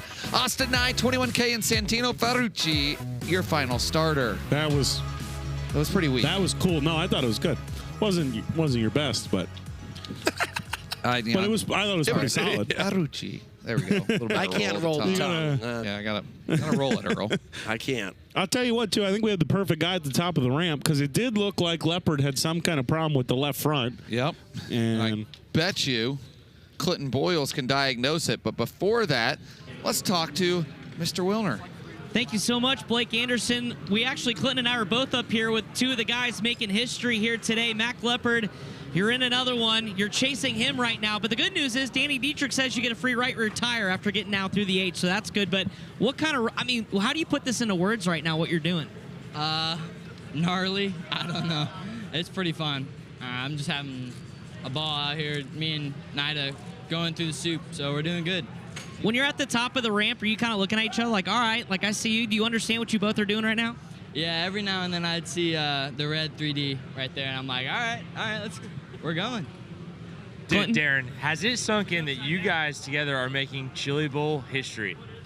Not really. I just want to know how many of these mains I got to go through before I get a full-time sprint car ride. Well, we'll start you off with a right rear tire from Danny Dietrich. You're going to spend his money first, but he's a pretty good guy to know to get a sprint car ride, too. Yeah, Danny's a good guy. He bought a torque tube from me on Marketplace a couple months ago. He's a good guy. Hey, I'm Clinton. surprised Danny's buying stuff off Marketplace. That's crazy. Boyles. Danny just tweeted us and said, who can run and get a couple of tires? You're right next to the Hoosier trailer. Yeah. Exactly. The Hoosier trailer's right here. We can go get them some. I am curious now, though, with the both of you now keeping on moving on. You're in these same races together. I know there's really no team orders, no team relation, but can you guys work together and keep this thing going? Yeah, I think it was last year, me and Nida were on the same shootout team for CBI, so that was pretty fun. So we know each other a little bit, so I think we'll be good. All right. I'll go the opposite direction of team orders. Darren, would you dump him if you have to for the final transfer? I don't know. That dude dumped McDougal a couple years ago, and they gave him the black. I'm not going to wreck anybody. I got more respect than that for this craft. They're going to play nice. Yeah. Good answer. We know you crashed him. Good stuff. The history makers up here. We're going to see if they can keep it going. Someone hire Darren Nida. Fellas, it's been a good one. Yeah. We're just glad you're lively now, finally. We got to the noon hour. Back. EHA is back. I got a guy just tweeted me. Ryan Yoder tweeted us. He said, I need to work on my truck, but I'm not going anywhere while Nida's still souping. There it is. Yeah, just keep doing what you're doing, folks. Everybody at home. And how fitting. Can we start to maybe offer a petition to change the soup run to the Mission Foods Tortilla soup run? How about that? Agreed. So this is H feature 2. Already 4 wide there for 4. Oh my, guys, just hold it down. Let's complete a lap. But the amount of times we've gone 4 wide tells you how awesome this racetrack is right now. You can get after it. All over it. You can get after it, no pun intended. NOS Energy Drinks tagline, get after it. And tell you what, that's exactly what they're doing. Heck yeah. Jace Park trying to do that right now. It is a hornet's nest right now. You are just trying to dodge. Rolling through a minefield right now. Well, I want to let you know that Jace Park has already made his way up into 8th, looking for more. Got to see the final transfer spot right in front of him. Yeah, it's hard, though. I'm sure Jace knows he's passing cars, but doesn't know exactly where he is, although he just ripped right around 2 of them. And I believe that's going to put him into a transfer spot as he follows the 22S of Miles Tomlinson around the top side of the Expo. Yeah, sure does. Jace Park up into 6th, now make it 5th there off of turn number 2. Not done yet. As he looks to the outside, Redcheck in the 57A. Matthew Recheck down there on the bottom. Jace Park picks up the advantage, and boy, their top side's wide open for Jace Park, and he's going to shoot around T-Bird Tyler Robbins, move him into the 3rd spot. Jace Park roping your ears. Look at the battle for the transfer, though, going 3 wide for the transfer. Beep coming through as that's going to be Tyler Edwards trying to make up some positions, but Jace Park is looking to take the lead in the turns number 3 and 4. He'll ride the cushion off of 4. Can he go 2 for 1? Not yet. Jace Park and the Glenn Stiers-owned machine looking to take the lead down the back straightaway. Emilio Hoover, downward caution is out. Boy, Jace almost made a big boo-boo. Oh, tough break, Logan Julian. Logan Julian was an emerging story on this Saturday morning with the fun we were having, but unfortunately, it comes to a stop. Jace Park was about to take the lead there, and he's on, I believe this is his fourth main event this morning. Yeah, so, and he won the last one. He's won 2, I think. 2 of the 3 he's been in, he's won. Halfway to Mac Leopard. Well, he's got a shot to get 3/4 of the way there. Well, there's Reese Moran, the guy that will be in the ride that Jace Park occupied for the first half of the 2025 season.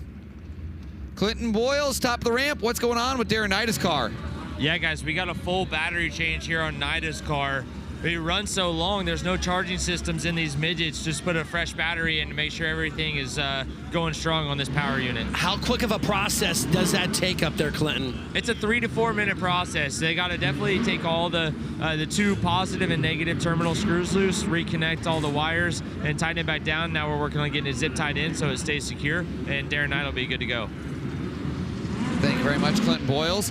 I can tell you, great having Clinton up there. What's that? It's great having him up there, man. It is. Like you were saying? No, if only Clinton would have been here on time today, we'd had a lot more content. Back green. So here we go. We're back to green. Park. He's going to take it back up high in the turns number 1 and 2. He's going to go 2 for 1, possibly into 3. Emilio Hoover sticking down low, goes through the slick. 3 wide for the lead. 2 more laps to go. We're not done yet, folks. Park ripping the lip to perfection there off of turn number 2. Earl's going to fire it up Earl right now. He's fired up like a heater. 1:30 in the afternoon. He finally comes to life. Us out, guys. We got a battle for the win in H feature number 2. Moran trying to fend off Jace Park. Park squeezes him into turns 3, 4. Washes high. They're going to drag race to the line. Checker flag is out. Reese Moran is going to hang on to the win. The final transfer, Norbury. Preston Norbury, the rookie. Check. Preston Norbury, the rookie. Caleb Hart, get out of here. Get out of the booth. Get out of the booth. Out of the booth right now. Leave go wherever you were before. Do not. So at the line, Reese Moran gets the dub. Jace Park in second. Emilio Hoover third. Tyler Edwards fourth. Tyler Robbins fifth. And Preston Norbury sixth. This is a battle for that final transfer. Earl's pounding the table. It's like we're back at Eldora. Port Royal. Eric Walls. He's hammering on the table. Very good. Let's go up to the top of the ramp, guys. What do you have? Dude, Preston Norbury, your rookie year, you absolutely stole that final transfer spot. How cool was that? Oh, it was awesome. We kind of got shuffled back on the start and just bottled up around the bottom, and that yellow came out, and I just said we're just going to let them hang and rip around the fence. So can't thank these guys enough. We got this thing rolling, temperature control, Kodiak products. I want to thank the Bohard family and the Michaels. Couldn't be here without them. The 77's really good right now. Can you keep making this run go? I sure hope so. We'll see what we can do from the back. Guys, that's Preston Norbury getting it done on the final lap. Thank you, Clinton Boyles. Boy, we are having fun this morning. Jace Park is through 4 mains now. We've got an unbelievable amount of stories. Caleb, he's getting. He's gone. Update. We are on to G features. 5 transfer now. Oh, it is it not gets harder. 6. You need to get to 5. Yeah, the competition's better, and you got to get to 5th. Brian Schwabauer and Gunnar Pike on the front row of G number 1. Aiden Schmidt and Garrett Williamson in row 2. Tim Creech II and Garrett Benson are in row 3. Caleb Johnson and Brady Baker in row 4. Kyle Beilman and Josh Bolicki in row 5.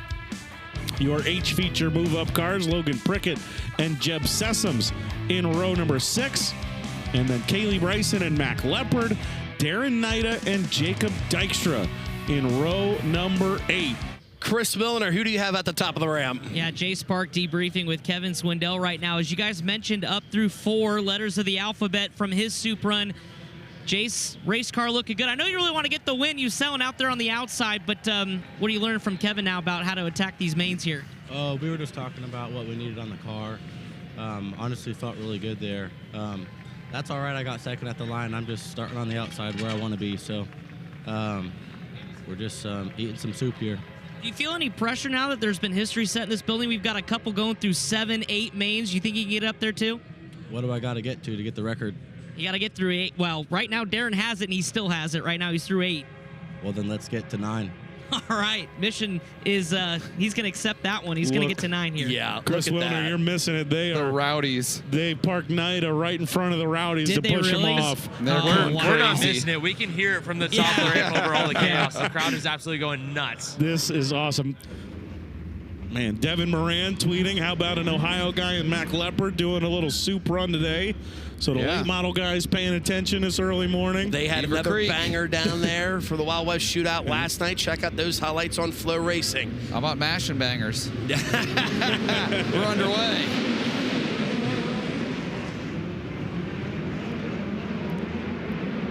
Let's see how it shakes out after lap number 1. Where, keep in mind, as you mentioned, Chris Moore, top 5, we're changing things up. There comes Nida and Leopard through the back of the pack, but they got to get going. Yeah, if they can get through this, F-Mains become 15 laps, so they'll get a little bit more time to try and work their way through the field. But right now, it is 10 laps for 5 spots. You got to be on the hammer, and Mac Leopard is. Leopard nails the bottom that time at 3 and 4. We got 2 together. That's going to help both of them. Yes, it is. They both Caution get around flag. at the yellow lights. That's helpful.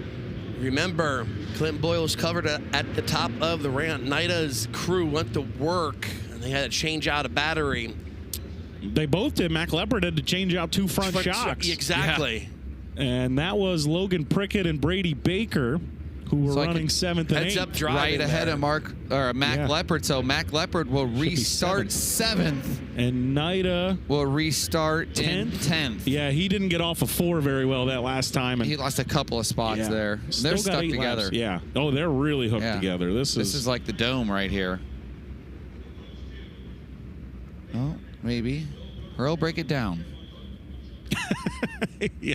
There we go, boys. Use your legs. You got to use your legs. Yeah, don't use your back, right? Yeah, don't use your back. You got to lock your legs in. According to that picture from earlier this week, I would just have to lift with my right arm. And yeah, that's true. We'd be in Quite good shape. Quagmire over here. Listen to him. We got Earl fired up, man. Oh, he's cackling Remember over this here. morning he could barely talk? Yeah, he couldn't talk. Yeah, now we're back. He looked like he was dead. We had to call him because he missed crew call this morning. Oh, you're such a liar. You did. You were late. McKim had to call you. Okay, I was a minute late. Hey, to be fair, At least I showed up. Clinton didn't show up. The biggest upset was I beat Earl to breakfast. Yes. Eric Walls, Yep. I was there and I beat him. It was 7:40. We had to be there. I showed up 7:32. Hey, we haven't heard from Brian Ward in a while. Brian. Hi, Brian. Are you here? I mean, how much fun is it? You over by the Rowdies? I mean, I feel like you got to be camped out in turn 2 right now listening to them guys going nuts. Maybe Brian's on a break. Yeah, he might be. He better not be. He can't be leaving his post. Well, Clinton, what's going on over the bottom of the ramp? Nothing, guys. I'm just enjoying the show. Oh. It's incredible. Checking it out. McKim tells us Clinton's at the bottom of the ramp. Thought there was something over there. Yeah, I thought we had a reason to talk to him. Yeah. I just like watching racing. I know you wouldn't believe that after I slept in all day, but I do love watching racing. Well, the doctor, Pat Sullivan, just texted me, said, I'm at the hotel a block away, and I am not leaving. National Sprint Car Hall of Famer Pat Sullivan. He's got a book coming out about the Chili Bowl, and they're writing the last chapter on this Chili Bowl, so it'll be out that's gonna be a good sometime one. 2026. Pat Sullivan, Richie Murray, and gang.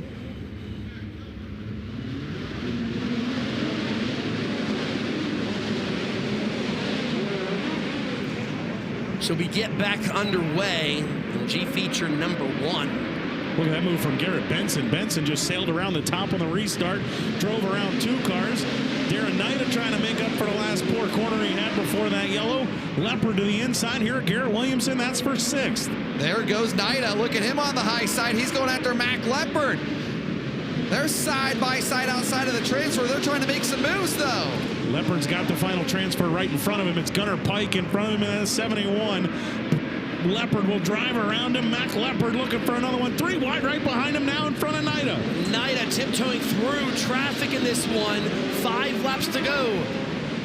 still on the outside looking in right now. He's up to 7th. Remember, the top 5 move in. Mac Leopard is on that bubble spot.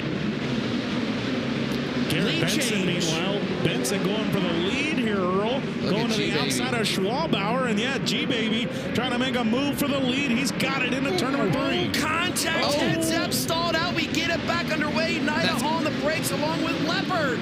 No, that was Williamson. That was Garrett Williamson who had to jump on the binders. Williamson crosses over, and I believe Williamson just moved into the final transfer spot. Jeb Sessoms is there in the 2ND. Time running out now. Darren Nida. He's running in the 7th spot. He has got to get 5th or better. The car gets out from under in there in turn 2. Mac Leopard in 2nd, though, on the move as Garrett Benson takes the white flag. Mac Leopard stayed alive. What does Darren Nida have? We'll see if he can pull the cat out of the hat here in the last lap. They're going to come to the checkered flag. Garrett Benson, he'll stay alive here on Championship Saturday. Leopard, he'll finish 2nd on the line. One spot short. One spot short as Garrett Williamson will finish in that 5th and final transfer. I got you a hat tip we all there. Yes, sir. Darren Nida, let's go. What a run this morning. Mac Leopard stays alive. We'll give him his roses a hat tip when his night comes to an end. But Darren Nida put on a show. Thank you, young man. Mac Leopard, 14th to 2nd. He's moving on. And he has now tied Darren Nida's record with Nida not advancing out of this one. They are now tied both with 8 or 9. I've kind of lost count at this point, but it has been fun. Nida gets acknowledgement from the crowd. Back live here at the Chili Bowl as, well, Darren Nida just came over to congratulate Mac Leopard, whose run stays alive. Mac, you've tied Darren now. What was the message he told you as his run comes to the end, and now yours potentially will set a new history mark? He just came over and said, great job, and gas it up. And so I'm going to try to do that. We get a little bit of break now. Do you have time to calm and collect yourself, or do you honestly want to just get back in this thing and keep going? To be honest, I have to pee really bad. I've been holding for a while. But, yeah, a break would help right now. I've been going for a while. Track's going to get reset before we let you go. What are you going to be watching for before you climb back in? I'm just going to be watching, like, just what they do to the track, see if they till up the whole thing or till up half of it. So we'll just see what they do. All right, we'll let him go take care of business. Mac Leopard again, now through 8, working on feature number 9, tying Darren Nida, whose valiant run comes to an end. A lot of people giving Nida high fives, but certainly was a little disappointed there at the end. Yeah, thank you, Chris Wilner. And can't blame him for being disappointed. He was so close. One more clean corner, and he might have been able to grab that 5th and final transfer spot. Unfortunately, though, his historic Saturday morning comes to an end at G number 1. G number 2 out on the racetrack now. Sam Hines and Danny Wood on the front row of it. Brody Roa and Troy Betts in row number 2. Braxton Cummings and Matt Lux make up row number 3. Ryan Marshall, Cale Coons, Chad Winfrey, and Sam Henderson. Your lock-in cars, your H-feature move-ups, Reese Moran and Jace Park on his own soup run here.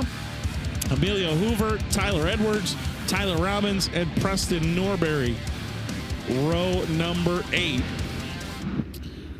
Yeah, you have your choice. And we've seen Mac Leopard and Darren Nida and Jace Park make either one work, whichever they've needed. G feature number 2. Final one here before a little bit of a break. Our track prep crew. Appropriate G-Baby out of the G1. Now we'll see what G2 has in store. That got wild, Chris Moore. Oh, it's wild here already. 3, almost 4 wide again. But again, shows how racy this surface is. And, well, up in the Northeast, we get racetracks pretty slick all the way across. And Troy Betts from the Northeast trying to put his expertise on a slick track to work. He was ripping there, but the yellow lights are on. Yeah, that track in Wheatsport's been known to get pretty darn slick through the years. Wheatsport, Utica Rome gets pretty daggone slick. Fonda gets slick. Albany, Saratoga, you name it. And that's where I feel like it slicked off. I think that helped Darren Nida a lot because Darren Nida races in Northwest Ohio, and Ohio tracks are known for getting gut slick. I know Mac Leopard, an Ohio guy, but does a lot of midget racing, so not as much. This is the Fremont Attica Fremont Attica, much like those Northeast tracks, they get super slick and super wide. Yeah. I mean, Fremont, Attica, those are some of my favorite tracks to get to go to through the years.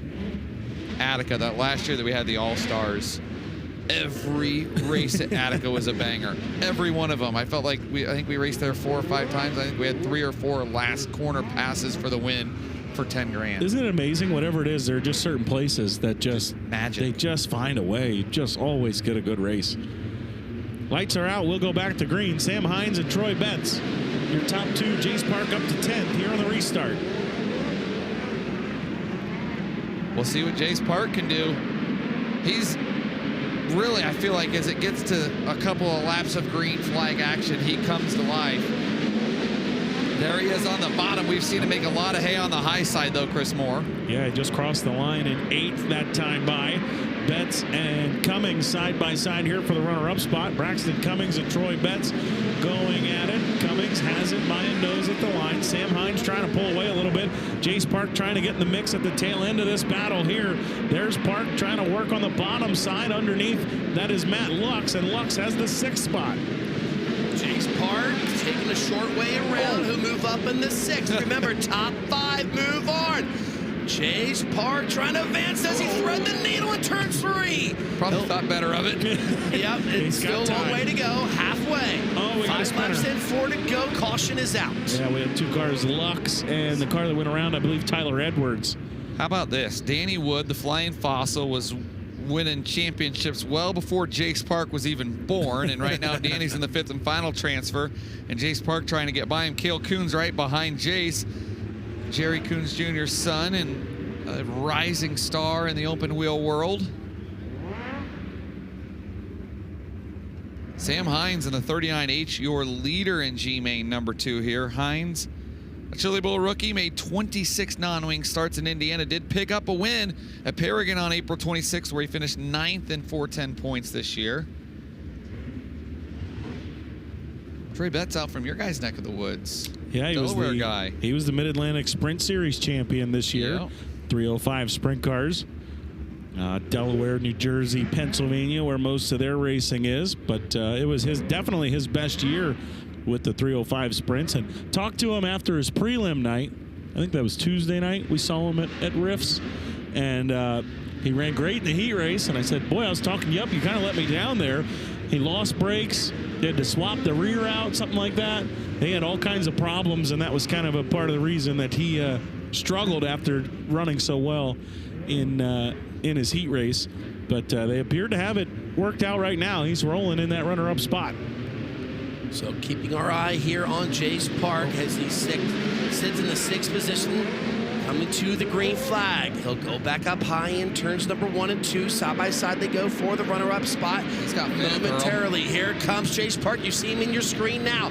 Up in the 5th. He's on the bubble. He's not done yet.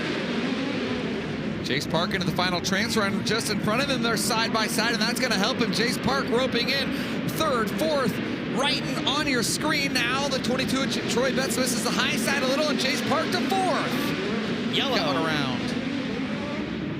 Right in front of us. That's Emilio Hoover in the 9 car. Emilio, former Power I West midget champion. In car number 9 was the OCRS champion this year with a couple of wins with OCRS at Tulsa and Arrowhead. The 2021 and 2022 Power I West champ. Was in the F-Main a year ago. His run came to an end in F-Main number 2, and he had some help. You'll have this. You will have that. Big time auto racing. Yep.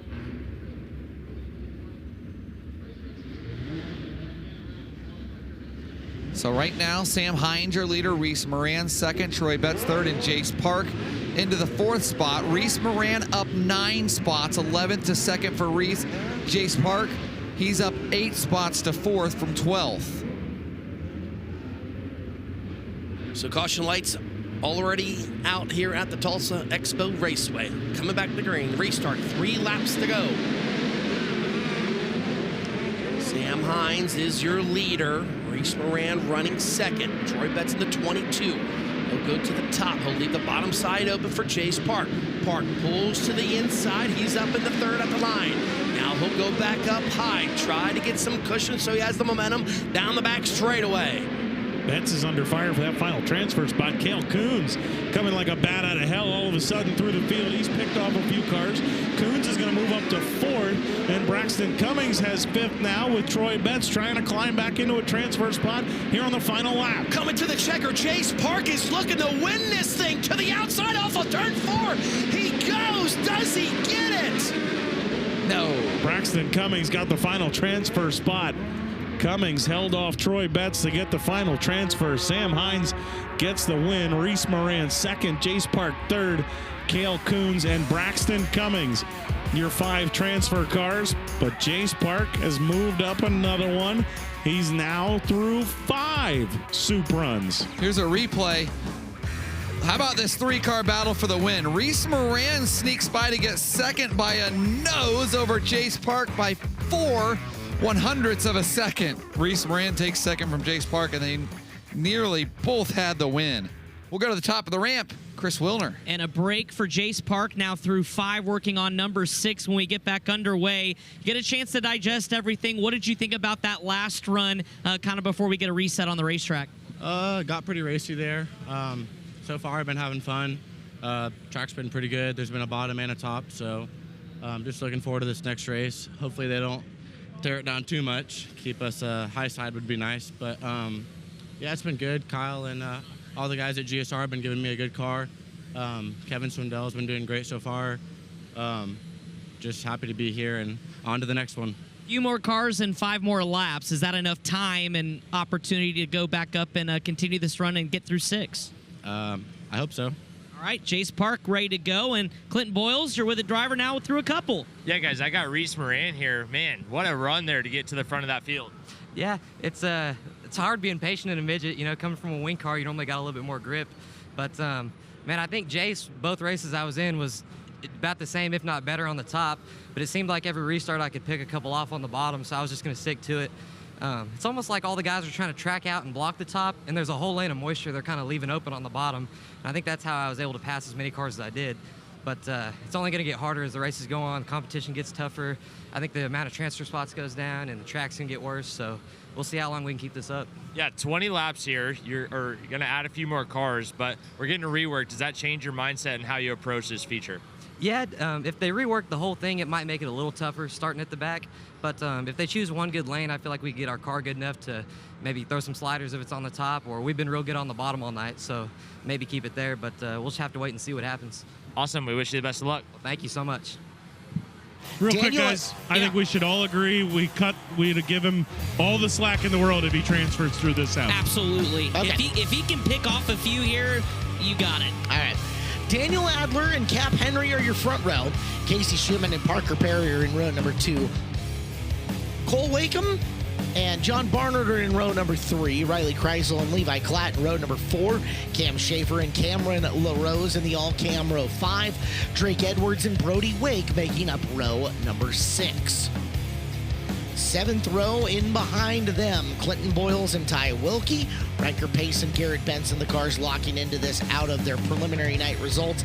Mac Leopard, 9 down, looking for 10. Aiden Schmidt, Caleb Johnson, and Garrett Williamson. Here's the next part to the equation. Leopard could use a yellow about 5 or 6 laps into this. Yes. Right? Just to get that Pick front off 3 of the or 4 field and yes. closer, so he doesn't have to both run them down and pass them. It's just pass them. Well, Lights are out. We're coming to green. First F feature, 15 laps, top 5 move on. We're watching Mac Leopard trying to tie the all-time record with Darren Nida in the soup run as we're underway. From the low groove, Daniel Adler shooting down to the early lead. Outside, that is Cap Henry. Henry flying the front end around. He'll lead lap number 1. Schumann side by side for 2nd. As he is down on the low side of the racetrack, it's Barnard who got him after lap number 1. Boyles up to 10. Leopard didn't really advance much. 16 on the first lap as there's the back watch. Topside looked pretty good there in 3 and 4 for Cap Henry as he takes the lead over Adler. Barnard's now got company. Casey Schumann. There's Levi Klatt as well, who started in the 4th spot, or excuse me, started the 8th spot up to 5th. Rolling up and around the high groove is Klatt. That's Wakeham down in the bottom, and Wakeham has got Boyles and Leopard in behind him. A couple of laps into this 15-lapper. And it looks like about to 11th now is going to be Leopard, making 12th. So everybody trying to find room to work. Clinton Boyle's on the move. Slings it in down low on Daniel Adler side by side. Give him the spot out of 2. That car's got a lot of bite off the corner for Clinton Boyles as he picks off that position. You see Cameron LaRose back there as well, trying to continue his march to the front. But Boyles out to 5th with a strong move. That's over Daniel Adler, Cole Wakem that he's dispatched. And now Boyles hot and heavy. He's got Casey Schumann up ahead as he gets around Levi Klatt as well. Klatt and Adler going wheel to wheel for a couple of laps. They're both on the outside looking in, 6th and 7th. As here is Clinton. He's your big mover. Schumann rolling up and around the outside. Casey Schumann dispatching of Barnard. And Boyle's looking for another spot himself. Looking at the 73, starting to make some waves. That's Cole Wakem again, stuck behind Adler, and also Levi Klatt at the bottom of the racetrack. Where is Mac Leopard? Back in 12th. The run kind of stalled there after picking up 5 positions. He desperately needs a caution here with 5 laps to go. Klatt down on the low side, pushing Adler around. Adler in the 50, the final transfer spot for now. The white 30 of Levi Klatt looking to take it away from him. As slinging it around, Wakem in 7th. He's trying to get back involved, but we're down to 4 to go. Yeah, Klatt, I thought maybe would try the top side as Clinton Boyles nearly got in the back straightaway wall. He's going to sell it out in 3 and 4, looking at John Barnard for the 3rd position. Boyles holding on to 4th, is in a transfer spot. Battle for the transfer spot behind. Adler up the hill, gets pushed by Klatt. As they come around, it'll be 2 laps to go. Contact with Barnard and Clinton Boyles. Here comes Klatt again on Adler. Levi Klatt trying to find something. Wakem not done as well. Up and around the high side. Wakem going wheel to wheel with Klatt. That's 6th and 7th. You got to get by the 50. Boyles, big puff of smoke. That car absolutely just spraying the mosquitoes here inside the SageNet Center. And now cars getting together. Cameron LaRose involved, the 30R as well. It takes out Klatt, who is a transfer position car. Clinton is down to a stop. And so 3 cars are to come out of this running order. Your what was 4th place, 5th place, and 8th place cars going out. Huge for Wakem and Adler as they're now going to restart in a transfer spot. And everybody else on the outside looking in now has a prayer. I wonder if... Couldn't tell if if it was oil. I'm assuming it just blew a hole in the motor. So much smoke. Brian Ward, I don't know if did you make it over there as an oil line or what is it?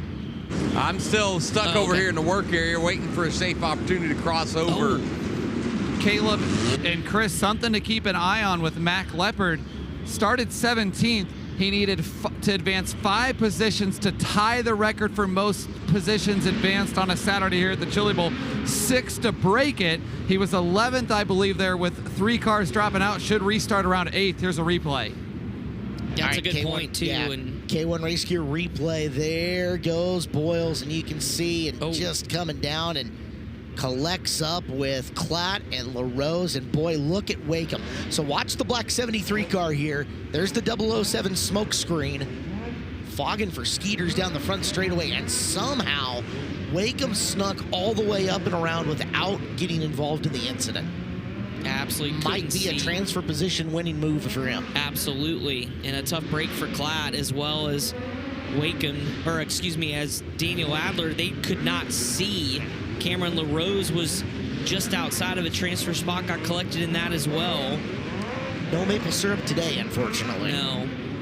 Good run, and though. I understand, Showed himself well in his rookie Yeah, and I understand Clinton, trying to get out of the way, too. Yeah. He can't see. It could be hot in there. You know, you saw a burst of flames a little bit when he came to a stop, so just unfortunate circumstance. But saw also, too, we got a good shot there from Chase Schaefer, the oil laid down on the racetrack. You can see the hole. So looking at this lineup, you might end up putting Leopard 7, and that gives him a shot. He is still in this with what should be a green-white checker coming. 1 lap of overtime. Not going to hurt Mac Leopard at all. No. There he is. as it is right now, the all-time most passed cars in a day award as well. Looking to untie himself in main event's run. He'll restart 8th. So he's got 3 more to nab here. Right in front of him is Riley Kreisel, Brody Wake, and Cole Wakeham. Gotta nail this restart here, Caleb Hart. Lights out, coming to green. Green, white, checkered for Cap Henry. Leading Casey Schumann, John Barnard. And there goes to the top of the board, or top of the racetrack, Mac Leopard trying to make something happen. He's got it wound up. Hanging it all out to dry down to the very end. Time running out on Leopard. Coming down through the corner, he's going to have to make a massive hero move as the checkered flag will be out. Henry will win. The soup run ends, but what a day for Mac Leopard. Still passed a lot of cars, but just came up short in the 9th position as Cap Henry, Casey Schumann, Daniel Adler, John Barnard, and Wakeham, Cole Wakeham are your top 5 transfer cars. Riley Kreisel came on strong there at the end as well. Brody Wake picking up 5 positions. Those are the first 2 out. Edwards had to go all the way to the very back of the field and start 20th on that initial, and he ends up in your top 10 as well. Tip of the cap, though, Mac Leopard put on a show. All-time tied record for most main events run in a day. All-time record for most main events won in a day. And all-time record for most cars passed in a day. Mac Leopard, hat shake to you, man. Yeah, hell of a day. Absolutely. Take a bow. I know he's going to be frustrated. Probably is not going to wish that track prep break happened where it did, but still a valiant effort as we get our cars down the ramp for F feature number 2. Paul White, Jeffrey Newell on the front row. This one, Wesley Smith, Drake Troutman in row number 2. Cooper Miller, Jesse Schlottfeld in row number 3. Then it's Alex Midkiff and David Gasper in row number 4. Chris Carroll knows a thing or two about soup runs. Inside of row number 5 to his outside, Cody Weisenell. Taylor Courtney, Jay Sparks, your top 12 starters. Row number 7, Daniel Robinson and Trent Way with Johnny Kent. And then your transfer cars from... what was that? The G-Main. Yes. Sam Hines, Reese Moran, Jace Park, Cale Coons, and Braxton Cummings. And Jace Park, remember, already through 5. So our Lone Ranger in their biggest soup run. Up top we go to Chris Moore. He's got Cap Henry. Yeah, thank you, Caleb Hart. Cap, you start on the pole there, so you didn't have to pass too many cars, but being out front, were you able to move around on the racetrack a little bit? It's a little bit wider than it normally is after a rework. Were you able to move around a little bit and see what your car has now that you're going to have to pass cars? Yeah, I tried to a little bit there, moved up and tried to run around the top, and I still just about screwed it up all by myself there. But, you know, that was going to be the easy one. The rest of them will be hard. So, you know, having some fun. You know, Dylan, Kevin, and the rest of the Ramco guys are doing a good job. So have some fun this next one, see what we got. All right, good luck. Thank you. There you go, Cap Henry. He said it. That was the easy one. Now the hard work begins, guys. Used to working on his own stuff. Yeah. Really good with engines is Jesse. He's worked with Shark Racing engines up in the Pacific Northwest a lot. And just, hey, I want to help my teammates and do stuff, but was running out of things to do and keep his mind occupied. I would assume Drake Troutman already headed back to Central Arizona for the Wild West Shootout as well. One of a couple drivers, including RTJ, doing double duty as the lights are out, coming to green. F feature number 2, 15 laps, top 5 to the back of the second E feature. We're underway, looking for Jace Park to make it through now 6 if he can get it up there. That is Schlottfeld, the Dave.com car. Rolling off against the Duramax, sponsored number 4 of Wesley Smith for position in the second row. Opening lap, Paul White with the early race lead over Jeffrey Newell. Jesse Schlottfeld there in 3rd. Wesley Smith and Cooper Miller hanging on to the final transfer spot. Alex Midkiff up and over the berm will keep it going. There's Cooper Miller now to the inside of Smith. Inside the transfer position, that's for 4th. Selling it out though on the high side was David Gasper, went from 6th, and now Gasper's on the move up to 4th. Gasper has been really good here in the shootout. We have seen that car going forward more often than not. As I say, the shootout, Chili Bowl Nationals, what I mean. As as Wesley Smith up and around the top. Miller down low. Battle for your transfer on the right-hand side of your screen. Battle for the lead on the left as Schlotfeld trying to split the difference between Newell and your race leader, Paul White. Yeah, how to get out of the gas. That hole started to close in a hurry. Newell stuck on the bottom there trying to get that car rotated as Schlotfeld high side, but the yellow flag comes out for one around in turn 4. Reese Moran? Yes, the Chili Bowl rookie in the 45X coming to a stop. And after that reset, or as we get a reset, up 3, Jace Parks are still back in 15th with 10 laps to go as we take a look at K1 instant replay. Around it went. May got a little tag there at the end. Yeah, some front bumper happened. Car able to refire, and we'll tag the tail of the field. Daniel Robinson up 5 positions, up inside the top 10 to 8th, so in striking distance there. Taylor Courtney had a good start there as well, up 4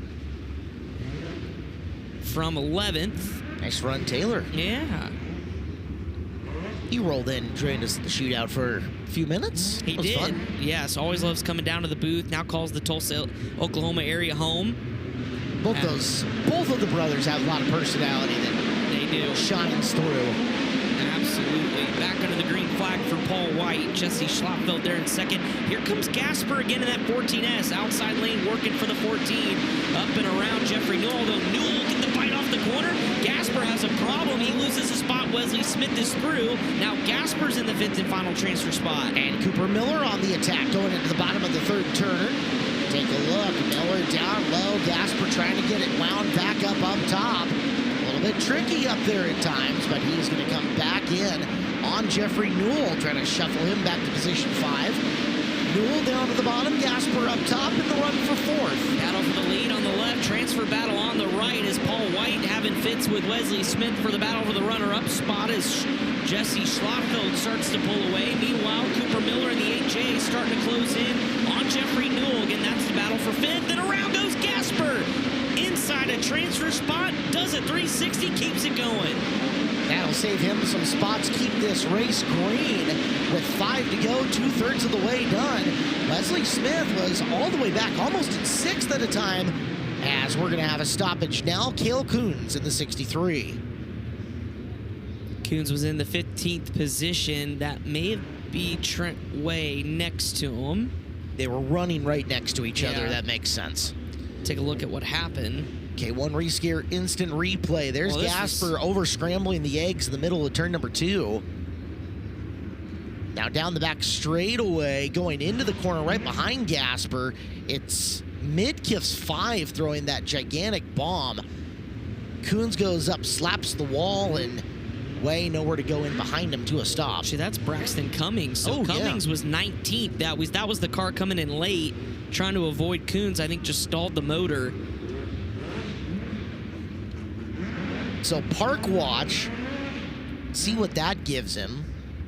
I don't know that he had made big progress. Yeah, 14th. Yeah, it's just kind of been stalled up there. I think we've seen how the racetrack has just quickly changed. That slick kind of middle is really developed, and it's throwing some drivers for a loop. And the bottom, though, still we've seen Jeffrey Newell be really good there on the bottom. With 10 laps complete, Gasper, who spun out, dropped a bunch of spots. He restarts in the 10th position. Your top 5 is now Jesse Schlotfeld, Paul White, Wesley Smith, Jeffrey Newell, Cooper Miller, and it's Taylor Courtney, the first man on the outside looking in. Daniel Robinson sitting in position number 7. Cody Weisenzel is in the 8th spot. I don't think Robinson's quite done yet. That 57R was nailing the bottom the last couple of laps. Up 6 positions to 7th as Schlotfeld will lead them back to green. Everybody wrapping the bottom. Schlotfeld's been really impressive out in the front of this once he got to her. Kind of an out-of-character run for Paul White. We usually see him down low. He's up running the cushion here as Jeffrey Newell taking 2 spots in 1 corner. He's off the bubble now. It's Smith trying to get it back from a Miller. That 8 car is the 5th position. And watch for Courtney to come enter in the chat here in a second. Yeah, it's Taylor Courtney in that blue number with the yellow number 80 as we've got one around. turn 4, bringing out the yellow. It's a 20 car. Cody Weisenzel in the 9th position comes to a stop. A little bit of smoke there as well. Park had made it to 11th on that restart. This will put him 10th. Still not completely out of it, Jace Park. Just shows you one mistake nearly cost Wesley Smith. Missed the corner in 3 and 4. Jeffrey Newell was able to capitalize. And I think they're going to call for the hook, so something broke on the 20. Yeah, I'm taking a look. The left front shock is really bent, and then that left radius rod, and it's the panhard bar in the front of the race car that's just is broken loose from the chassis there over on the right-hand side, so that's allowing the axle just to float around there. Really no control on the front end. That's why they got to hook it up. You know, as opposed to preliminary nights now, Chris, where, okay, fix it up. We got a main later. We got a main Saturday. That's it now. Yep. And, you know, got to avoid the big one. A lot of luck coming in on your Super Run Saturdays. Certainly is. And, yeah, it's kind of where it gets real when you have to bring it back to the trailer and put it in the box instead of work on it. How do we get this thing to roll? Yeah. So hopefully that's not a conversation you and Mark are having a year from now. No. Well, we got to make sure we get his car running first before I get in it. Yes. So hopefully, but again, we have 360 days to figure that out. Practice days 359 away. That's right. Back in the green, Jesse Schlottfeld, Paul White, Jeffrey Newell. Wesley there comes Smith. Wow. Throwing the big bomb. He wants second. It's a row at this point in time. Can he get it? As he works around White. We're down to 3 to go. Newell coming across the nose of Miller. And here comes Courtney looking to be a factor. But we will go to a caution flag. Oh. I'm assuming not happy is the 71B of Braxton Cummings was 18th. Somebody was number 1. Uh-huh. And we got another one stopped. Jay Sparks, not Park, Jay Sparks in the 40S. All cars that were running deeper in the field, FYI. 17th and 18th at the time, it looks like. Park up to 10th on that restart, but he's down to 2 to go. He's really going to have to sell out to make something happen. Although, you get the big one in front of you, anything can happen. That's right. Get a couple cars that maybe get together and keep going but lose a momentum. Jace Park can drive around, but again, that hot seat right now, Cooper Miller, the young driver. We saw how close 2nd, 3rd, 4th, and 5th, and that the extent and the size of the moves that those guys were willing to use on each other for one spot within the transfer positions could easily cause a wipeout if something goes wrong. Yeah. It's worth noting, too, that Taylor Courtney got around Daniel Robinson. So now Courtney, the first car out looking in. Taylor's not opposed to doing something epic. No. He doesn't get to run a whole lot, so, I mean, why not? You're in a position to at least survive and live another main. We'll see if he gets aggressive here. It'll be a 2-lap shootout. Schlottfeld, good restart here. Wesley Smith, you know he's going to be aggressive. Jeffrey Newell's been changing lanes every other lap, trying to find a way to keep into a transfer spot. Cooper Miller trying to hang on to it. As around Newell on the bottom, very smooth, will take over the spot from Wesley Smith for the time being. But Wesley Smith, now Cooper Miller trying to rip-roar around the outside. So Newell back to 5th. Final time through 3 and 4. Schlottfeld is going to win it. And at the stripe, Jeffrey Newell's going to hang on to 5th, but I'd almost went away in a hurry as you take a look at your top 5 that move on and the rest of your finishing order. Jesse Schlottfeld, Arlington, Washington driver, takes the victory. White, Smith, Miller, and Newell will go with him. Jace Park, 6 main events run here on your Saturday. Well done for Jace, but it'll stop here in the F. And welcome back here to FloRacing's live production, a Driller Saturday here at the Chili Bowl Nationals, powered by NOS Energy Drink. Here with Jesse Schlottfeld, winner of the second feature here of the afternoon, buddy. How nerve-wracking is it as you are the leader? Caution comes out late in that one. Not too nervous. I mean, just keep executing the laps I was doing before. Just the biggest thing, I guess, is not mess up on the starts. The whole non-wing thing is pretty different. You know, they asked him like kick out a little bit more in the wing car. So no, just still kind of getting used to it. Any big changes you're going to have to make for this one coming up later? I don't think so. No, I mean, I feel pretty comfy. I tried repping the bottom there on my cool down lap. I think we'll be all right. Just keep trying to march forward and put on some impressive laps. Guys, Jesse Schlotfeld, a winner in 410 and 360 action this year at Skagit Speedway. We are ready for E-Main number 1. It's another 15-lapper, another 5-transfer race, another 20-car race. Coming up here, Chris Willer as Steven Snyder Jr. As of last night, we would not have called this as it looked like they were done, but car is thrashed back together, and we'll see what he can do. The Rising Sun Maryland driver has made the call. Yeah, it's going to be fun to watch. Took an absolute brutal impact in that crash with Gavin Miller at the end of that feature. Both were going to be in great positions to possibly be in a B, but take a look at that lineup, though. They've got Noah Harris and Ryan Padgett in front of them on the front row. Brad White, Colby Stubblefield in row number 2. Brandon Carr, Todd Cleaver in row 3. Then Steven Snyder Jr., Jacob Hughes in 4. Aiden Price in his debut for Keith Kunz Motorsports in row number 5 alongside NASCAR O'Reilly Auto Parts Series regular Sheldon Creed. Blaine Baxter, Tom Harris making up row number 6. From row 7... you will have Kyle Steffens and Luke Storer going side by side. Jeff Stassa, the final of the drivers to lock themselves into an E feature with your move-ups from F number 1, Kath Henry, Casey Schumann, Daniel Adler, John Barnard, and Cole Wakeham. Guys who went out early, flipped, had mechanical malfunction, etc., whatever it ended up being. However, lights are now out on an E-Main, and these guys still have aspirations of running in the night program. It starts right now. It certainly does. A lot of pressure for some that thought they should be in the night program but are not, as we're down and underway. 15 laps, top 5 are going to move on to the D as we are side by side, 2 by 2 through turns 1 and 2.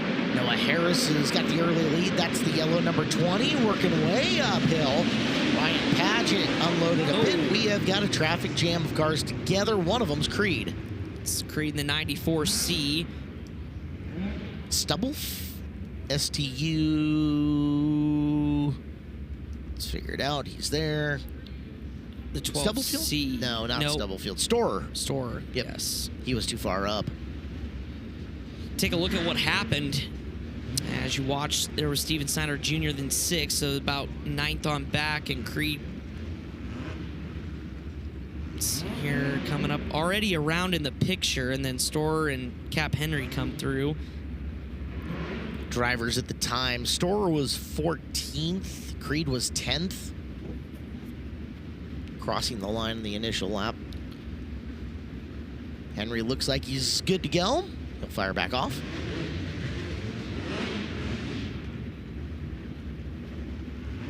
Question being, will they call none down? And it looks like they're going to say 0, so we're going to go side by side for a restart.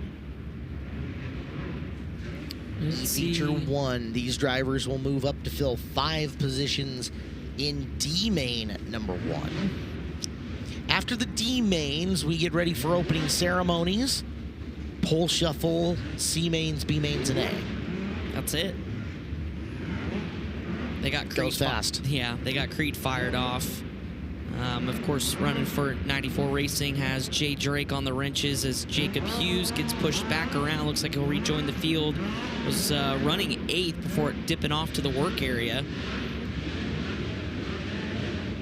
Hughes had that awesome heat race win on his preliminary night.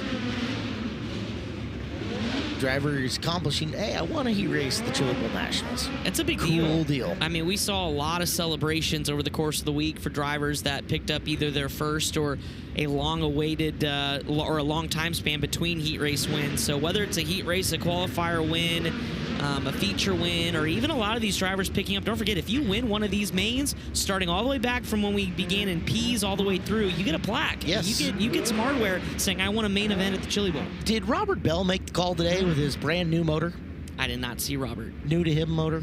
Yeah, new to him motor. Yeah. Yes. There's a lot of hands over there. He did not. He missed the call. Yeah. He created a lightning hole in his previous motor, and there was a couple posts about them working on it earlier in the week, but yeah, unfortunately Robert did not make it. I wondered. Colfax comment, we'll have to wait another year. So we'll get into the restart. The one-time heat race winner here at the... That's a memory I know a lot of people who were here will never forget. We'll try this again.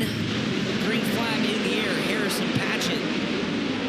And this time Noah Harris, a little bit better of a start, will get the early advantage on Paget, who will thunder to the outside of the racetrack in 3 and 4, bringing with him Colby Stubblefield, Todd Cleaver and company, as lap 1 goes to Harris by a nose, but they're still 2x2 the first several rows. Like synchronized midget racing. They're so 2x2 going in and through corners, waiting for something to break loose. Paget this time rocketing off the top of the corner. He'll establish more of a lead than Harris had as they're starting to single out. Harris 2, Stubblefield, Wyatt, Cleaver, and here comes Tom Harris working up on the back. Aiden Price on the back of Cleaver. I was going to say, that's for the transfer spot. Aiden Price just absolutely giving a shot in the shorts to Cleaver. You see the slider there from the purple of Chase McDermott Racing 40 of Steven Snyder Jr. working past Tom Harris. There's Snyder Jr. Again, yeoman's work for the Chase McDermott Racing Group to get that car fixed back up. And right now, Aiden Price wants a transfer spot, but he's watching these two duke it out between Todd Cleaver and Brad Wyatt. Brad Wyatt making it hard on everybody, just making good laps around the low side, consistent. Cleaver will get up and around. Here comes Price making the move through the corner. Drifts a little bit wide. Wyatt changed his line. Steven Snyder Jr. says thank you very much. Yeah, went 2 for 1 there. We'll put Steven Snyder Jr. into a transfer spot as he moves up inside the top 5. Aiden Price now trying to join him as they'll dispatch of that Wyatt machine. So moves Steven Snyder Jr. up well inside the top 5, and here comes Aiden Price as well. Price's Keith Coon Motorsports teammates. Brandon Carr making moves back in the 98 right back there as you got a big old slider thrown. And Snyder up ahead of Cleaver now for the spot. Here comes Aiden Price, though, wants the transfer spot. He'll park it right across the nose of Cleaver. Cleaver back underneath as they're side by side up ahead. One upside down in turn 3, and that's Cap Henry. Henry upside down, chunks of clay exiting that race car in and around him. Moving around in the cockpit. Yeah, safety official. First thumbs up typically indicates the driver's okay. Then if you see more thumbs up, it's the hook. Aiden Price, though, scored inside the transfer spot in 5th. As you take a look at the K1 race gear, what happened, and oh yeah, had some help. Did Cap Henry in the form of Luke Storr. Right rear to left front never works out for the driver with the left front. So he has the left rear flat. Right front, wow, shock ripped off. Front axle bent on that car as well. Have to find where the spring is. Oh, it's in one of the officials' hands. It's never fun when you get handed your spring inside the cockpit and say, hey, bring this back with you. That iBox Springs flip count exploded. It did. Yeah, we had a couple of those, I want to say, L, M, and N mains kind of right after we got going were... People decided they'd rather flip than race? Yes. They wanted to test the gravity inside the Expo. And the gravity always wins. Well, Cap Henry's day is done. Brian Ward watching that car file away, out standing in that tricky cushion, Brian. Yeah, along with the front damage, the left rear's got some damage there. I'm not sure if the shock was broke off or what it was, but the frame is dragging there, the left rear tire off the wheel. So both ends of that race car taking the brunt of it. Smoked, and not in a good way. Not how we like our meets. No. Green back out. This has been easy for Paget. He has been able to just run his race up in front. Steven Snyder coming across. He'll take second away from Harris, and there's Price down low. Working his way off the bubble. Stubblefield trying to follow him, Noah Harris. And Colby Stubblefield, they're battling for the final transfer. And here's Brandon Carr taking it away from Stubblefield. That was a big move for Carr. He wants to join his KKM teammate up there with Aiden Price with a trip to the D-Main as they start to separate themselves just a little bit from the 12C of Colby Stubblefield back in 6th. As Carr's not done, he wants insurance. Remember, every pass is a row in the next feature. So Carr on the whip here in the late goings with 2 laps to go. Steven Snyder Jr. starting to roll in pageant for the lead as you watch your top 2 pulling away. Aiden Price there in the 71 in third. Carr, kind of the forgotten about guy over there at Keith Coates Motorsports. Barely talked about him during the week. The driver from Sheffield, Yorkshire, Great Britain coming forward and looking to go from E-Main into D-Main. With an impressive late pass. The checkered flag is on the way. Carr is not quite out of danger yet. Stubblefield had a run on him, but he's going to hang on for the 5th and final transfer. Yeah, thankful to see the checkered flag there. That could have been different if we had about another lap or so as Paget picks up the win. Snyder Jr., Aiden Price, Harris, and Carr survive to the D-Main. How about that for Snyder Jr.? Carr was kind of mangled at the end of last night. Yeah. Frame repair done, put a bunch of parts back into her, and rewards his McDermott team with a appearance in the D-Main event. Forward he goes. Chris Moore, you're at the top of the ramp with a TJ Forge pit report. Yeah, thank you, Chris Wilner. I have the runner-up of that E-feature, Steven Snyder Jr., getting the helmet off. The Rising Sun Maryland native. Steven, how'd the race car feel after all the work you guys put into this thing? Good. I feel like I got a lot of work to do on my end. I feel like I'm rusty. Just, I was hoping to win that, but hopefully we can make some ground up in this D-Main. All right, I'll let you guys keep working at it. Steven Snyder Jr., more work to do on their race car, guys, but it feels like it's good enough. He can keep rolling here. Well, Steven Snyder Jr. has got enough talent to hustle even a wounded race car around a little bit, see if that team can get her a little bit better for him. As we have a second E-Main event up right now. 15 laps of the top 5 are moving forward. KJ Snow and Justin Zimmerman make up the front row. Nick Drake, Gavin Miller, Brant Woods, TJ Smith, Adam Trimble and Tanner Berryhill, Michael Facinto and Andrew Deal, Keith Roch, and Steve Buckwalter, the front 12. Shuffle to tile 2, Michael Hubert and Connor Lee, Chance Crum and Jesse Schlotfeld. Saw this a few years ago back up in my area. Paul White, Wesley Smith, Cooper Miller, and Jeffrey Newell. We have another TJ Forge pit report with Blake Anderson. Ryan Paget stays alive there with the win. And Ryan, you haven't been in a midget in a year. What's it like to hop in one of these and try to adjust it, especially at this stage of the Chili Bowl? Dude, it's a whole different animal. It's a whole different animal. I can't really explain it. I mean, like I said, I'm kind of puffed out right now, but I'm going to keep it going, see how long we stay alive in this. All right, let's run some soup, guys. Ryan Paget, as he said, not in a midget for a year, staying alive here at the Chili Bowl and looking sharp. So no big benefit for a row sliding up. It's a crisscrossing that we have going on. That's a pretty impressive bottom row, though, between Snow, Drake, TJ Smith. Lights out coming to green. Second E feature. 5 will move on to the D as we are underway. KJ Snow slides himself in the corner, exits on the high side, upstairs to block Zimmerman. Zimmerman follows him into turn number 3.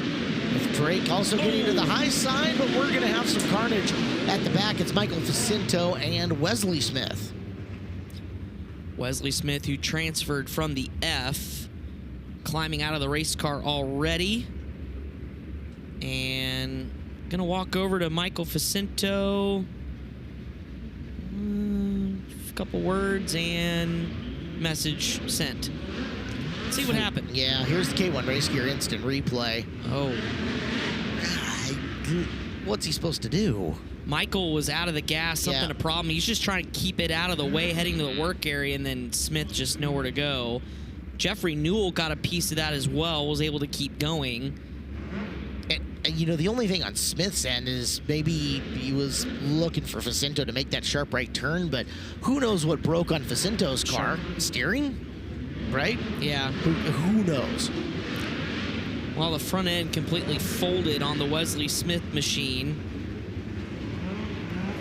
See the axle just dancing around, so That'll end his Chili Bowl. Will end Facindo's as well and knock another 2 cars out of this lineup. Yeah, it's not been the Chili Bowl for Michael Facindo, who, by the way, has had his hands full at that Trifecta Motorsports. Yes. He's been crew chiefing all the other cars. When I talked to him yesterday, he was like, finally, I get to just shut my brain off for a little bit and just focus on driving, because I've been busy this week. You want to talk about a technician behind the wheel? Michael Facinto knows his parts. He knows the how, the why, the when, all of that. One of the best micro racers in the country, and he's had some success in the midget.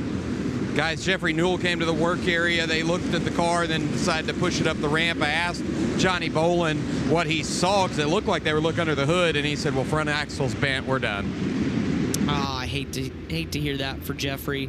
One of my favorite people to always catch up with, and I only get to see once a year between the Shootout and Chili Bowl. Had a great run at the Shootout again with a couple of the podiums for Johnny and that whole program that Johnny Bolin runs.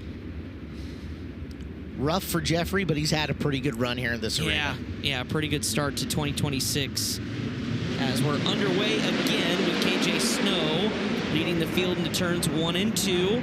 Zimmerman swung out and wide that time, getting into the corner, trying to change up the run through the turn. Opens the door on the bottom for Nick Drake, who's got the 55 plugged up under the berm. Will challenge for second on Zimmerman. Also on the high side, the 14 starting to make some noise, Brant Woods. And TJ Smith sits in the 5th and final transfer spot at the moment. Boy, the light bulb's going off all over the arena as Hubert with the full 360 spin. And to the caution every time, and we have so many photographers here that you see those flashes going off in one. I'm like, oh, is that the traffic lights coming on? I know, it catches your attention. There are so many photographers here this year, to the point where the arena has started limiting the amount of media passes that are given out. So we'll get a look, and yeah, Hubert with the full finger out the cage in the air as he's getting turned. Too, Michael Hubert. I know he's upset. Talked to him a lot this week. One of his best friends, Michael Annette, we lost about a month ago. Contacted the family about running the TMC throwback that Michael ran, and certainly we're going to miss him. And I know he was really proud of how this car turned out. One that I thought was going to enter the Flo best appearing car contest. Was in the running. Yes, it was in the running. Hate that. Michael Hubert was third in points after the heat races in his qualifying night. Green flag back out to the low side. Smith trying to pick that spot back up from Woods, who's in 4th. Those two side by side get into the corner. Fighting his way through is TJ Smith, and up and around the top.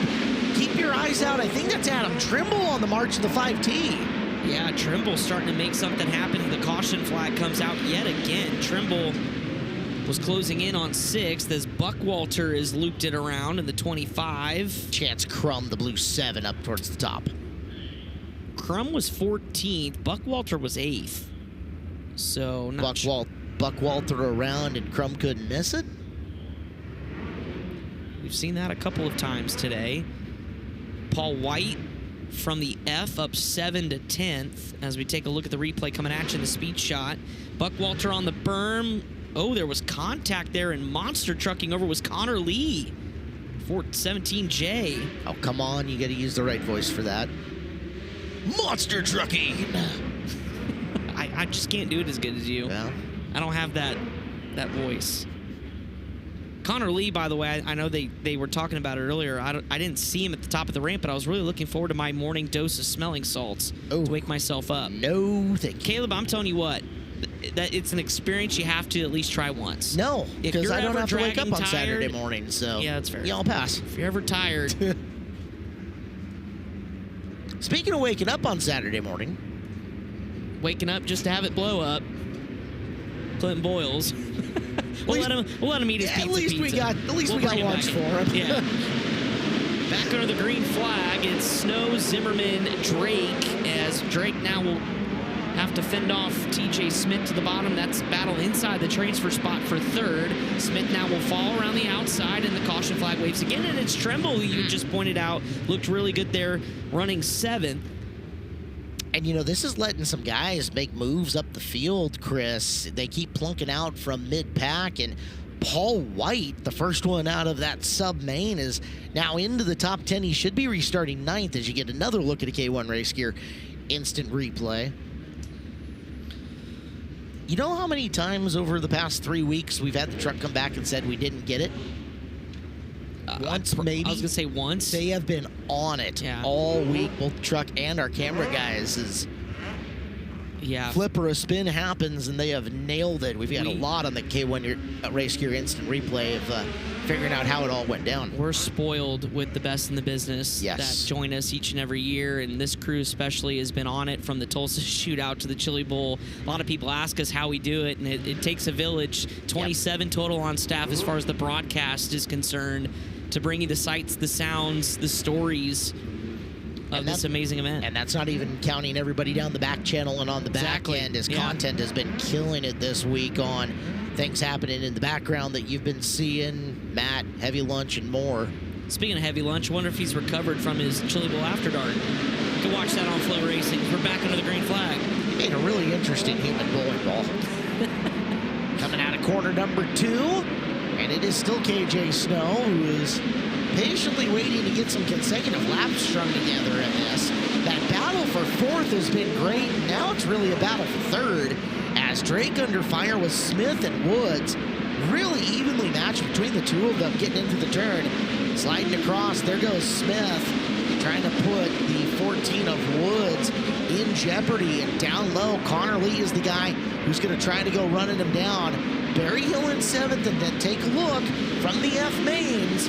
White and Schlotfeld on the move. Yeah, Paul White needs to get a little bit of help here if they can start racing up ahead. As a huge run off the corner from Brant Woods, holding on to that 5th and final transfer spot. There's White in the 1P1, trying to make his way. He's got Connor Lee separating him and a shot at a transfer as Woods goes high. Right in the tire tracks there on corner exit of TJ Smith. Those two just trying to run away from those that want this transfer position. 6 laps to go this time. What a beautiful wide and racy track we've got at the moment, with multiple lanes and ways to get around and work, as Lee winding up the prop plane around the high side, right up on the back of Woods. With just a few laps left, here's the bid for the transfer. Yeah, Woods was just struggling on the top side. Slider in there from Connor Lee, not even close to clearing, got kind of caught in the slick. Here comes Paul White. Oh, that's tight racing there with Barry Hill. Tanner Berryhill makes his way past.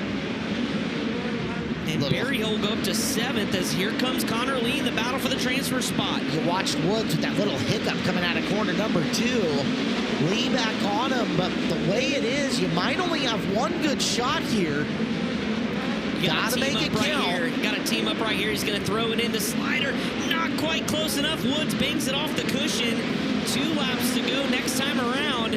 He needs a couple of good corners to get that momentum back. Oh, and a big skip of the cushion from Woods will bring Lee back in. If he can roll in on him here on this final lap, he'll have that final turn to maybe throw the haymaker. He's in. He's a half groove lower than Woods getting into the turn.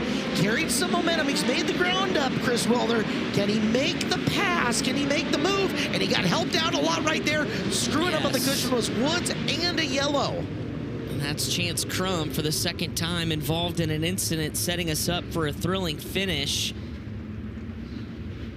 It's all about being consistent right now. Brant Woods has been struggling. Connor Lee trying to capitalize. If Woods had just been able to put together 3 clean after the first Lee opportunity, he might have had enough pad, sub that yellow flag coming out. But for Woods, it was a struggle, and you saw it. He was in survival mode. Lee had him teed up. Question was he going to be able to knock that ball right down the fairway, or was he going to be like Earl and off into the sand trap 20 yards from the tee box? Our F-Main transfer cars, 8th, 9th, and 10th between Schlotfeld, White, and Cooper Miller. So some big movers there. Connor Lee from the back of the lock-ins, 1 spot out still. Setting us up for a finish here as the lights are out, coming back to green. It's been all KJ Snow, Zimmerman, Drake, Smith, and Brant Woods. Back under the green flag we go, and a little bit of a different restart there from Woods. Here comes the slider from Lee. Can't get it done. Tried it in the first corner on the opening lap as Woods now, he can exhale at least for half a corner. It's Barry Hill, and there goes stay green, full 360 spin, and that'll do it for his run. Tough break for Connor Lee through turns 3 and 4. KJ Snow gonna move on up to the back of D feature number 2. Justin Zimmerman is in. Nick Drake is in, and the checkered flag is out. That got close, guys. Yeah. Brant Woods had to hang on. Tanner Berryhill was on the move. As you look at your 5 cars moving on, Schlottfeld first car out of the E feature. Welcome here to the Chili Bowl Nationals, powered by NOS Energy. Drink live on FloRacing, catching up here with KJ Snow. He's the winner of the second feature event, buddy. You're not real happy with this race car. I just heard you talking to Jonathan Beeson, and you say you feel like you're floating on the track. You just can't get the grip that you need. Yeah, I feel like I just can't really get down the straightaways and kind of guide it into the entry like I'd want to. But I know Johnny's going to get it better, and we've been working hard on getting the car better all week, and hopefully we can try to make a little run and see where we go. I was going to say, you still got your work cut out for you. So is this the first year in your Chili Bowl career that you can make the big show? I hope so. I mean, I didn't feel very good there, but I know we're going to go to work on it, and never say never, right? KJ Snow, guys, staying alive here on a Saturday, but however, they're going to go to the drawing board. So your D1 cars have made it down. This is the, not the last, it's the second to last round of 15 laps, 5 transfer. Jake Andriotti and Mason Hannigan making up the first row of this. Joel Myers Jr. and Cale Drake in row number 2. Gunnar Setzer, Joe B. Miller in row number 3. Joe Worth and Parker Jones in row 4. Steven Sylvester, Max Adams in the 5th row. Ryder McCutcheon, Jet Nunley in row number 6.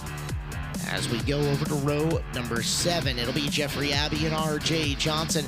Jordan Kinzer, the final of the lock-ins to the D's out of the preliminary night main events. And then Ryan Paget, Steven Snyder Jr., Aiden Price, Noah Harris, Brandon Carr. Chris Moore, did you get Jet Nunley fired up? I hope he went over and did that. Yeah, you had one job. He said he was going to. Well, we got my man dialed in. All right. Run to the front right here. Did you do one of those great moments are born from great opportunity speeches?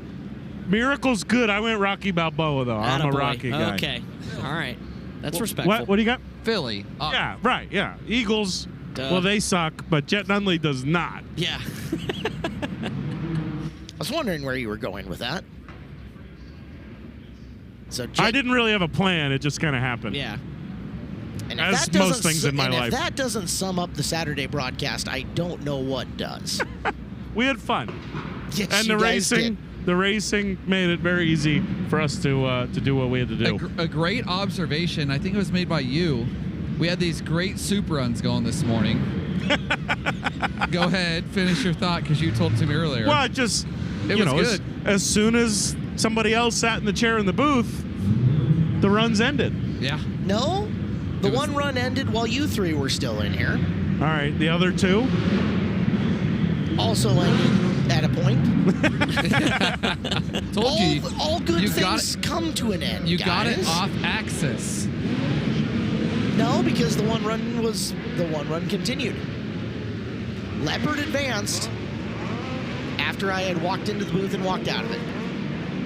So you're saying if you were not in here, then maybe I don't blow an oil line and I create a run. Yes. Because the run. What about I think I have absolutely Caleb. nothing to do with the oil line. Yes. Clinton, you'd be out on the racetrack right now. You'd still be going. It's my story, and I'm going to tell it how I want. You'd be following Jet Nunley to the front of this thing. That's the version I like most. We have trained you well, Clint. Clinton, granted you missed about an hour and a half of it, but did you enjoy the top of the ramp? Oh, I just choked, but yes. Sorry, guys. I love the top of the ramp so much. Like the chaos that's going on up there, especially today. Like, I think I thrive in that environment. Hey, buddy, anytime you want to change, let me know. I mean, I need you to show up promptly to work, though, for this to happen. Well, I struggle with that part, but laps aren't 20 seconds around the racetrack. Earl's going to have to learn to talk a little faster to be in the booth down here. I'm just glad to know that you can choke both off the track and on it. Yeah. Wow. All right, I'm done. Let's bring this field to green, shall we? Figure out who's going to go to the seat. We're underway. It's a big move by Drake up and around the top. He found some clear sailing. Does he get able to keep his momentum through 3? Cale Drake, he wants to go 4-1 on the opening lap. Let's put that in the books as Drake leads the first time around. Yeah, Jake Andreotti going to run the slider line. They're going to slot in behind Cale Drake as they go single file here. You look a little bit deeper. Here comes Joe Worth in that 77, back part of your screen, and now side by side at the front. 71H of Mason Hannigan battling Gunnar Setzer, the former Rookie of the Year. Up the hill goes Jake Andreotti, one in the wall, and now one hung up the fence. Oh, boy. Joby Miller in one of the two there. Yeah, that's Joe B hanging his front end like a Christmas ornament on the tree. Ryder McCutcheon, the other one in the 93. McCutcheon's left rear off the bead. He'll be going to the work area. Should have some time, though, as I would assume we're going to need some fence repair here. Depends how we get that off. Let's take a look at what happened. First up, it was right up ahead as Andreotti turns off the wall, and Joby checks up and McCutcheon right into the back of him. oh man, Joby checks up. Yeah, McCutcheon just kind of doesn't see the roadblock ahead. And finishes driving that roadblock right up into the fence. This will take a second as they're moving and grooving up and behind. right in front of the Rowdies there off turn number 2. They've been having a great time today. As they should. And all week. I look forward to watching Earl's segment with the Rowdies. Remember he was up there yesterday? Yes. Brian, you're live in front of the Rowdies. Yeah, checking out McCutcheon's car. You got to look at that left rear that was packed in the wheel and has the tire off the bead. But on his right front, he actually has shock damage right up here. You can see the shock shaft is bent. It's covered up here, but it is bent. The springs popped out of the cup there. So issues in his right front and that left rear as they get Miller off the fence and on the hook. They'll pull him out of the way and start repairing this chain link. Thank you, Brian. Welcome into the viewing audience who is live now on FloRacing 24/7. Hello, everybody who's tuned in on 24/7. Yeah. Appreciate you being here. Oh, man. Don't forget, complete event coverage is available on FloRacing and the Flow Sports app. We've got a lot of people tuned in from around the country and around the world. James Selwyn tuning in. Gives us a shout out to the fellow New Zealand drivers. By the way, Michael Pickens went down and ran the 83rd running of the national title race down at Bay Park. And? Finished 6th. Winner was Aaron Hodgson. Brad Mosen finished 2nd. Ben Morrison 3rd. And again, you get the NZ after your number on if you place in that race. Remember Brad Mosen wandering back for a couple of runs here at the Chili Bowl Nationals. He ran a Bondio car. He was good, too. Yeah. Congrats on the national title. That's right. Or, no, second to the national title. Yes. Hodgson wins. Hodgson wins. Hey, somebody's taken one of our trademark and putting it onto a sign. Applied appropriately to Joe B, unfortunately. Look how packed the bottom of the ramp is at the moment. Everybody there, everybody waiting, and they're going to try to get that Joe B car back up and together. Yeah. By the way, did you see, speaking of Rowdies, the toddler Rowdies from the shootout, they have moved on over to the RC Chili Bowl. I saw that. They were there earlier. Yeah. It's a good spot. They brought the same signs, too. I saw this on Twitter. Same signs that we saw, like, do it for Dale. I love having some of these on TV. I love having the young kids involved in our sport, but today is a little more of an adult audience, you know what I mean? A little bit. Yeah. Brian's over in the work area. He is monitoring for us anything that is going on, and they're thrashing over there, Brian. Yeah, they're trying to pick the back of Miller's car up to get this left rear wheel off. They've got another one sitting here. Billy Lawhead helping him out, throwing that one on. Meanwhile, someone's working up at the left front because he's got a shock issue. The shaft is really bent on the left front of Miller. They've got that twisted right front shock off of McCutcheon, trying to get the other one on. They had several shocks down here. They've already got their left rear changed. So both of them, the rear end tires are fixed. It's the shocks up front that are causing the problems. And they're out of time. They need a quick yellow flag. They get one and they don't go a lap down. They can come back out into this race as Drake back to the lead right on his tail. Joel Myers Jr. looking for the top spot here in D number 1. Myers thought about going to the middle. Contact, though, as he tried to fill the gap, and around goes Jake Andreotti. And there's the caution we needed, Chris. That's right.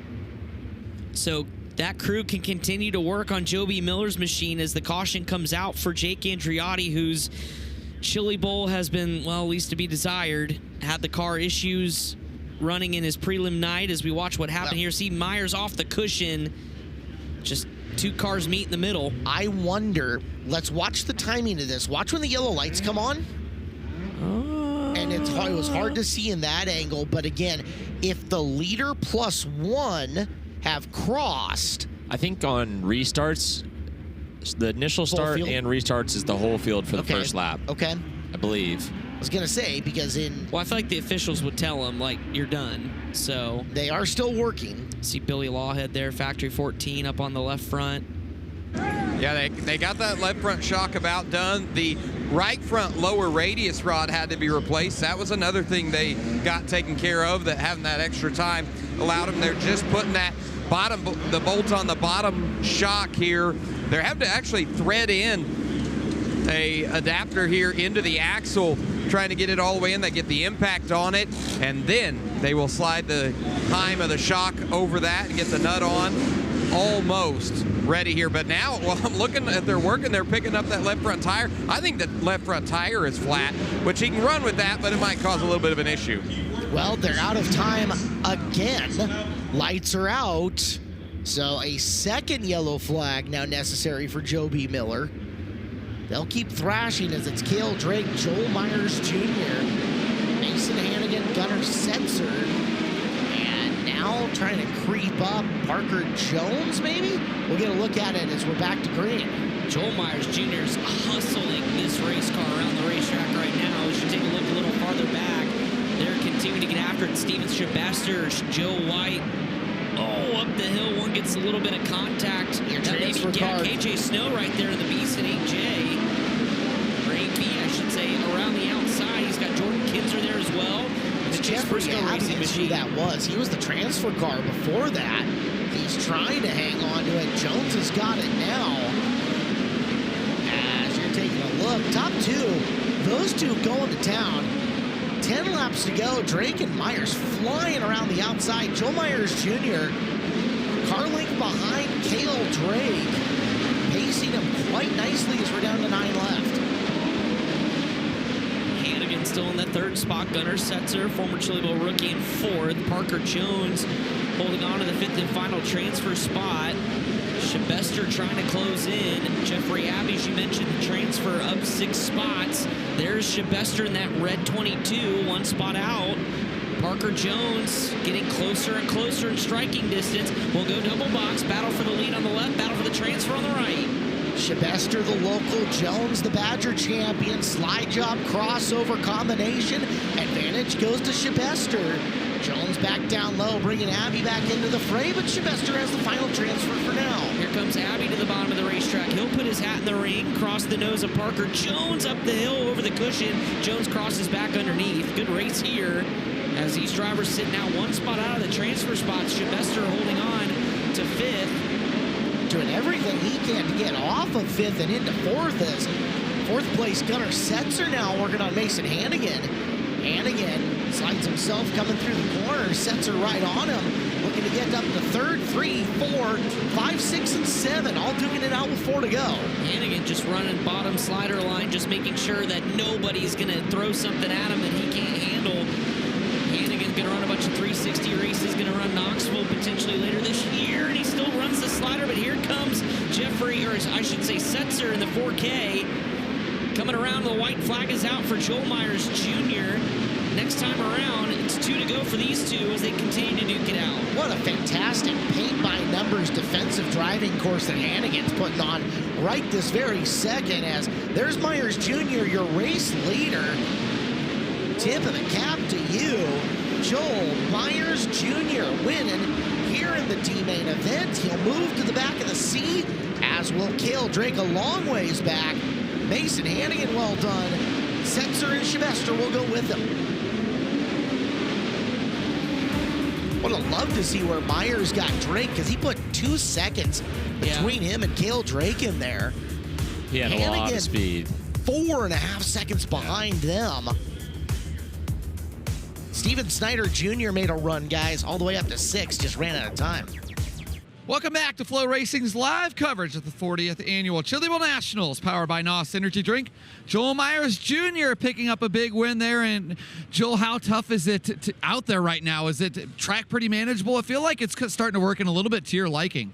Yeah, it's definitely just pound the curb right now, which is, definitely more my cup of tea. Just trying to figure out how to still drive a midget. Haven't really ran many laps in a midget, so just trying to work that out. But Rizzy, Austin, Tanner, Brian, just everybody, is giving me a really good race car, and just, I got to figure out my end. So, yeah, I feel like we're good there, and, obviously walk off starting in the back of the C-Main. So, see how that goes, and it's just awesome to have Custom Fab guys here, and Brody and Sarah Haywell, just everybody that supports us, on and off the racetrack. You've been a busy guy logging the frequent flyer miles. You've been to New Zealand, back, and then heading back. How tough is it to work with that time change and then be sharp in a race car? Yeah, we just got back Monday night, so it's just obviously time change ain't the best, but we've been okay. We've gotten a lot of sleep this week.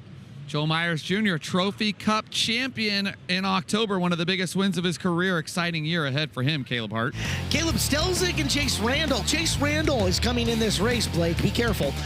Dylan Welch and Jack Berger.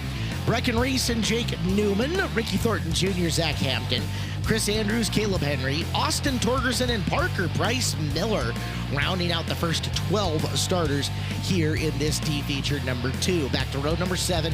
On the inside, Alex Sewell. Outside of him, Frankie Guarini, Kyle Simon, the 15th and final of the lock-ins, then KJ Snow, Justin Zimmerman, Nick Drake, TJ Smith, Blant Woods. Nobody on a super run right now of anything more than transferring from the previous race. So at this point in time, it gets really hard to even string 2 together. Ibach Springs, Flying A Motorsports, Winters Performance, Hyper Racing, Burdick's RV Center, Race Car Engineering, Competition Suspension, Rod and Supply, WWT Raceway, MD3 and 5-Star Bodies, Factory 14, Buzzy Racing Products, MPD, Jugo Superfoods, and Visit Tulsa. All right, Dylan, let's go. Get up on the wheel. Start third here in this one as second D features underway with Stelzig and Randall. Your front row are underway. Good start off the low groove there for Caleb Stelzig. Quickly get Side as we're stacking them up on the bottom. There's Ricky Thornton Jr., Chris Andrews in the Jimmy Miller 95, and Torgerson, yeah. See the frustration, RTJ just shaking his head. Been that kind of chili bowl for Ricky. Mm-hmm. Just take a look. Never quite gotten out of the gates and got that spring up and going, and boy, that was started way ahead of Ricky Thornton Jr. and well, it looked like Ricky was trying to just find a way underneath Brecken Reese. Reese was just keeping it real pinned tight on the bottom. As they get RTJ pushed back off, looks like he'll be okay. Brian, is everybody else looking all right over there? Yeah, I was worried about that header, the way that the tire got up on that left side of RTJ's car, but just one small dent right there below the muffler. Everything looks good on the 19. Thank you, Brian. Yeah, it could have been a lot worse. Who was it that had like that massive header and exhaust that literally was sticking out? Yeah. Like, I know. It made me think of that because I'm like, yeah, if that was that car, then that thing would have been toast. I don't remember. My mind's like a lazy Too many laps Susan. ago. It'll come back around eventually. But we'll get a complete restart here, and of course this will shake some things up. Just glad we didn't have any. Look at Randall. That's oh no, not ideal. Well, that'll take a little managing from Chase. I wonder if he's pulling off. Well, they may tell him. No. No, well, I mean, yeah. It's just going to destroy that piece of carbon. It will. Probably create a debris caution, but I'm not stopping until they make me, if I'm Chase. It's kind of bouncing up on the ground, hanging on by a thread. Lights out, or so it's not connected to anything. I was going to say maybe one, but like a Zeus nut or something, but nope. Start getting going at speed, and hopefully the air pins it up against the... That's all you can hope for. Yeah. Don't want it to if it get slips up out underneath. Underneath, that's your worst-case scenario. Yeah. Well, Chase Randall, hang on. Caleb Stelzig going to set the pace. D feature number 2 underway here at the Chili Bowl. Randall following on the top. Stelzig again to the top, and this time from down low on the inside of row number 2. Look at Dylan Welch. Get up there, bud. He's so good on the bottom. Like when they have this kind of racetrack where you could just really be patient, find the moisture patch. Dylan is so good at doing so. And Stelzig's still going to try to hammer around the outside. He may get the wound up here. Randall just trying to figure out where his car works best. Stelzig now around the outside, side by side for the lead. He'll have the nose advantage into turns 3 and 4, but has to be careful. They're up on the top, pushes the nose a little bit. Dylan trying to keep it smooth. They're still side by side for the top spot. World's fastest announcer looking really good down on the low side, and he's running a very conservative, patient race down there. Knows he's got a transfer spot as of right now. He's clipping some laps away as Stelzig's got the lead at the line, but Welch right there in pursuit. Now we're going to look back at the battle for the transfer spot. Caleb Henry trying to get it wound up there. As you take a look at a little bit farther back. It's Jake Newman's 3 car down at the bottom, and Brecken Reese is swinging up and around the high side. In there with them is Brady Bacon. Parker Price Miller. Parker Price Miller, thank you. Up to the 6th spot. Cars. Yeah, and PPM is trying to walk away from this battle here as KJ Snow up front from the E-Main, already up to 7th. You had heard him tell Earl car didn't feel all that great. They went to work on it. Drake's there too as well. KJ really making some moves. Drake starting to find his way as Snow slinging around the outside, trying to get to Newman. Here's PPM for the pass. He'll have the spot at the line. Snow sneaking it down low, 3 wide for the final transfer. Oh, it sticks at least for 1. He almost got 2 for 1 there, as now Parker Price Miller will go to the bottom of the racetrack and take that line away. Newman around the outside. Following suit, Caleb Henry now into the picture, slices his way through the middle. Nick Drake on the bottom in the 55. Throw a blanket over these drivers from 5th on back.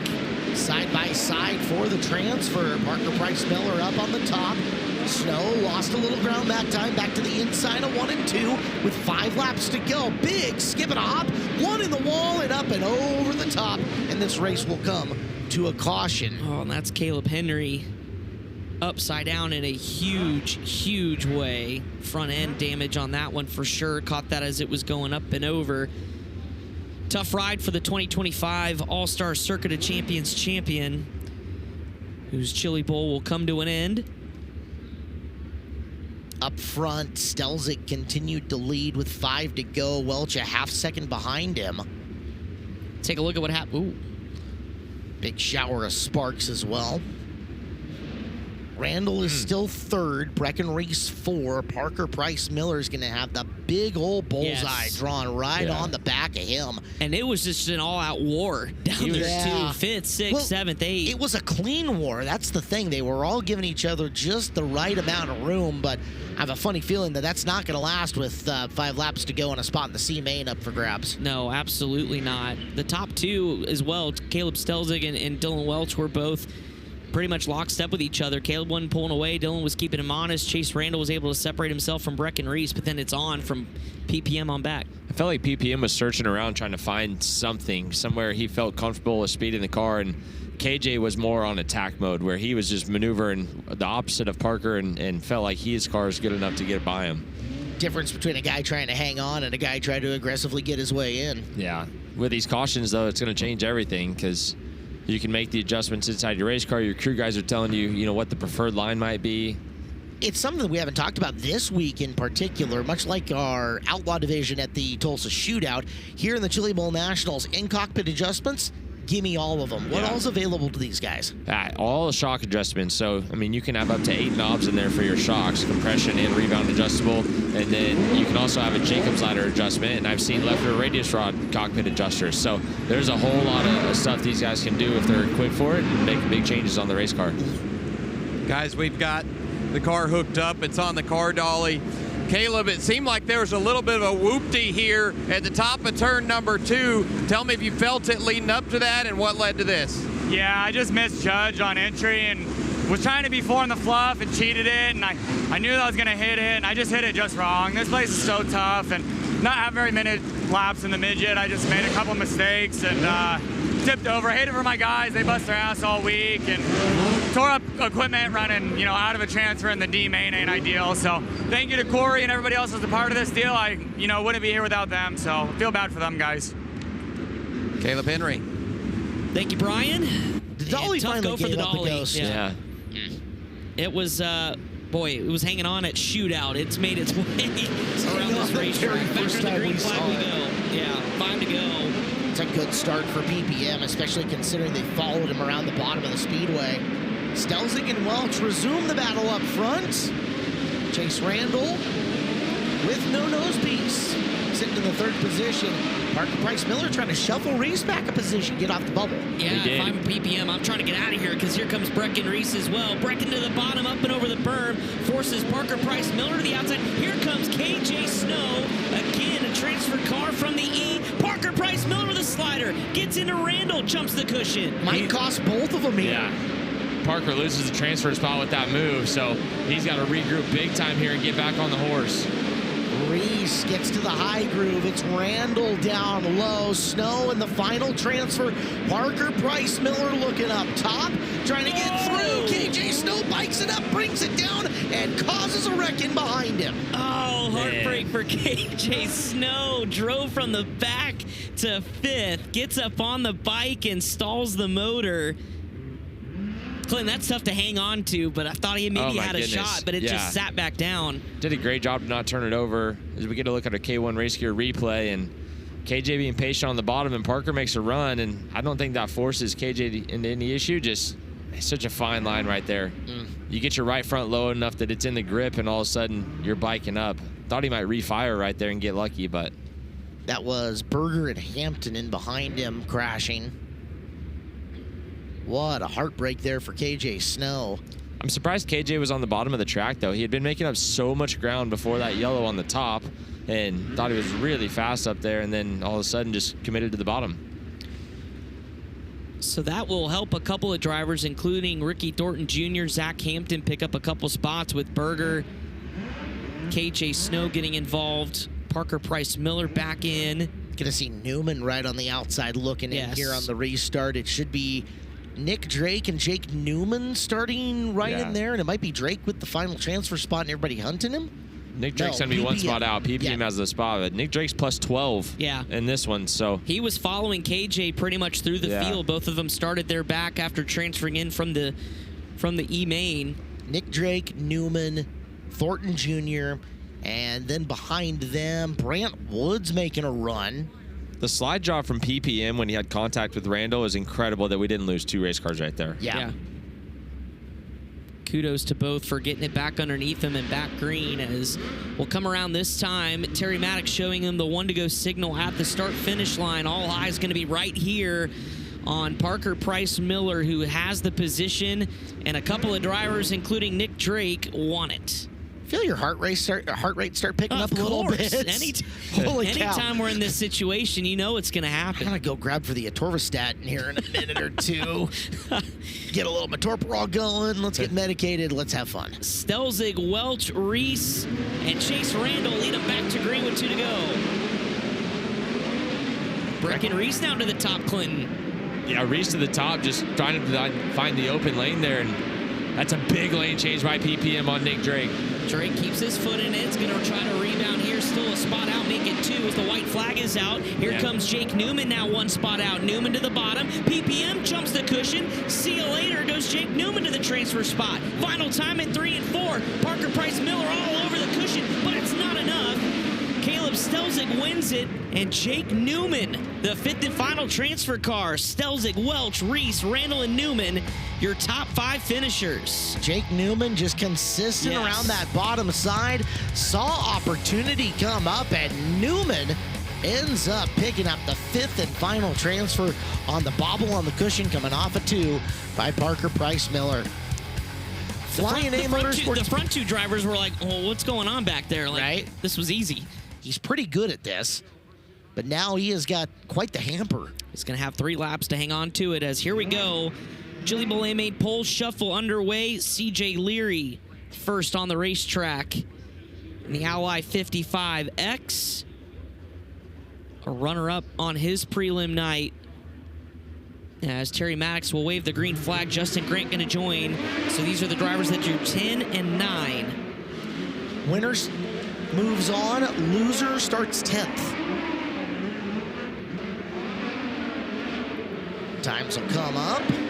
I really liked how Leary got in above it in turn 3 there. I think you create a lot of speed through the center of the corner that way. Grant a little bit better. Oh, that's going to hurt Justin Grant on the second lap. And there's the checkered. It's 2 on the clock, guys. Yeah. 12.993 for Leary, a 12.903 for Justin Grant. So Grant sneaks in and will hold on and move on. CJ Leary will fire off 10th. Briggs Danner now fires out. It's a chance for Grant to pick up an entire row if he wins. Danner would drop to starting 9th if he loses. Winner moves on to take on Hank Davis. And if they can get to Davis, they've got to be looking at that as blood in the water. Yeah. Grant has now got a couple of laps. See if that helps some rhythm at all. That lap number 2, he really went hopping. White flag out. First lap on the clock for Briggs Danner. 12.8. Grant 13.1. And here comes Danner, lap number 2. 12.7. Good pickup for Briggs Danner. Grant picks it up to a 12.906, but not going to be enough. All right, no change off the back row in this one. So Grant will start 9th. CJ Leary locked into 10th. Briggs Danner with an opportunity to either start 8th or 7th as here comes Hank Davis. And all eyes will be on that left rear and the potential rub there from the Nerf bar. 12.7 would have been a really good lap when all of them were out there. That would have been about 2nd or 3rd quick. Yeah, 2nd quick. All right, they're on the hammer. Green is out. It'll be Davis logging the first lap. He'll set the benchmark down the back straightaway. And see how messed up that race car is. Way up and over the cushion. It might have launched him. 12.7 for Davis. Danner better. 12.737, 200ths quicker. I think this is going to be faster for Hank. Hang on, Briggs Danner. No. And it's going to be Danner taking the win. So Davis will now start 8th. Briggs Danner going forward. So Davis loses a position. There's what Caleb was talking about. Briggs Danner now through 2. Here comes Dason Pursley, runner-up in the championship finale a year ago, runner-up on his prelim night. Pursley really knows how to throw a good lap down here in these qualifying type scenarios. It's definitely within his skill set. The 86 looks really quick. Little wheel stand coming off the corner. Pursley, 12.722. Danner, first shot at matching it. 12.8. Danner, can he improve at all? Pursley, 12.674. And Briggs Danner gonna pull one out here. No, 12.771. So the back row swaps a spot. And now Dason Pursley, highest starting up of the second place guys, the runners up, takes on Christopher Bell. The chance to shuffle Bell backwards.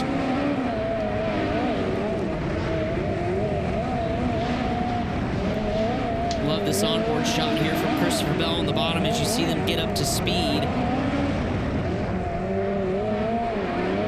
Bell threw out a heater in qualifying for the Race of Champions on Monday. Track's so much different now as he'll try the bottom in 1 and 2. Early lap for Bell, 13.109 to 12.926 for Dason Pursley. Bell went to the bottom of 3 and 4. Good move, 12.736. Pursley denied. Wow. Okay. So Pursley will start 6th. It shows you how hard this racetrack is. I mean, we saw Pursley go in the 6s, and then all of a sudden is, a half second off that pace, just trying to recreate that lap. Well, if anybody's Swear. got... If Bell can run consistent 7s on the bottom, that's probably a safe way to go. It's a chance for Bell to pick up a row here as he takes on the Tuesday night feature winner. Thursday versus Tuesday here. Blake Hahn up and around the high groove, and Bell keeps it low. He's going to stay low through 1 and 2 and 3 and 4. Bell with a 12.908. Blake got super tight up on the cushion and was still faster. 12.752. Hang on to it, Blake Hahn. Kissed the wall there a little bit, bouncing like a pogo stick. We'll shut her down here at the end of this one. Bell down the back straightaway. Hahn barely beat Bell out on Bell's second lap. 7.73 to a 7.52. But Hahn did defend his row. Yeah. So now Hahn versus Seavey. Cheers from the crowd for Blake Hahn's efforts on that one. Logan Seavey trying to defend third place here to take a shot to run up on his teammate Emerson Axum and steal the front row away from him. Logan up top. Blake, car finds some speed. Big hippity hop off the curb. White flag out for Logan Seavey. 13-1. Here comes Blake Hahn. Can he eclipse 13-1? Yes, sir. 12.827. Hahn with a chance to steal third goes hopping again. Oh, Seavey 13-0. Hahn's going to move on. Yeah, but he's got the same tire rub Hank Davis does. I think he's bounced that left rear enough that felt like I saw smoke coming off his left rear tire. His Nerf bars into it. So Seavey's going to be outside row number 2 now. Blake Hahn moves on. Blake Hahn with a chance, even with the dinged up left rear. Can he steal the front row from Emerson Axum? Plenty of clearance on his left rear for Hahn, Clint. It's just been a handful to hang on to for Blake, but he's managed to cut one good lap every time. It's interesting for Blake, a guy over the most of his career that hasn't spent a lot of time qualifying. Running a lot of Winged ASCS competition back when they were pill drawing more often than timing in. Axum lays a really good one down at 12.8. Will come off the bottom and not faster on lap 2. And the run ends for Blake at a 13-1.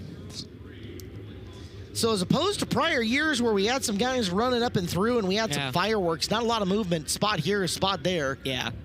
Rows stay the same, just swapping to the inside out. But now a chance for Emerson Axum to say, hey, Kyle Larson, I'm faster than you, at least in this environment.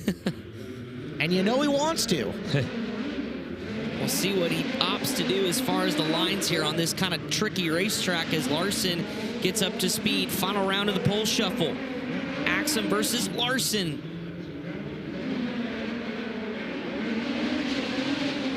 Axum went down to the bottom and has found a line he likes down there for a 12.719.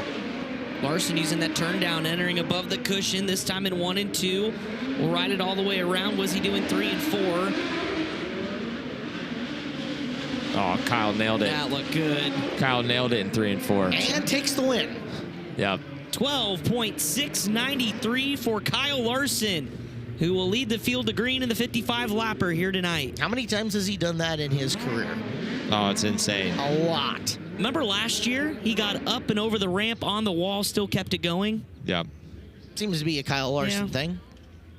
All right, time for the heart rate to raise a little bit again. As guys, we have got midgets down the ramp on the racetrack for C main number 1. C features will be 15 laps. Top 5 finishers will transfer into the back of their associated B main ahead of them. So the top 5 finishers here going into the back of B main number 1. It is a 20-car field. Jacob Boxell on the pole. Ronnie Gardner next to him. Jacob Denny and Jake Swanson in row number 2. JJ Yaley and Gary Taylor in row 3. Austin Wood and Matt Sherrill in row number 4. Bradley Cox and Jonathan Beeson making up row number 5. The 11th and 12th starters, Trey Zorn and Mario Klauser. 13th starter, Brady Bacon, to his outside from Gold Coast, Queensland, Australia. It's Harry Stewart. Final of the walk-ins was Ty Gibbs out of Huntersville, North Carolina. And then your D-Main move-ups. Joel Myers Jr., Cale Drake, Mason Hannigan, Gunnar Setzer, and Steven Shabester. They're doubling up, and we are going to see the one-to-go signal very soon here. A couple more people to get into place, and then we're going to be off and running with C feature numero uno. Can't imagine the nerves for Jacob Boxell here in his rookie Chili Bowl campaign. Of course, had a big outdoor year, but man, to start on the pole, the night program, the C feature with drivers like Ronnie Gardner to your outside. You've got JJ Yaley, of course, Jonathan Beeson coming from deep, GT. It's nuts. And then you've got a lot of talent that had to transfer their way too, as well as with Cale Drake, Brady Bacon at the back, Ty Gibbs as well. It's going to be a lot of fun. Can't wait to get there. The absolute star of the shootout, Jonathan Beeson outside row number 5. You remember what a miserable prelim night he had. Yeah. D to C to B, and finally got her in the A, and his hard work put him outside row number 5 here in this C feature. He's got to get up to 5th if he wants to advance, as the lights are out in Tulsa. Boxell and Gardner, your front row for this one, C feature number 1 at the Chili Bowl is underway. Lower lane got the good start. They're kind of getting strung up at the top. Oh, Jonathan Beeson getting hooked in the back and trouble here. It looks like Joel Myers Jr. getting pinched to the outside. Shabester comes to a stop. Mason Hannigan in the 71. And the 45 also coming to a stop there as well. Bradley Cox? Yeah. Beeson ends up getting unhooked. Go ahead. Flat left front for Bradley Cox as Joel Meyer Jr. is kind of pinned on the left or the right front of Bradley Cox in the fence. Work crew's working on kind of getting these guys untangled here on the backstretch into turn number 3. So they're rolling them through the infield right now as we watch the K1 Race Gear replay. That means 3 and 4 is not going to get any attention, but right now, Clinton, all of those guys can go up and pack in the top of 1 and 2, and hopefully that's what they're doing. Yeah, I think. See if our camera guys can pick up on it. I thought I saw Ty Gibbs would have a flat left front after all that melee. Yes, he does. There he is. He stopped. So I was going to say he stopped right here on the whole entrance of turn axle 3. was knocked out of that thing. Oh, yeah, look at the shock angle on that. Gross. They hate that for Ty. He was looking forward to this opportunity. It's Had gonna a be- monster shootout. It's going to be a broken left front radius rod, which is fixable. If that axle is not bent and you just replace that left front radius rod, then you can be okay here. Clint just looked at the axle at a quick glance, looked straight, but the radius rod definitely mangled inside the Monster Energy drink number 84. And they're already tending to it in the work area here.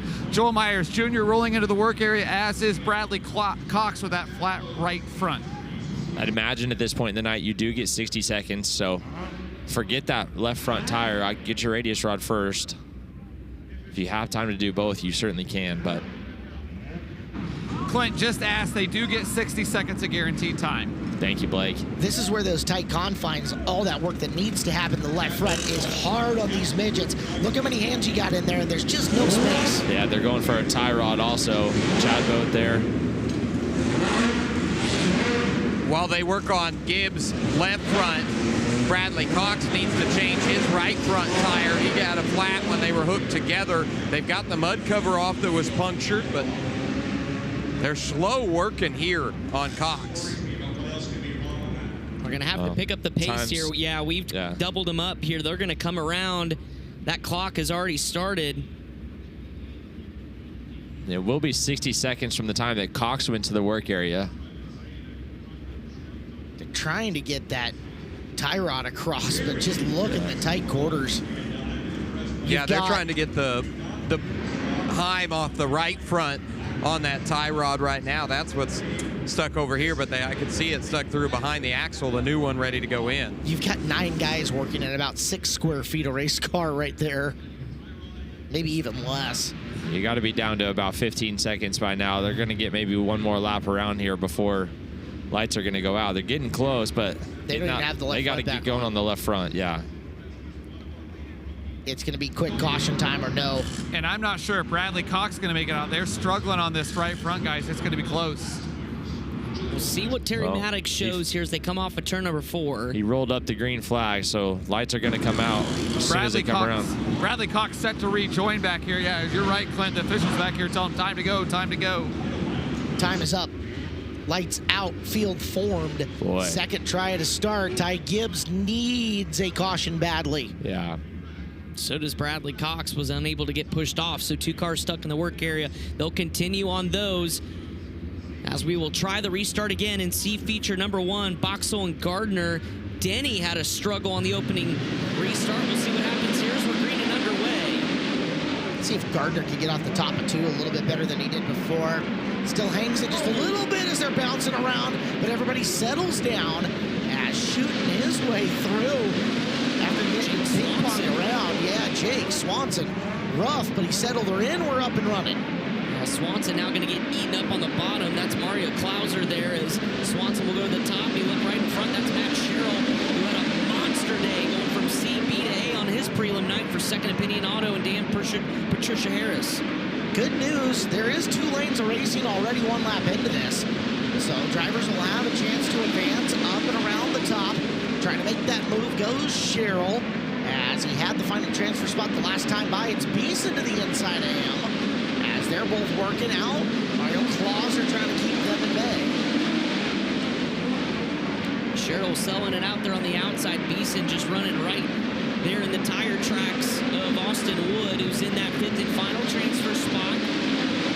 Cost of start-finish line, 10 laps to go.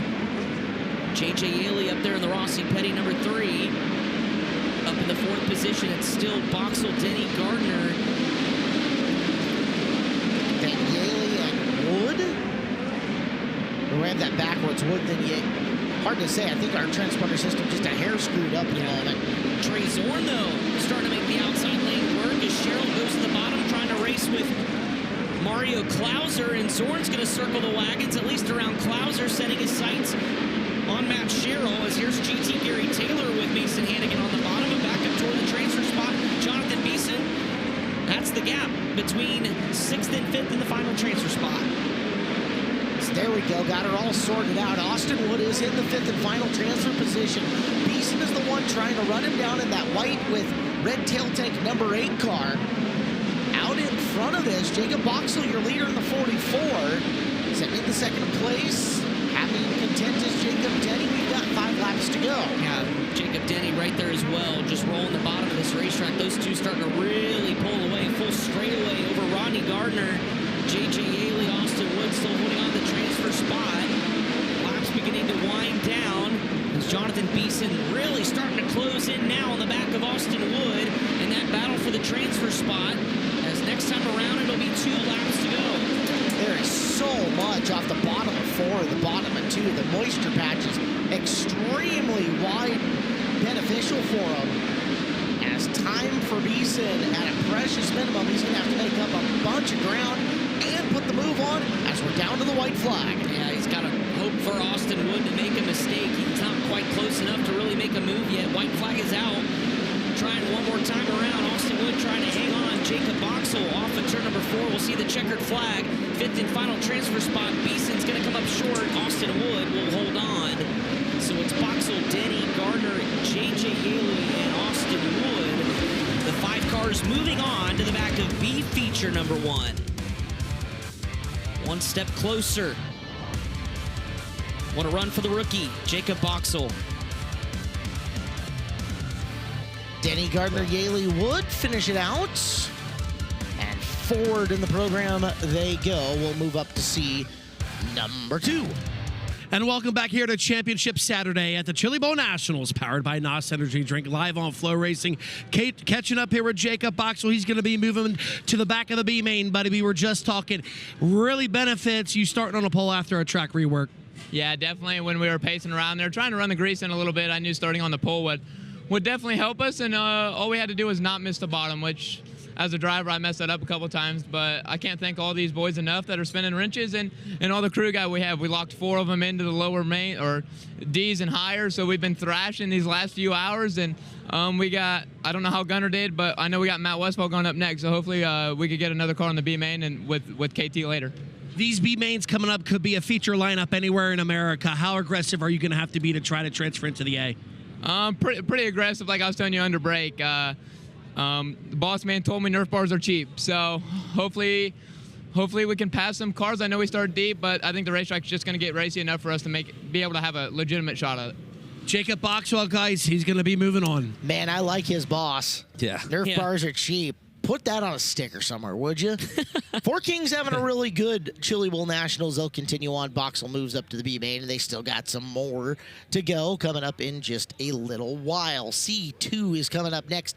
BR Motorsports Speed Shot gives us our lineup, and Shelby Hinton and Kyle Jones start down in row number 1. Nick Hoffman and Hayden Wise, North Carolina, makes up row number 2. Ashton Torgerson and Colton Robinson in row 3. Ryan Timms and Trey Marcham in row 4. Matt Westphal and Frank Flood in row number 5. Alex Bright and Zach Weigel in row number 6. Your 7th row is Gage Weldon and Brody Graham, with your final lock-in to this C feature being Trevor Klein, Caleb Stelzig, Dylan Welch, Brecken Reese, Chase Randall, and Jake Newman. The 5 cars moving up from D number 2. Well, front row for this one is Hinton and Jones. Kyle Jones, just sneaky good in this arena. We're about to see how fast he can really be dueling with Shelby Hinton in the front of this C main number 2. Also Nick in this Hoffman, one, Hayden Wise. I was going to say, and then Torgerson and Timms out of the K-Cam stable were really fast, just went backwards on their prelim night. It was almost bizarre. Torgerson started on the front row of his. Timms got kind of plugged up in the fence on a night that he was projected to contend for the win. Very slow, patient start coming through the corner. It is Hinton and Jones. Side by side into 1 and 2. Advantage Shelby Hinton. There goes Hoffman to the inside. Nick Hoffman looking to take over second early. Top 5 will be in transfer spots. Wise runs 4. And up top, Colton Robinson in position 5 with Torgerson looking to get underneath him. There's a big old stack up on the bottom side of the racetrack that is allowing the top lane with Robinson starting to get rolling in. A little bit farther back, you see Marcham following suit there as well. That blue and black number 32. Trying to get this top side worked in, starting to approach the 7X of Kyle Jones. Cole Robinson might be the first one to it, Clinton, and it's coming fast for him as he comes out of the corner down the back straightaway. It's a good run for Jones to hold third for now, but that top getting busy up there. They're making some headway as Robinson looking to continue climbing up this field. Colton Robinson down the back chute. Noses ahead. He's got the speed. He sticks that right rear tire down. Now you're watching Timms to the inside of Wise. That's the final transfer spot. Hayden Wise, the black and fluorescent orange 94. Ryan Timms, the curb record 71. Wise upstairs and give the spot to Timms for now. Timms good down around the low side. Trying to expand it coming off turn number 2, and he'll do so. Yeah, Wise and Timms, Wise and Marcham both got tight on the cushion the last time. This time Wise to the inside as her and Trey Marcham start to get after it again. 1 spot out of the transfer spot. Here's Colton Robinson still working on Kyle Jones inside the top 5. That's for third. As Robinson now is going to leave the lane open for his KKM teammate. Here comes Ryan Timms on the bottom. See if the teammates do some serious battle. Timms smooth. Robinson comes down to protect a bit. Ashton Torgerson just broke. That car took a hard right turn up towards the wall. Torgerson was running about 8th before the yellow flag comes out. That car just whipped to the right. Guys, what happened there coming out of turn number 2, Trey Marcham almost kind of got up on the bike. He hit something here in the corner, and then he really woed him up, and Torgerson got right into the back of Marcham's 32. So he locked the rears up, killed the motor. Things snapped back to the right and couldn't get it refired, so a tough break for Ashton, who, like Caleb mentioned, running in the 8th position. Big movers from the back of the field. Chase Randall from the D-Main, I should say, up 6 positions up to 13th. Dylan Welch from a D up 5, just ahead of Randall in 12th. Both those cars were locked in on the bottom of the racetrack. Was kind of taking a peek there as we were watching the battle up front. So Hinton, Hoffman, Jones, Robinson, and Timms with Wise and Marcham still on the outside looking in back under the green flag. With 7:06 to go. Careful, Ryan Timms. He was trying not to climb up Robinson and get penalized for passing before the cone. It allowed Hayden Wise to go upstairs and pick up some positions. Wise is absolutely ripping the top side of this racetrack right now. She is getting after it. Starting to close in a little bit on Kyle Jones, off to the bottom at 3 and 4. Robinson up top again with Marcham. Creeping into the picture now, also too, Zach Weigel and Alex Bright. Timms catching back up to Wise and Robinson bringing her in as well as we're down to 4 to go. Only 2 of these 3 drivers can make the show as it sits, and we got another one sitting and working the bottom coming up and through, and that's Weigel in the 18 car. Yeah, Weigel's been there for the last handful of laps, watching these drivers try to pound the cushion and make a little bit of a mistake. Weigel getting that car pointed off in the right direction, gets underneath. Robinson will take the position away. Here comes Hayden Wise again, still working around, trying to get around Timms for 4th, and Kyle Jones for 3rd. Wise with the adjustment through the corner, slowing the roll of Timms. We're down to 1 to go. Only one of them are going to go into the B main event. Wise down to the low side. Timms going to follow into the corner. There's Weigel, but nothing doing up top as this one is over. And it is Hinton, Hoffman, Jones, Wise, and Timms making their way through. Weigel and Bright, Marcham and Flood with Welch making a charge, but too little, too late. Yeah, he was really good on the bottom. I was watching the last 5 laps, up 7 positions, just ran out of time. Frank Flood, Trey Marcham up ahead, starting to get closer to him, but great run for Shelby Hinton, Bobby Eastclap Enterprises. We were at 80 before the start of the C's. We just eliminated 15 per race. There are 50 drivers left alive out of 387. As we'll check in with Blake. Shelby Hinton locks into a B main. Shelby starting on the front row, track a little bit fresh. How hard is it to get to your team what you need to now that you're going to have to start to pass some race cars in this B main? Yeah, like obviously I know track for the B main is probably going to be getting a lot more blown off, especially in the second B main. But I mean, felt really good wrapping the berm. I tried the top after the checkered, and for how rough it is still in 1 and 2, I felt fairly decent. So I give myself a shot, and that's about all I can ask for. It's either going to happen or it's not, you know. Big year coming up for Shelby Hinton, Caleb, as he'll be full-time at the USAC Amsoil National Sprint Car Tour. Let's go upstairs to Chris Moore, who's with Nick Hoffman, moving on up. Yeah, thank you, Chris Wilner. Nick, 3rd time you've made the B main.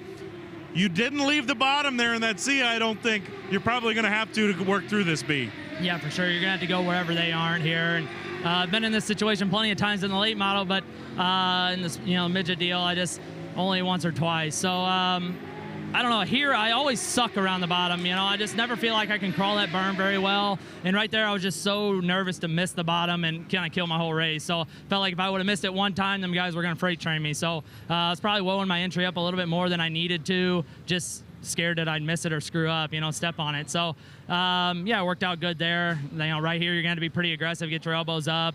Obviously, you're racing against the best guys coming up in this B main. Obviously, you got the very best guys in the A, but these B mains are no slouch. So, even these C's, just to make the night show is cool for me. And race cars, probably way better than I am right now. I love racing these things. It's so fun. So, NOS Energy Drink, Jeff Taylor, Rockwell Security, everybody that does this deal for me. Zach Dom's done a great job on the wrenches for me all weekend. I'm probably letting them guys down a little bit, but, man, I'm having a hell of a lot of fun. I was going to say, you say you're having fun and you feel like you need to get better, but right now, I mean, you're in this thing, right? You got a shot. Do you feel like you can start getting some momentum going forward and maybe pick your way to those top 7? Yeah, another 5 laps here in this B main makes a big difference, and the racetrack's going to change a bunch. Obviously, we were locked down on the bottom in both of those C's, and I was kind of glad to see that. Starting on the inside lane, I knew I'd be able to probably pick that guy on the front row outside off as long as I rolled 1 and 2 decent and was able to do so. So I wasn't mad that it was locked down around the bottom there, but this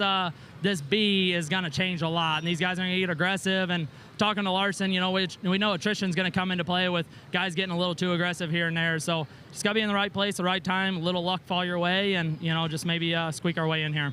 All right, there you go, guys. Big fender guy, Nick Hoffman, trying to put it in the show here at the Chili Bowl. B feature number 1 coming out on the racetrack. 5 more laps, 20 laps around the Expo Raceway. Top 7 will go to the inside of the final rows of our A feature. Lineup looks like this. Cannon McIntosh, Jaron Pittman in row number 1, Ryan Burnell and Thomas Meserol in row number 2, Zach Dahm in row 3 with Jerry Coons Jr. Gio Selzy is in row 4. The outside of him, Kyle Cummins. Top 10 starters for Corey Day and Corbin Ruschenberg. Row number 6, cousin Cameron Key, Ace McCarthy to the outside of him in 12th. Rolling off 13th, Big Daddy Chris Wyndham, Tim Buckwalter on the outside of him. Row number 8, Gavin Boschel. And then your transfer cars, Jacob Boxell, Jacob Denny, Ronnie Gardner, JJ Yaley, and Austin Wood. This thing is loaded. That's like Eldora stuff. 100,000. I mean, yeah, big money, big time. That'll take care of all of Chris Wilner's safety gear for next year. Yeah. I think we've got that pretty much covered, which has been, again, if you haven't paid attention, a lot has happened since this morning. Apparently, I may be running Chili Bowl 2027. No, you are. I know. So, not 1 but 2 of the FloRacing staff will be ripping around the expo. I'm kind of pumped. B-Main number 1. 7 guys into the A-Main out of this. The green is out. Kenny McIntosh leads him down. McIntosh down. Big bike off the top by Pittman. Pittman collects up with T-Mains. T-Mains on his top. Corey Day gets a piece of it, and we're already under caution. Oh. Couple of big impacts for T-Mains, and hate to see that land on Corey Day, the front end of the Willie Kane 4. Pretty hurt as they get T-Mains back on all 4s. Boy, he was pumped up, T-Mains, after finishing 4th in his prelim night. Oh, look at the frame on Jacob Denny's. Yeah, I was just about to say that. I pointed to Daryl. He shot the camera right here as Denny's going to make his way to the work area. But, yeah, you can see the down tube there on the right side absolutely bent in there. So he's going to come to the attention of the Keith Coons crew. We'll follow him, but I think he got way more damage as we look at the suspension to the right rear, guys. Well, we're getting a look at the K1 race gear replay, and yeah, T-Mains' that final bump came down right on Denny. So starts with Pittman up on the bike, kind of hopped in. Everybody checks up. We get to talk race car 101 here for a second, Clinton. That down tube is a structure tube. Yeah. There's nothing bolted to that tube where it is. You wonder about any of the right front or right rear getting messed up on that. But that tube itself, it's cosmetically a problem, but not racing-wise a problem. Yeah, and Denny's going to be done because his right rear arm is broke off that race car. But without that, if Denny wanted to, he could keep going. It's going to pull the right front corner of your race car up, but because we're on coils and not torsion bars, your front end really wouldn't know outside of ride height. You could definitely still race. T-Mains flat left rear. Guys, you can see T-Mains making his way into the work area as well. They're going to go to work here on the left rear, change that tire. I think it has a little more damage to the left side as well. Sawzall and the Nerf bar off.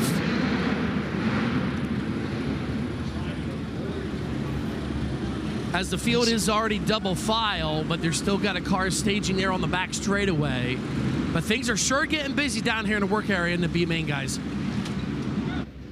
Donnie Gentry in there cutting that Nerf bar away. And that's good planning, good decision-making on that team. Quickly to the Sawzall. All right, chop this thing, let's go. Just get it out of the way and go on about it. Right. From Thomas's point of view, that left Nerf bar is a protective bar, right? It's meant to keep guys out of your header as best as you can. Your left bar is for other people's mistakes, right? Your right side Nerf bar is for your aggression. It's for you to use. So, guys, obviously, T-Mains, he's going to be able to join this field. But here's something I want you to show you. The massive crowd, we talked about it all day long. And just look at the amount of people here staging behind the fence here in the work area. It's unbelievable. Can hear the cheers, Earl, as T-Mains got pushed back off. Obviously, one of the crowd favorites here, T-Mains TV. He's one of the most likable personalities, wild personalities we have here in the building. He's going to have to go into rally mode now, although a couple of cars dropping out within that run, too, is going to help him. But work cut out for him. Front row gets a retry at this, and boy, Darren Pittman's got to be thanking his lucky stars. Yes. That hole's not going away. We saw it grabbing cars in the pole shuffle, and it's apparently still there. That'd be something to watch as we go out throughout our 55 laps. Burnell and Dom, Coons and Selzy trying to put the Chili's car into the Chili Bowl National. Backing away, be feature number 2. We'll see if it grabs anybody this time as Pittman will exit lower than that bump off of turn number 2. Race down the back straightaway for second as McIntosh off the bottom will lead lap number 1. How about this in the battle of the super teams? Keith Coons Motorsports giving up the lead. Burnell down low as the 2 Matt Wood cars racing to each other. Burnell putter in the bottom side. He's your new race leader on lap 2. Coons and Selzy, they sit 4 and 5. It's Cummings, the white and blue 39, who is in the final transfer spot with Corbin Ruschenberg trying to drive up and around him. So we'll keep our eye. Cummings and Ruschenberg, your 2 kind of on the bubble guys right next to each other. And working up from the low side, trying to get him Ace McCarthy. Battle up front, little bumper tag with Cannon McIntosh and Ryan Burnell as they both trade lines into 1 and 2. Slider from Cannon. Here comes Ryan Burnell to the inside. NOS Energy Drink versus Mobile One to the front of the field. We'll keep an eye on the transfer battle. How about Gavin Boschel up 6 positions already early in the KBM, and we've got a wreck around. And J.J. Yaley's involved right in turn 4. Yaley got the worst of it. It was Ace McCarthy going around who bottled up the entire inside coming off that. McCarthy got pushed back forwards, and Yaley gets the wrong end of it. 5 laps into this and 15 to go, and he will go to the back of the field. I had been watching Bichelle. He had been consistent around the top, and he had missed some of the rough stuff up there. More drivers were migrating down low in front of him, so had a real opportunity, but now we get a chance on this K1 race gear replay. There you go. And Yaley couldn't get out of it. There you see Bichelle up at the top of the track. But of course, everybody going to be signaling their drivers now on the back straightaway about what they want them to do strategy-wise. Be surprised at the top is that's still wide open for Bichelle when we get back up and going. Yaley fires back up to the back of the field. He was up to 12th at the time. Burnell, McIntosh, Pittman, Selzy, Coons Jr., Ruschenberg, and Cummings 1 through 7. McCarthy will restart 8, Boschel 9, and Timmy Buckwalter for the Matt Seymour Racing Team, sitting in position number 10.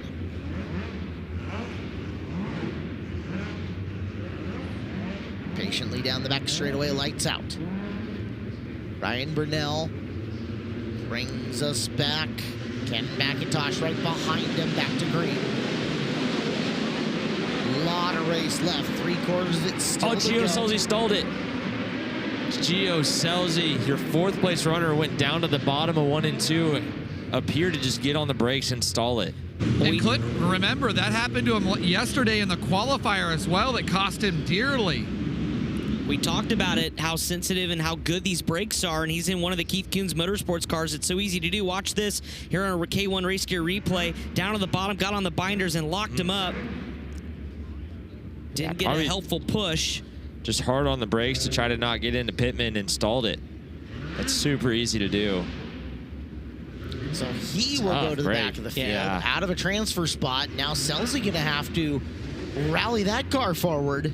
Hasn't been to the Chili Bowl since 2021. Of course, we know the partnership with Chili's. Carson Hocevar's been here all week, cheering on Chili's athlete Gio Selzy as he gets ready for full high limit next year with Spire Motorsports. But man, that's a tough break. See if he can get to the triple dipper at the end of the rainbow. He's got a long ways to go.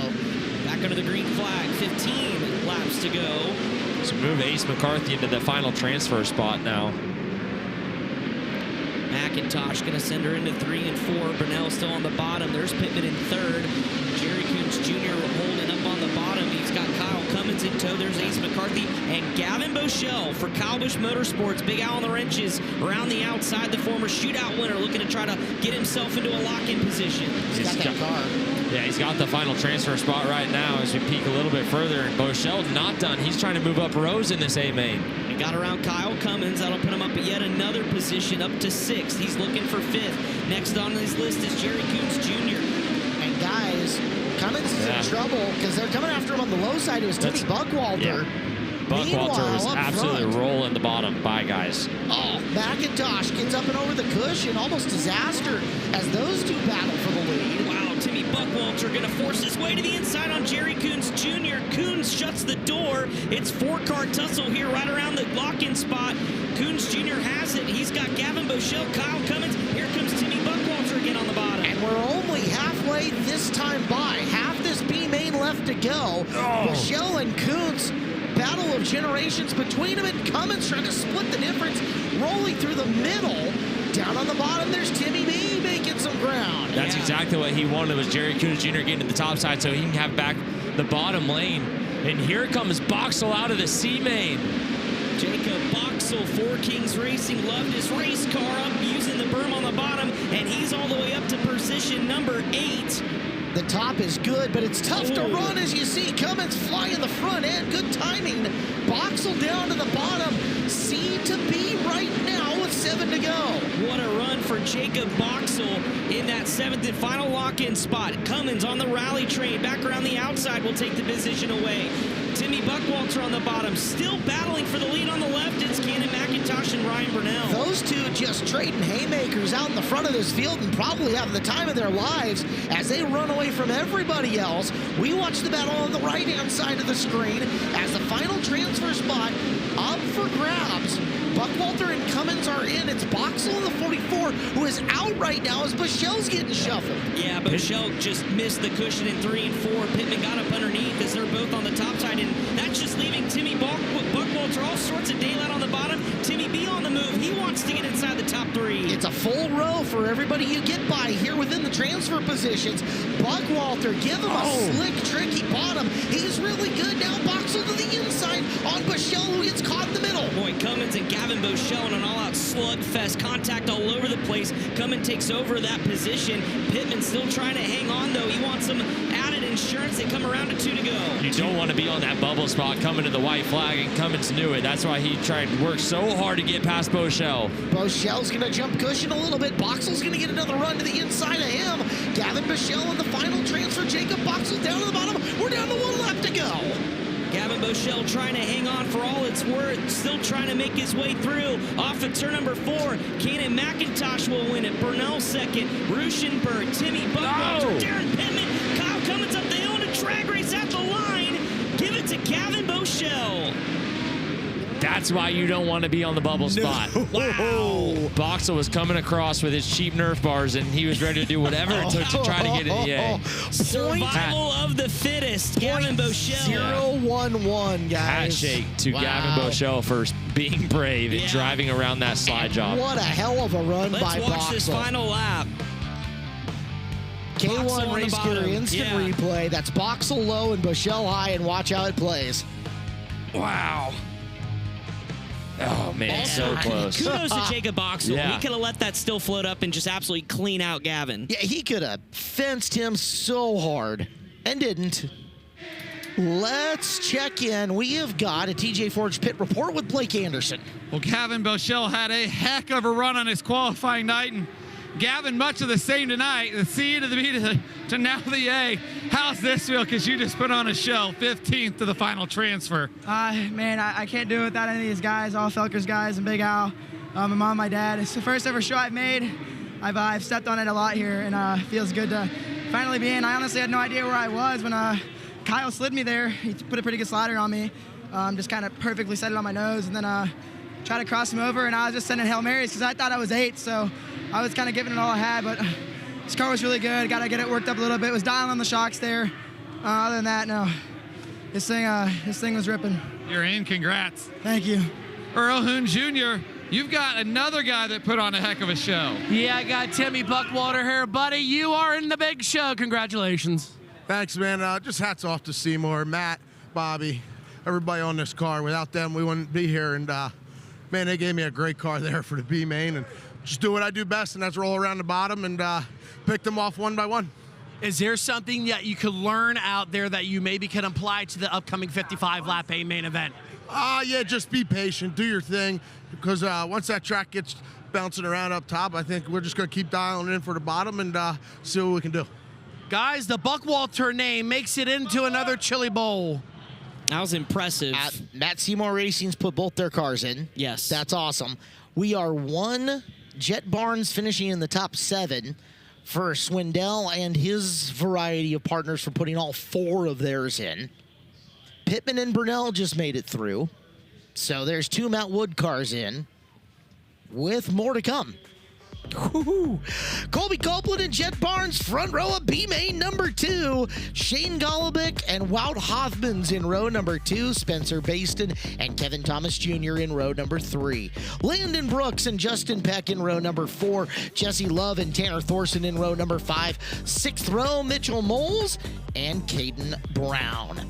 7th row, Tanner Carrick and Hayden Reinbold. Last of the lock-ins, Carter Sarf and the Chase Briscoe Racing. Number 5, Shelby Hinton, Nick Hoffman, Kyle Jones, Hayden Wise, and Ryan Timms make up your 20 cars. Going for 20 laps, top 7 go to the outside of the back of the A-main event, rallying from a C to take that away. Yeah. If that happens. Either way, great debut for 2. The future of our sport is very bright. Copeland and Barnes, Golobic and Hoffmans, Baston, KTJ, Brooks, Peck, Thorson, Moles, Brown, Carrick, Reinbold, Sarf, and a whole host of others for the final 7 spots in Chili Bowl 2026. We're up and going.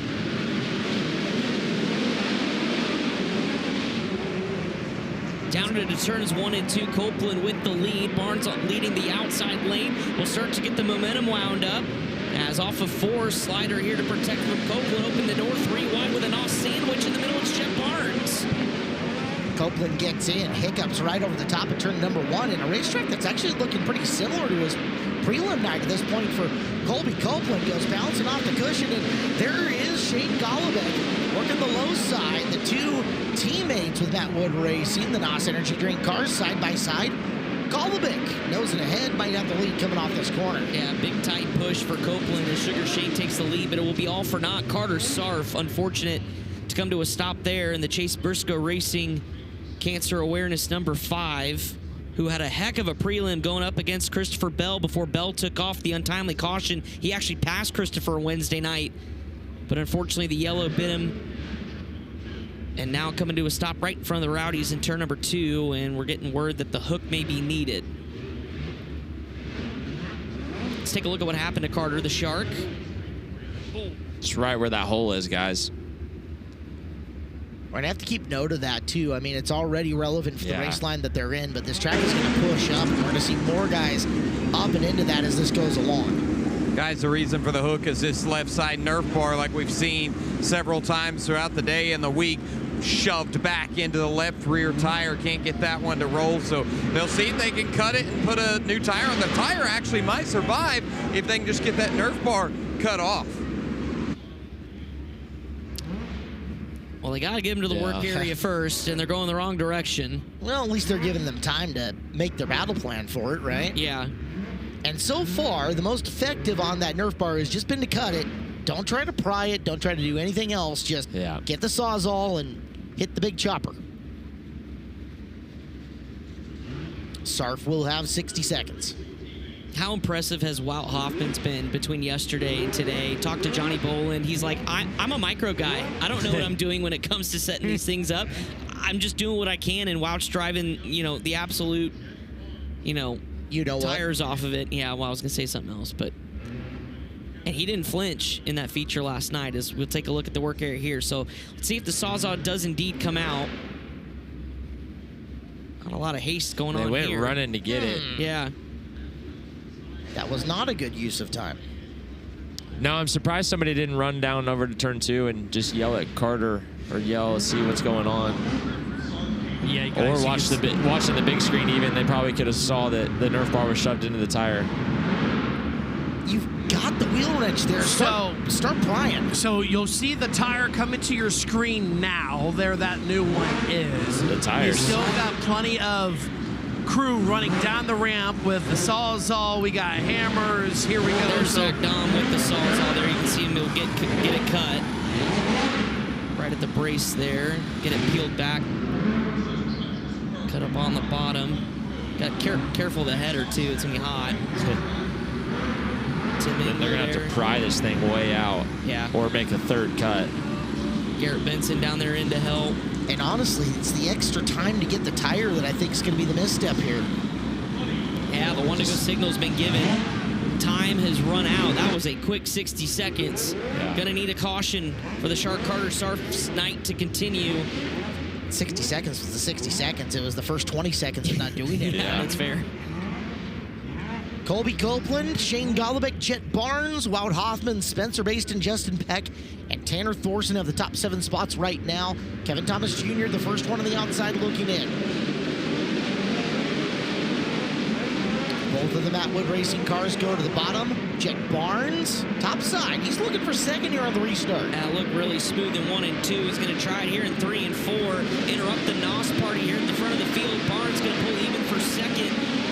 On Shane Golubic, he'll go around the outside, take over the second position.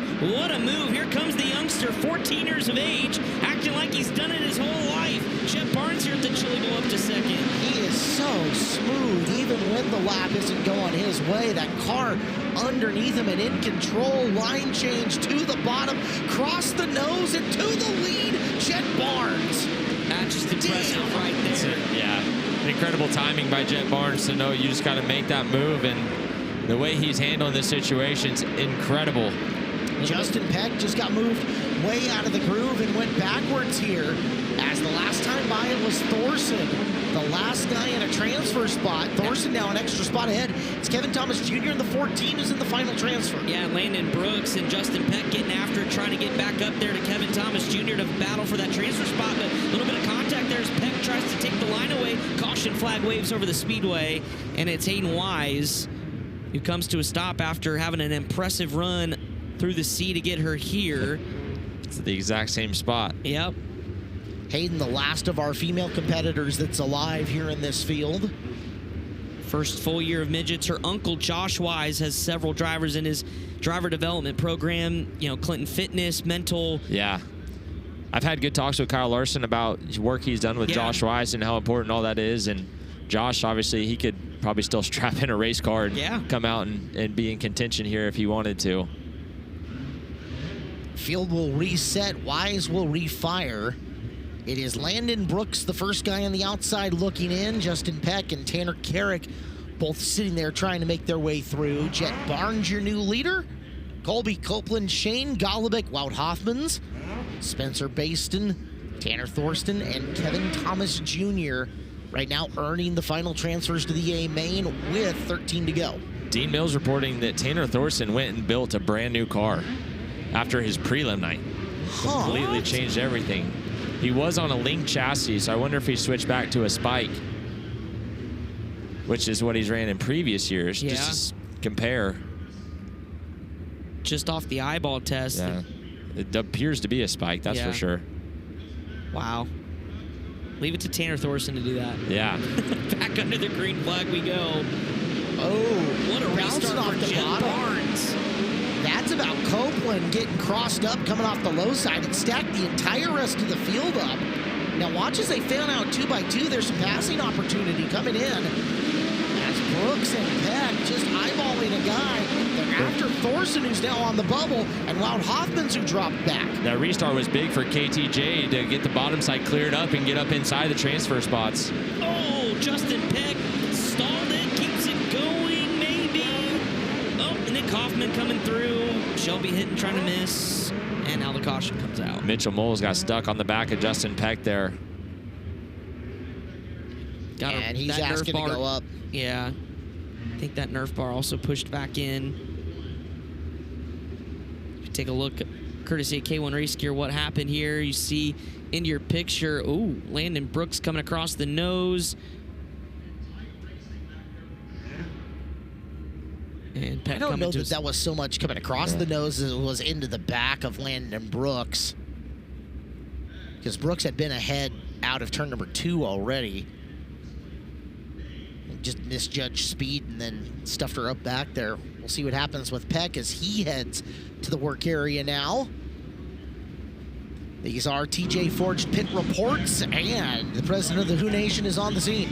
Justin Peck already communicating to his crew here in the work area. You can see they're going to look to the left side. He does have oil coming out of the engine, out of the sump pump right there, gentlemen. You can see that just at the bottom there, and he's done in this one. Oil cannot loose.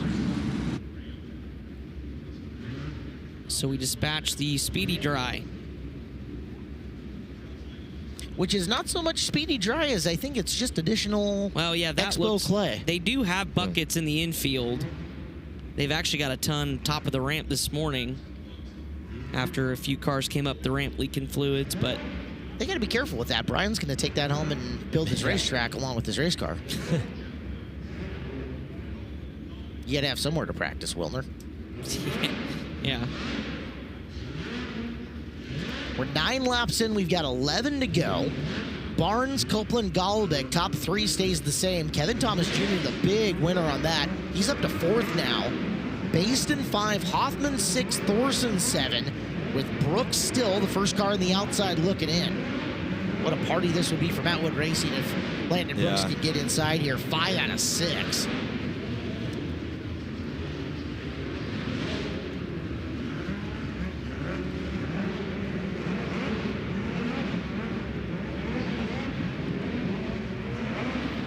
So getting them to go through that new dirt with a little velocity, work the rest of the oil into the surface.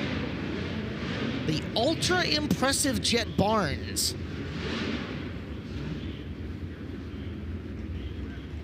Rolls up and around the top, leading a couple of veterans, Colby Copeland and Shane Golubic, as well as Kevin Thomas Jr. and Spencer Baston, your current top 5. You can see the drivers here within that run who have got the yellow tile on.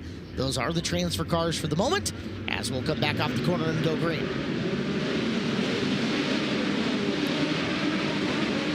Much better restart there from Copeland and Golubic as they'll continue to race off of turn number 2. Here comes Kevin Thomas Jr. now to the inside as Sugar Shane will put the move on Kobe Copeland for second. Somebody needs to get down and keep Kevin Thomas Jr. from passing the both of them. Copeland's going to earn that right into turn number 3 as Golubic's made his way up to the top. Side by side for second, Copeland and Golubic give the spot to Shane for now. As Colby runs downstairs and Thomas poking his nose around, battle for the transfer on the right-hand side. Yeah, the right side. Wow, Hoffman's getting after with Landon Brooks there for 7th. Bringing into the picture the KKM number 98 at Tanner Carrick. Yeah, Carrick's now in the final transfer spot, or one spot out behind Wout, so. Guys, Ryan Timms is moving. Timms up into the top 10 after coming through the C-main here. So he looks to make a little soup run late. You can see him on the bottom of the racetrack entering turn number 1. He's got some work to do, though. Yeah, he's going to have to get up and get there, but these drivers are starting to fall back to him, racing side by side. You look at Wout Hoffman's getting after it with Tanner Thorson yet again. Thorson on the bottom. This is right inside the transfer battle for 6th. Give it to Hoffman's for now with Thorson sitting in behind. Guys, our lap times are really slow. 13.8 and 13.9 second laps out there. So the drivers who can make grip, who can get drive, doing something unique. Tanner Carrick spinning out to the inside of 1 and 2. KKM on KKM crime on that one. Ryan Timms right into the rear bumper of Tanner Carrick entering turn 1.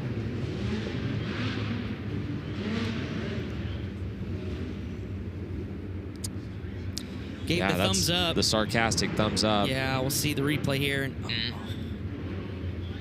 Maybe Timms was expecting Carrick to get back on the throttle. Yeah, it didn't appear to just be, intentional. Yeah. But you also wouldn't say that Timms necessarily went out of his way to try to just completely check up. Right. The guys who can make speed right now, getting the car woed up enough for somebody who's not at the pace that you expect them to be has got to be ultra, ultra hard without breaking everything you've worked to get. It'd be interesting to see if we see a penalty here, and we're not. Lights are going out. Barnes, Copeland, Golubic, Thomas, Baston, Hoffmans, Thorson. Players remain the same in the top 7, little different order at the back. And now it's Timms restarting 8th. Will be up 12 positions from the C. Ryan Timms' opportunity is here at the doorstep. 5 to go. Jet Barnes back under the green flag. Quickly fanning out top and bottom in that 2nd and 3rd place once again. Timms. Here's at the back, and that's Timms making the big shot to the top. Here comes Mitchell Moles, too, as well, leading that charge on the bottom. Oh, and Ryan Timms in the back end of Tanner Thorson. They're jockeying for position on the bottom of the racetrack. Wow, Hoffmans and Tanner Thorson still duking it out for 6th. Neither driver wants to be on the bubble here in the closing laps. Hoffmans flying in the front end around, trying to get it settled down. He's got Timms coming after him on the low side as he's trying to get forward. It's Spencer Baston who's up ahead of them and not having the restart that he was looking for. As time is running out, the sands of the hourglass are awfully low, boys. Yeah, and while Hoffmans is just trying to wrestle this car on the outside, Mitchell Moles with the slider on Ryan Timms. Here comes Landon Brooks. Now it's Mitchell Moles and Timms battling it out right outside of the lock-in spot. Coming around, 1 to go. Wout Hoffmans trying to make the A main event. He's trying to hold that last spot. Jet Barnes is the Rookie of the Year and B main number 2 winner. And for the final transfer, it is Wout Hoffmans in the A main event tonight here at the Chili Bowl Nationals. Wow.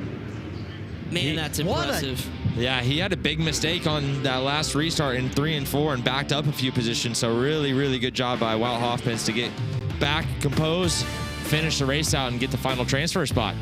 But how about Jet Barnes? Yeah, incredible. What do you say about this kid? 14 years old. Yeah. Doesn't even realize what he's doing yet, and just won the B main by 2 seconds to put it in the show. This is our first interview with Wout Hoffmans as a participant in the A main of the Chili Bowl. How about that, Chris Moore? Yeah, thank you, Caleb Hart. It is a happy group around here. Wout, you did it. You're in the Chili Bowl. What are the emotions right now? I don't know. I just broke down. I was really excited, and now I'm just, as a kid watching the Chili Bowl, all I want to do is make the feature, and to do it in my 3rd ever attempt for never racing a major really other than Chili Bowl, it's unbelievable. I can't thank Johnny and Jody and the whole crew enough for just giving me the best race car possible. I don't know what to say right now. Tell me about the race. You were up as high as maybe 5th at one point there in the middle of the race, and then you fell back outside of a transfer spot, worked your way back in. Just tell me about the race, how chaotic it was trying to get that done. It was chaotic. Last night I really wanted that lock-in spot because these B mains are hectic, and I was in that last transfer spot, and I didn't really know what they were going to throw at me, but I know it was going to be big, so just excited to make it and just excited for the 55 lapper now. Great job, man. Congratulations. Thank you. There you go. Wout Hoffmans from the Netherlands is in. So is Jet Barnes, Earl. 14-year-old Jet Barnes, buddy. How about it? 14 years old, rookie debut, and you made it into the big show. Yeah, it's crazy. This thing drives so easy. It's awesome. It's awesome. Oh, boy, I can't wait what you have in store for the 55-lap A main. Logan Seavey was coming over here. You guys were conversing. What are you going to have to do here during the intermission to try to get this thing to the front? Get hydrated and just get my head right. How about it, guys? 14-year-old Jet Barnes in his rookie debut makes the 55-lap A main event. Remember the name. It's going to be relevant for a very long time. We wait all year for these 55 laps. The Chili Bowl Nationals A main event. The pomp and circumstance is done. The drivers are locked, loaded, and ready. Your lineup out at the front of the field. You watched them come across the stage. The stars of the world. Larson, Seavey, Bell, Grant, and more taking on the young hotshots of the top 12. The rest of the field, your lock-ins coming from the B main event. Can the young guns do something and show up?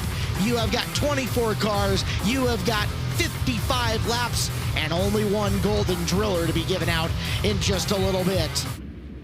As the field comes off of turn number 4, they're going to give the great fans here a salute who have packed this place full. Some 15,000 in the stands, thousands more back in the pit area. I mean, it is basically standing room only inside the SageNet Center here in Tulsa, Oklahoma. Wouldn't have it any other way. Oh, breathe deep, guys. Breathe real deep.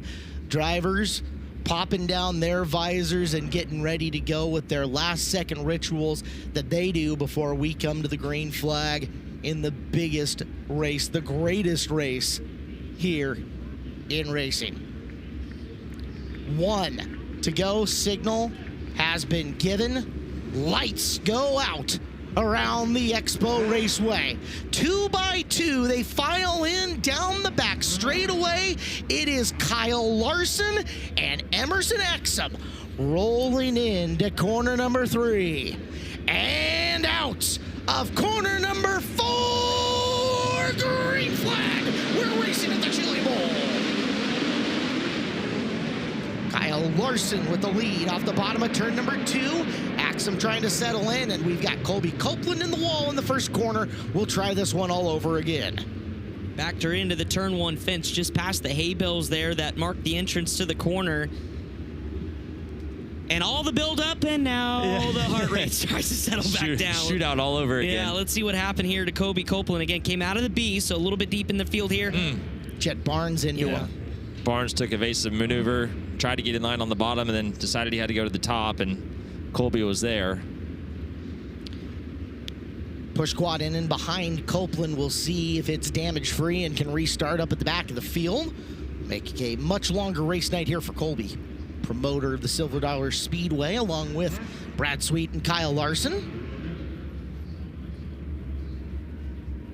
Hope all our California friends are doing well. They're getting ready for the start of their season. We'll see a bunch of that on flow, including all 3 of the Cups this year. Gold Cup race champions, Dirt Cup up in Washington, and the now 410 sanctioned Trophy Cup.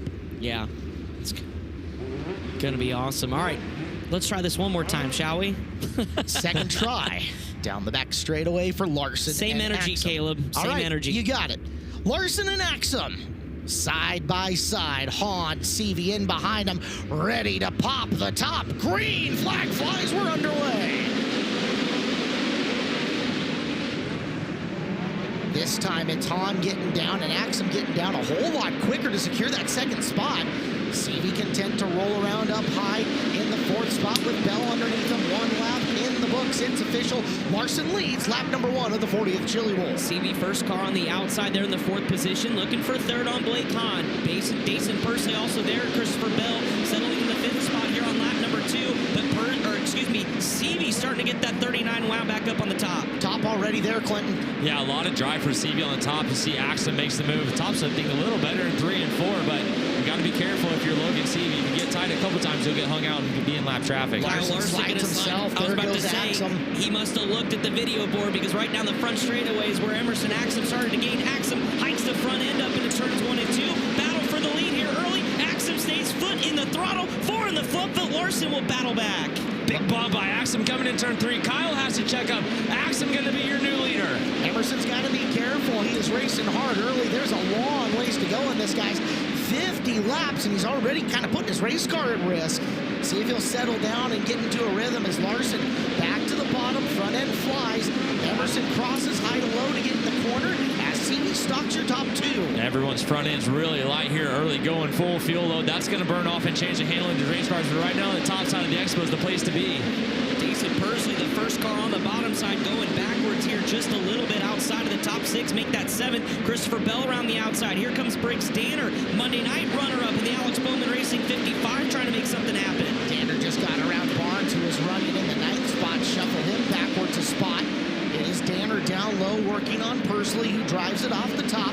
Dason committed to running the high groove for the time being as we're down to 46 laps left. They're taken by relatively quickly here with 2 grooves of action. Down low, Pursley trying to get around Bell. Bell says no, not this time. As Bell is coming up on the back, Justin Grant has moved well early. He's gone 9 to 5 in the early stages, and he's down around the bottom of the racetrack, guys. Yeah, Justin Grant looks really good settling in here behind Blake Hahn as you watch Kyle Larson Larson continued to try to keep at least Emerson Axum in his sights. Tail into the field on the same straightaway, while Hoffman's the final car on the lead lap in 24th, is quickly getting closer to the front visor of your race leader in Emerson Axum. 4th and 5th in your screen right now. Blake Hahn up and around the high groove. Justin Grant glued to the low side, trying to make the move up on him. He'll go back to the top in 3 and 4 and lose some ground to Hahn, with Bell now coming into the picture. There goes Bell at the bottom looking for 5th. Bell really good around the bottom there in 1 and 2. Going to close in on JG Justin Grant as they continue to battle for that position. That's for 5th. Justin Grant has it. Christopher Bell now to the top in 1 and 2. We'll take the 21 CB. We'll ride on board on the right side of your screen. Next time by will be 15 down and 40 to go. It is the length of last year's main event coming in as Grant continuing to hold off Bell, and you can see Bell trying the top side this time. A little dirty through the middle in 1 and 2 as we've got cars together coming off of 4. That's right in front of your leader also. Big lane change. Axum barely squeezes through by Thorson. Yeah. That's a big move to put 2 cars between him and Kyle Larson. Near avoids disaster. No. Kyle Larson upside down on the back straightaway. Larson running second upside down, and we are yellow on the speedway. CJ Leary breaks down the backstretch, and Kyle has nowhere to go and gets hooked. Such a gentle, Unreal. weird flip there out of Larson, but over he is. One Let's avoids watch disaster, one gets it. This is what started it. Gaggle off at turn number 4. Watch Emerson Axum here as Thorson tries to change lanes right around. Larson trying to follow suit. CJ Leary coming to a slow crawl. Larson on the binders and just lost it. Same thing that happened to me last year. The right front gets hit by the bumper. It's the tire, so you have nothing you can do. Just a glancing blow off the back straightaway, and he is over, and we're live on the scene. Well, I'm over here in the work area with this 55, and they have got a new right front tire on here, ready to roll out. Another thing that I'm noticing somewhere in the contact, possibly with Larson, the rear bumper got broke on the top. The 2 rings that go around the tail tank here, the top one broke apart. That'll give a little bit of flex if they get in too much traffic and start banging bumpers. Kyle on the hook here. He's absolutely dejected inside that race car. Time for Paul Silva and the crew to either thrash and get a new front end in it. Trevor Canales come to look at it.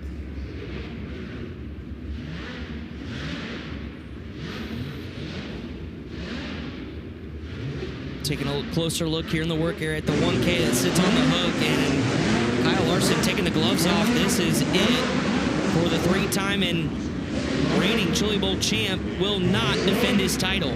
Yeah, just a quick look when the car came into the work area and quickly nodded and waved the car up. I could see some damage to the right front shock. I really didn't notice much else with the race car, but I was on the left sides. Right now, Shane Golovic, the big mover, 16 to 11 in the early stages of this. 16 down, 39 to go.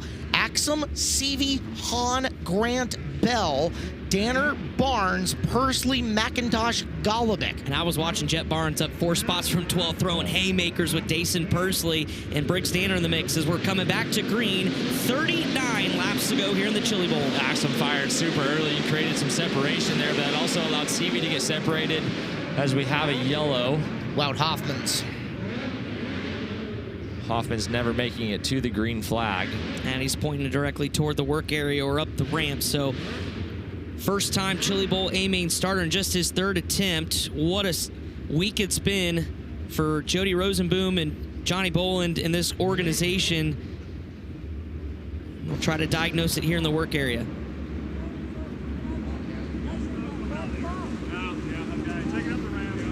Up the ramp is the word. Yeah. Heard that from Johnny B. So Hoffman's out, and attrition starts striking this field. Yeah.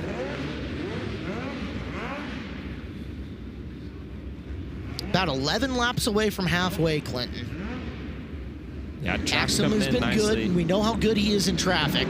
Yeah, he's going to be patient here, but honestly, Emerson's car looks so balanced right now. He has not had to fight that thing one time. Logan's been fighting kind of being right rear tight against the cushion. Is tonight the night for the improbable? That's what people are looking at Jet Barnes and asking themselves right now,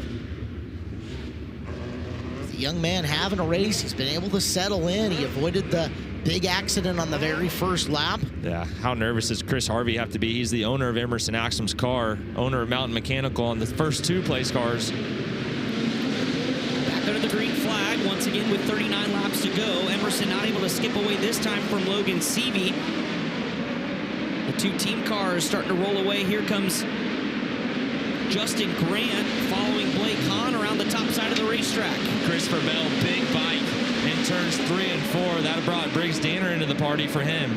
Got it settled down and kept Danner at bay, but man, there's a bunch of cars after him right now as there's Barnes up and around the outside. Cannon McIntosh threading the needle through the middle, and Shane Golubic on the move as there's 3 wide. Up 7 positions after getting through the B main. Golubic escapes this absolute mess with Jeff Barnes, Cannon McIntosh into the picture as well. Hank Davis and Ryan Brunell. 5 cars battling it out for 1 spot, thrashing it up and around.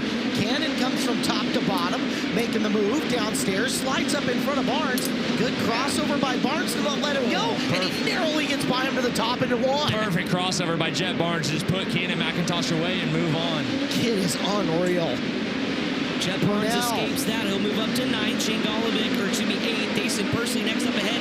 Meanwhile, Cannon McIntosh, Ryan Brunell now going to go after it with Hank Davis on the bottom. 3 wide off of turn number 2.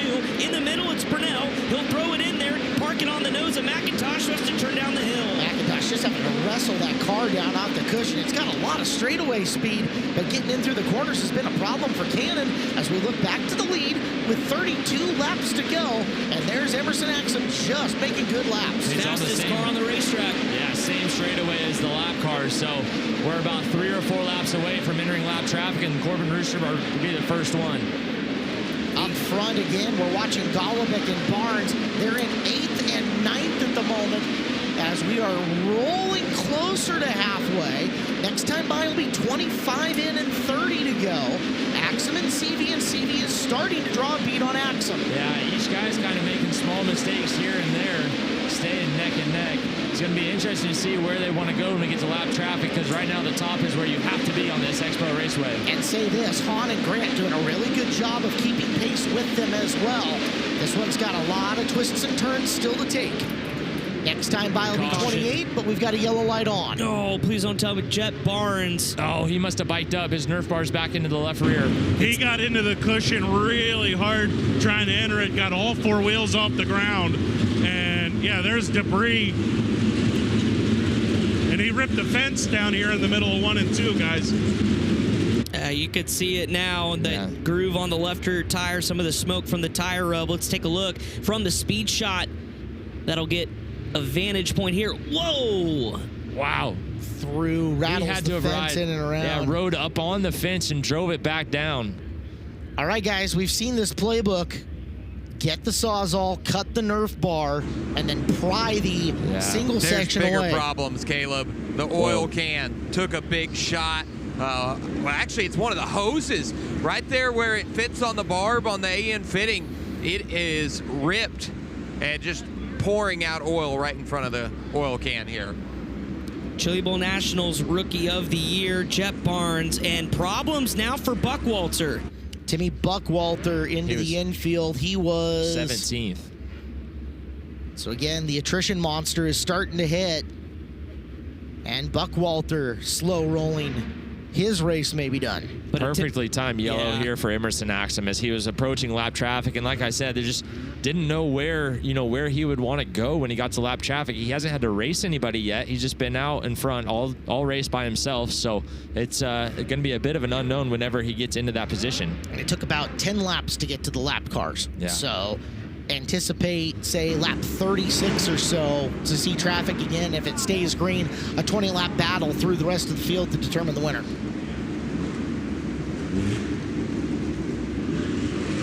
They're messing with the fuel valve here right under the dash. Still on the Barnes car? No, talking about Tim Buckwalter. Buckwalter, okay. Oh, and Blake Hahn come to a stop. Running third. No. It looks like Again, another AN fitting that goes right there to that on-off. The shutoff valve is loose. I think it was pouring fuel down onto Buckwalter's leg in there because they've got wrenches trying to tighten up the fittings, and now they're messing with the on-off valve again. That should just be a number 6. Yeah. It's a small enough fitting that you could get your hand in there. Granted, hand tight is not optimal, but gloves are off.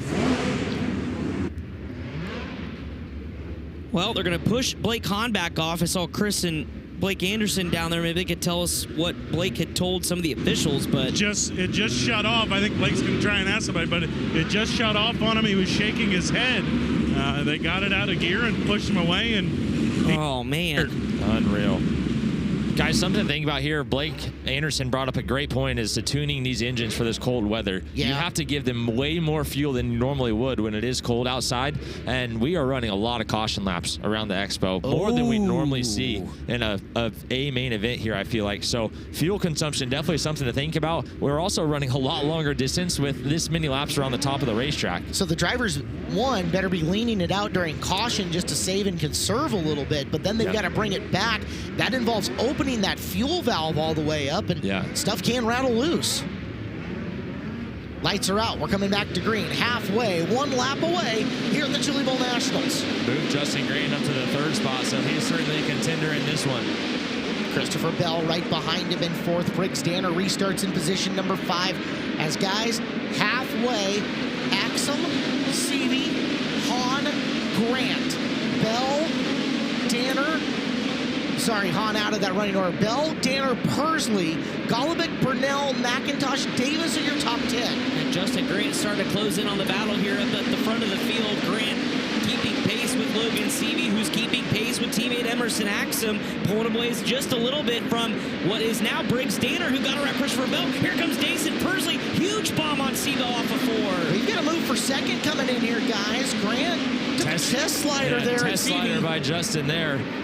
Logan's been maintaining Emerson really well, but at some point you can't stay too patient and open the door for Justin behind you. Here come the Matt Wood racing cars working in tandem up and around the top. They're going to shuffle Bell backwards. So Golubic and Burnell, redemption runs for them as we go in car with Christopher up from the high side down the straightaway. We saw this on his prelim night where the car didn't handle the cushion very well. That's how he made the move to the bottom, which ultimately got him to the front. Massive bump by Justin Grant. That's not a test slider. That one's for real. Justin Grant through the slider. Logan Seavey had to bail out it and saved it, but it still prevailed as he pulls away from Justin Grant. That was near disaster in the battle for the runner-up spot. Emerson Axum loves that. Do that a lot, guys. Emerson will just scoot away and take this win if they race that hard against each other. Logan's slide job line in 1 and 2 looked really good right there. He's going to repeat here in 3 and 4. We'll see how that works time-wise versus Emerson Axum. Riding the wall as Dason Persley settles it down, avoids disaster, sliding through the corner, but coming up big time with momentum behind him is going to be Shane Golubic. Golubic on an absolute charge through this field as Grant has got Seavey lined up again. Yeah, he started to close in, got a huge run off of turn 4, now a big run off of turn number 2. Here comes Justin Grant to the bottom of the racetrack. Logan Seavey will drive back around. Grant bounces off the cushion. Here comes Briggs Danner teeing up a slider for 3rd. Danner, big bomb into 1 and 2. Justin able to drive around and clear momentum. Things will settle down. Right in front of the booth. We've got caution on the speedway. Spewing fuel out from the bottom of it. Or something, but you can see it. Radiator. That's your radiator overflow. It looked like one of the Austin. It may have been a Matt Wood car. Colby Copeland in the 27. That came at lap 36, guys, right about when we anticipated traffic to hit again. So now back that timer up another 10 laps. If they get there. Be inside 10 to go. Axum, he is catching every yellow that he needs to continue what he's doing. They haven't gotten Emerson into deep water yet. Once they do, and that's got to be part of what Seavey and Grant are hoping for, but it's got to get there. Yeah, now you're in a different situation to where you don't have time to stay patient and just kind of ride behind them and see what plays out. It's already playing out as we, sit. So you got to be on your horse right here if you're Logan Seavey. And if you get an opportunity, you got to be able to throw that big bomb. CV also has to, and he does, because he's as smart as anybody out there. He knows that's Justin Grant behind him, and he knows what Justin is willing to do on slide jobs. Yeah. There is, and one of the nicest guys in the world, but when it comes to sliders and race move, with Justin Grant, no quarter will be given, no mercy will be shown. If I've given you a chance to save your race car, it's a good slider. Yeah. That's Justin. That segment with Chet Christner from years ago should stick in everybody's head. You guys saw it on the screen. Tip of the cap, Kyle Cummins from the B started 21st up to 10th. He's catching these cautions, picking off a few. Don't count out the other member of that 4-car Swindell entry here in the A-Main. The track's gotten really technical in the last 5 laps. Back to the green flag with 19 laps to go. Emerson Axum, Logan Seavey, Justin Grant, Briggs Danner, and hello, Dason Pursley with a slider on Danner for position inside the top 5. Danner going to give it right back to him. He'll come through. He's got room to come up. He'll make the pass. Pursley down on the bottom, right back after him in the battle for 4th in the corner. Danner with the double slider as Pursley bikes it on the curb in 1 and 2. Golobic trying to get involved in that battle and shuffle forward. Pursley short through the corner. They'll both get to it. Pursley to the hammer as they're wheel to wheel at the line. Short slider by Danner that time. He's going to bike up and let Pursley back to his inside. Does he block the slider right here? Good move by Briggs Danner to protect on Dason Pursley. Top 3 a little tighter than we're used to seeing them, guys. Wilner, they're into the corner and only a car length apart in the exit of 2. Yeah, Emerson Axum again on the top side of the racetrack. Justin Grant is oh so close again to Logan Seavey. Will he get a run off at turn number 4? Top 3 starting to pull away just a little bit into 1 and 2. Grant again right there. Top 3 though in a train. 1, 2, 3. Emerson Axum's got to be perfect for 15 laps. Here comes a slide for the lead. No, Seavey sticks the bottom.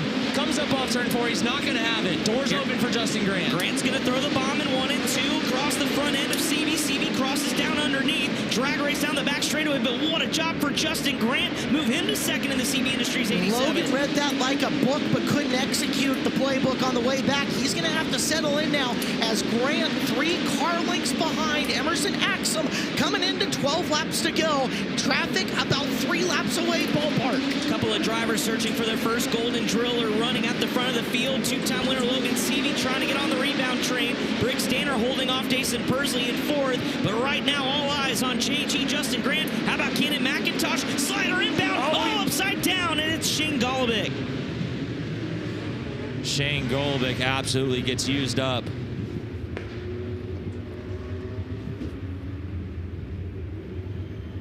That, ouch. Y'all watched it with your eyes as it happened. We'll show you a K1 Race Gear replay. And that was just the battle. a bit. Yeah. Golubic's out of the car, thank goodness. Battle for 6 there was the slider from Kenan McIntosh, and good to see Shane out of the race car. That was a nasty tumble. I've never really seen Shane emote on racetrack, but this might be the moment. Yeah. Earl's in the corner with him. Shane Golobic right here talking to Kenan McIntosh. First and foremost, you okay? Yeah, I'm all right. Hate it for our team. I don't know. Speechless. They're, I mean, didn't even give me an option there. Just straight wrecked us. I don't know. What do you expect different from him? He's got a nickname like Cannonball for a reason. I don't know. Whatever. Gotta love Chili Bowl, I guess. Try again next year. Is this something that you'll remember come next year? No, I don't race like that. I mean, I don't know. I ain't gonna forget it. I'm pissed, but yeah, I ain't gonna go dump somebody like that. Chicken shit. Shane Golobic okay here in turn 4, guys. So that's the emotion at Chili Bowl for sure. Yeah, that's about as measured as he could have been right there, and even then, that came through. Caleb, you can attest to it. Shane Stewart, or Shane Golobic, that's not even in his playbook to retaliate. One of the cleanest drivers in the country, let alone cleanest drivers in the event. And to have that reaction again tells you how he's feeling. Yeah. He was plus, what, 10 at the time? Here it is on the K1 Race Gear incident replay. Cannon over the berm into 3 and just coming across, and yeah, tough to see for Sugar Shane Golobic.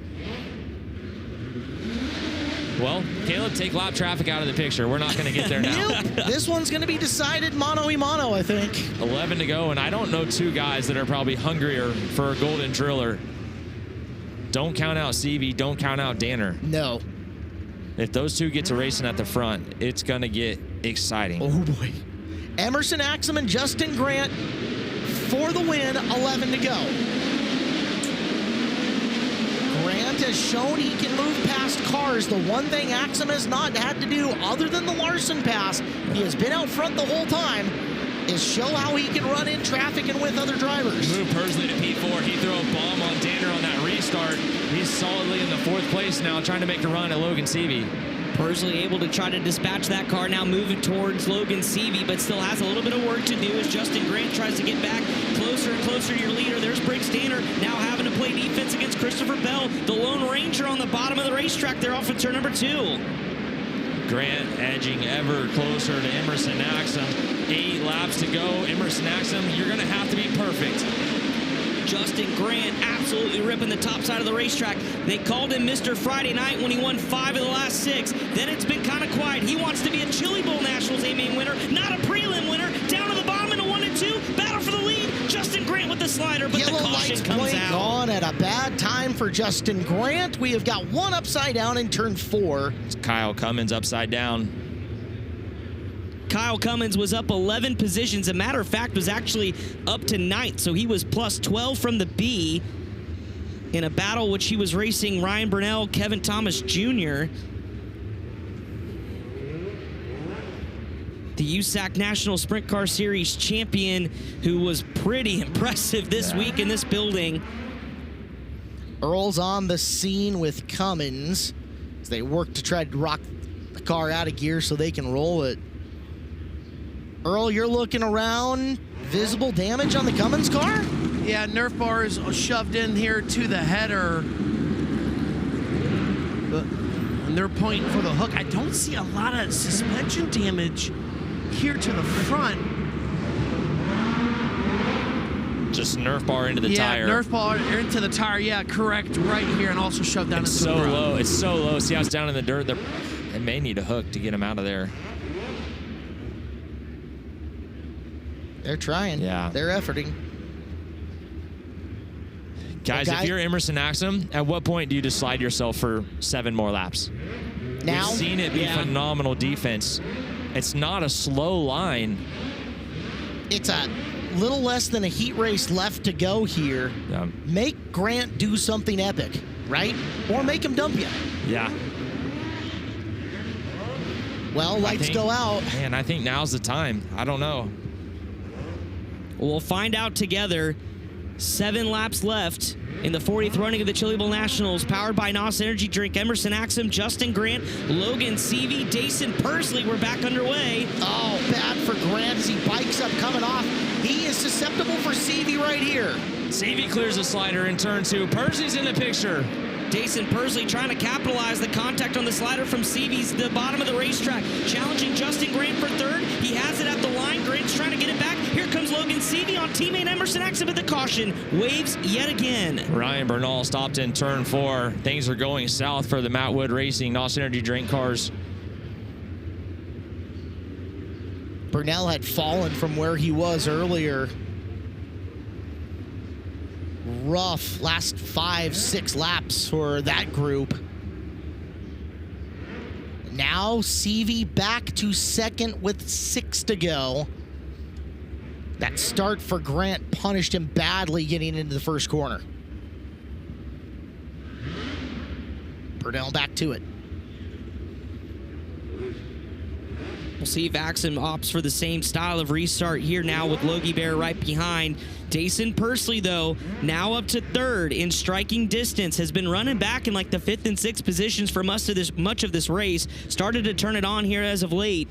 Guys, I think the bottom's not out of question here either. We saw Persley rolling it right there. We saw Bell rolling it kind of before the last handful of yellows. That top's getting so treacherous. Top 5 of Axum, Seavey, Persley, Grant, and Cannon McIntosh. Briggs Danner, Christopher Bell, KTJ, Hank Davis, and Tanner Thorson, the top 10. Thorson up 12 spots after coming through the B. It's Danner 5th in line at the moment, ahead of McIntosh, FYI. As we're back to green, and Logan Seavey got a great start. Logan Seavey down, but Axum was there to block and slides himself in 1 and 2. Back straightaway, Axum up top, Logan through the middle, looking for a hole in the Axum defense. He'll go high in 1 and 2. There's Logan down low, shows him a nose. All this with 5 laps to go. It's go time for Logan Seavey, Dason Persley in the pursuit of Emerson Axum off the corner. Seavey tied up on the cushion. Axum going to pull away by a couple of car lengths. Seavey now desperately trying to get back. Up the hill goes Emerson Axum. Down the back straightaway, can Seavey close enough, and will Axum make another big enough mistake as Grant's got third back from Persley. Coming in behind him, Logan tries again. Up and over the cushion, Axum away as they come to 2 to go. Emerson Axum now up and at him on the cushion. Logan Seavey desperately trying to get close enough at the twin sixer in the air. Don't look now, Justin Grant back in the picture as well. Back straightaway as they go bouncing. Oh. Here comes Seavey to the bottom, Grant to the top. They're working their way to the white flag. Seavey into Grant, Grant upside down. What a chain of events there. You almost saw the panic after Emerson Axum got up and over the cushion off turn 2, tried to protect the bottom. Justin Grant high side trying to capitalize. So disappointing for Justin Grant in the NOS Energy Drink 87. He ran a pretty darn good race. I mean, a phenomenal race and just a victim of circumstance right there. We saw Axum mistake off turn 2, and he was willing to wreck his mom into turn 3 to protect that lead. Yeah, went all the way to the bottom. Everybody then ends up wide and around, and that's not on Logan. That's a racing deal 100%. Good avoidance by everyone behind Justin.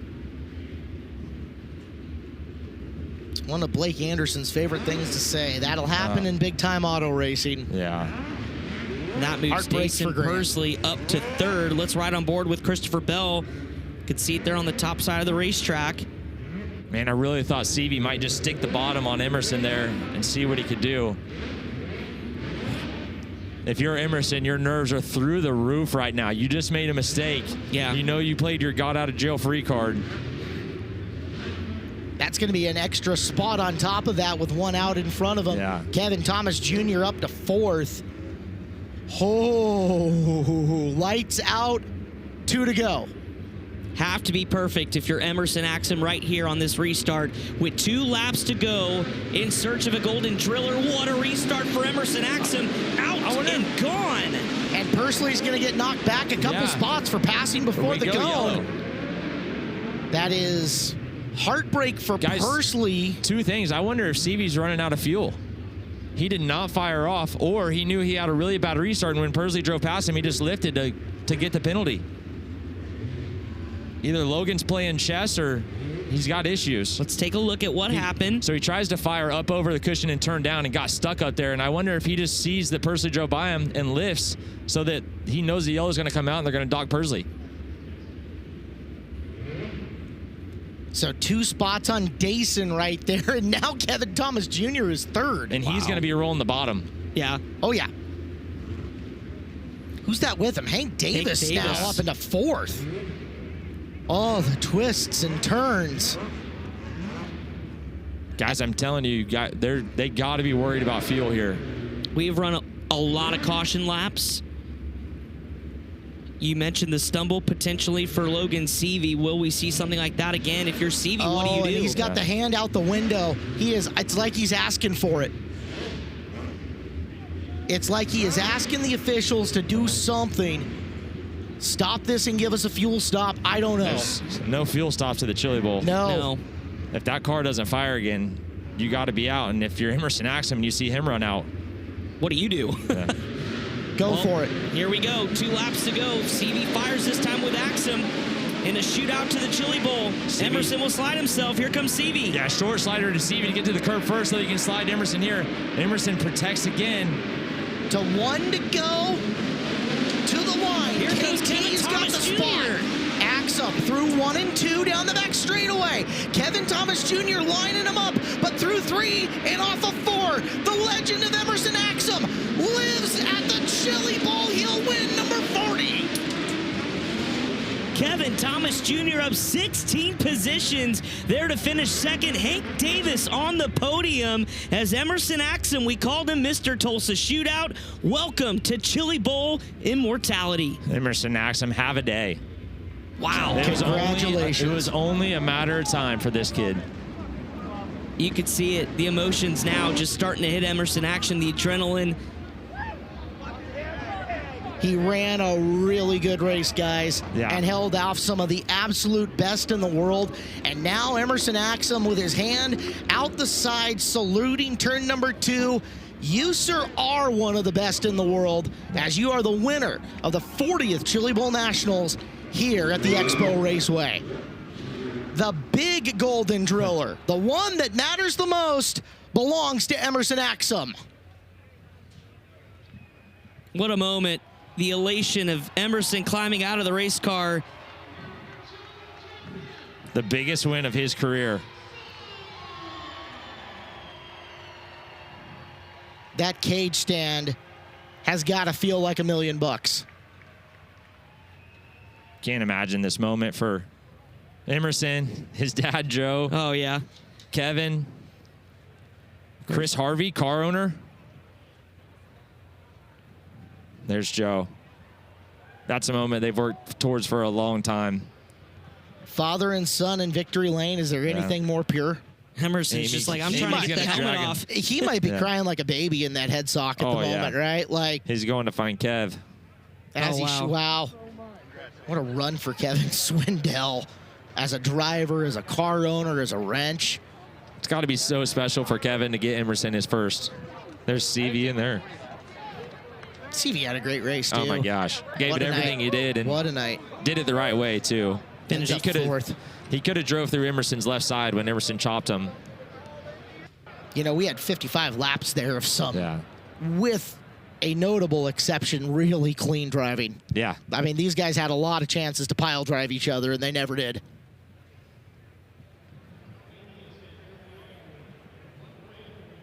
I think we are about ready to send it down to the house. Tony Laporta on position on the stage. We'll shush here in the booth, and we'll give it to TLP.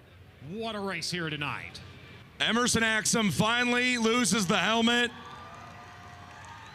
He hasn't had time to do anything but be congratulated. His car's waiting for him, and so is the trophy for the 40th running of the Chili Bowl Nationals, powered by NOS. Kevin Thomas Jr. greets him in victory lane, as will his car owner and crew chief, Kevin Swindell, a 4-time winner of this race as a driver. Kevin adds another trophy. He comes to the top of victory lane. Ladies and gentlemen, you can hear you. Your winner is Emerson Axum.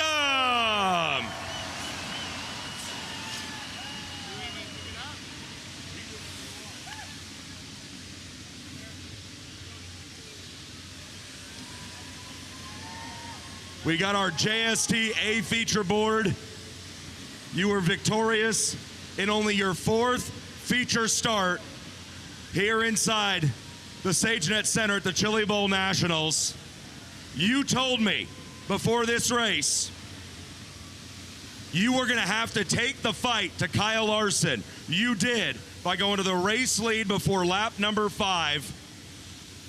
What happened from there? I don't even know, dude. I feel like I'm dreaming. This is the best day of my life. I knew Kyle was going to be good. I didn't want to let him get out front because I feel like as a driver, I'm better if I just can control the race. So I found the top, and as soon as he moved up, man, I was throwing a bomb, and I was on to race him as hard as I could. I didn't care if it was lap 5 or not. I wanted to get out to the lead and just control the race and run my own race, and man, we did just that. And Kevin and Jordan Swindell, I can't thank them enough, man. This is a dream come true, and it really would not be possible without Kevin, Jordan, the whole Harvey family, my mom and dad.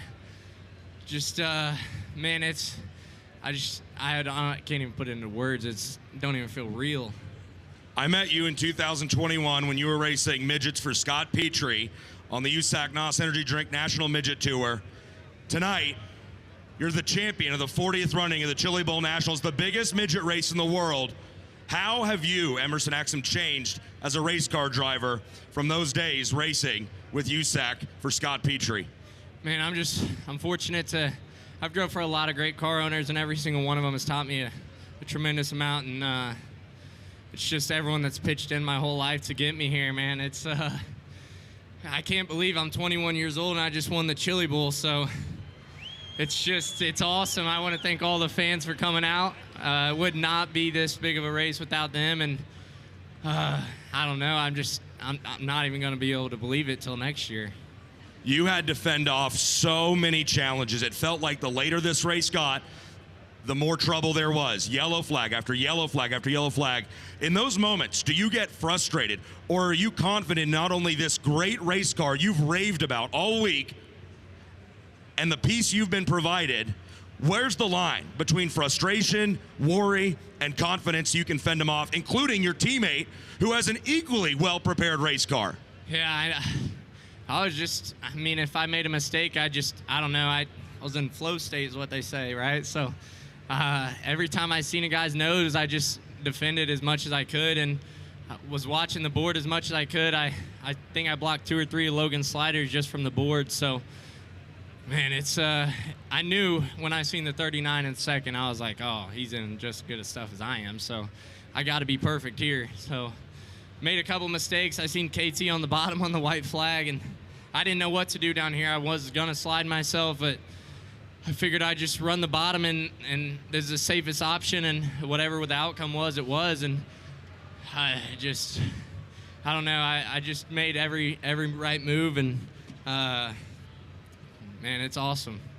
You and your dad, Joe, have gone all around this country racing as a father and son team. You're now at the pinnacle of midget racing. Your ascent through dirt racing continues to be one that many are impressed with. But I gotta ask, as you come off turn 4 and you see Terry Maddox waving 2 checkered flags at you, what were you thinking? Dude, I was about to cry after I took the checkered. I don't even know, like, there's just a feeling in me that you can't explain it. You just can't explain what it feels like to win here. This building's awesome. I mean, it's been great to me my whole life. So I love this place, and I don't think I'm gonna ever stop coming back. He loves this place. What do you say, Tulsa? Do you love Emerson Axum? Hey, brother, you're a Chili Bowl Nationals champion. Congratulations. Thank you. Ladies and gentlemen, make some noise for Emerson Axum!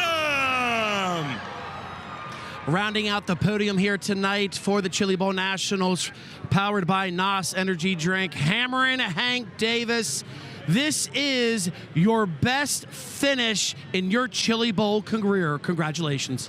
Yeah, thank you. Obviously, it probably don't mean much to a whole lot of people, but this is everything. And how about a team from Massachusetts? This is the one dirt race here we run, and Matt's just a badass, okay? And yeah, I got to thank everyone, the Buyers Discount guys, K-Tron, Bentley Saloon, Skip, Holgren, just everyone that makes it possible, SR11, CSI, Timmy, Matt, Bobby, Dave, Jake, my wife, yeah, just everyone. And if they didn't know who this little team was, they sure as hell knew now. The little team that could, if you will. I mean, talk about the final, 5 or 6 laps. This thing was getting hooked up, and it got real close. They're off of turn 4 coming to the checkered. Yeah, no, I just was pretty much willing to lay it on the line. Anybody remember who runs 3rd or 2nd, really? But, no, I think give us a couple more laps. Might have a different story. I don't know. But, no, I'm just super thrilled, super proud of these guys, and I'll probably be at Hard Rock for a while tonight. That's what we like to hear. Final question. Were there possibly worried about any fuel issues at all first time coming back to 55 laps? No, we put like all the fuel in, so we were good. We knew I was going to go pound the fence down, and yeah, so we had her splashing out, and yeah, we'll run 3rd, and we'll go home and try to come back better next year.